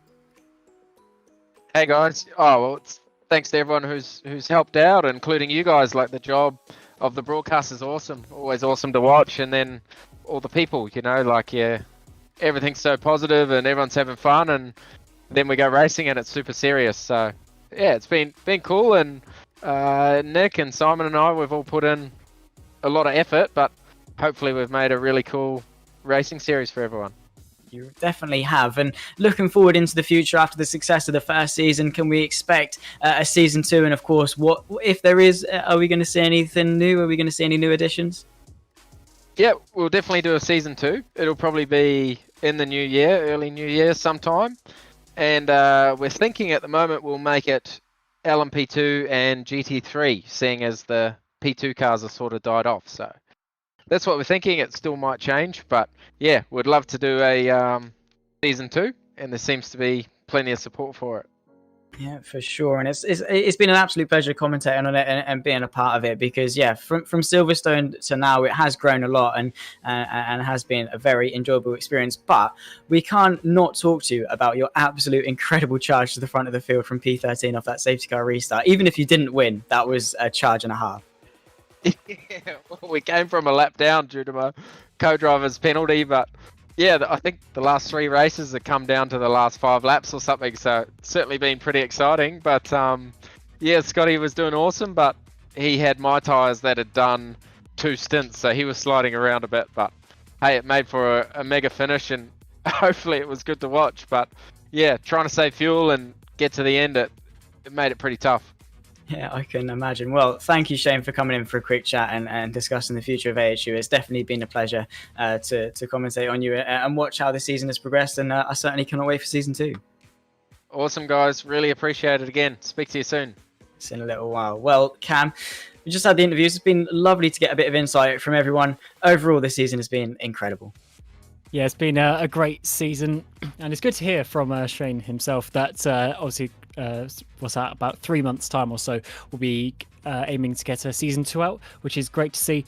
And obviously, it's been an amazing, amazing part to be part of such an amazing season. But yeah, thanks to the broadcast guys today, obviously yourself, Zach, and Ewan, who we had earlier, but also Dan Andover, who did the cameras all the way through the 8 hours and even now with pretty much no sleep. So yeah, really good to see him. But that is going to round it up for this season. Once again, a big thank you to the sponsors, big thank you to the drivers for getting involved, and that is going to end it here for season 1.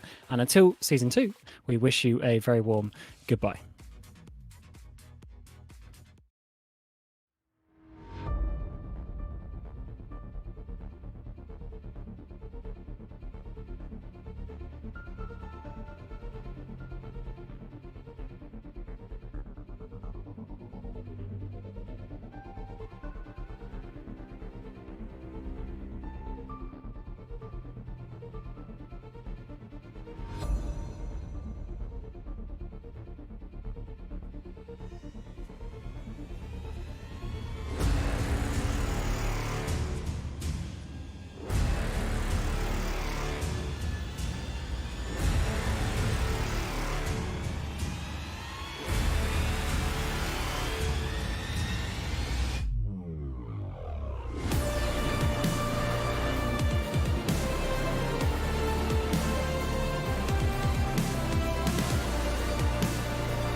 So far, he runs it wide of the apex down there.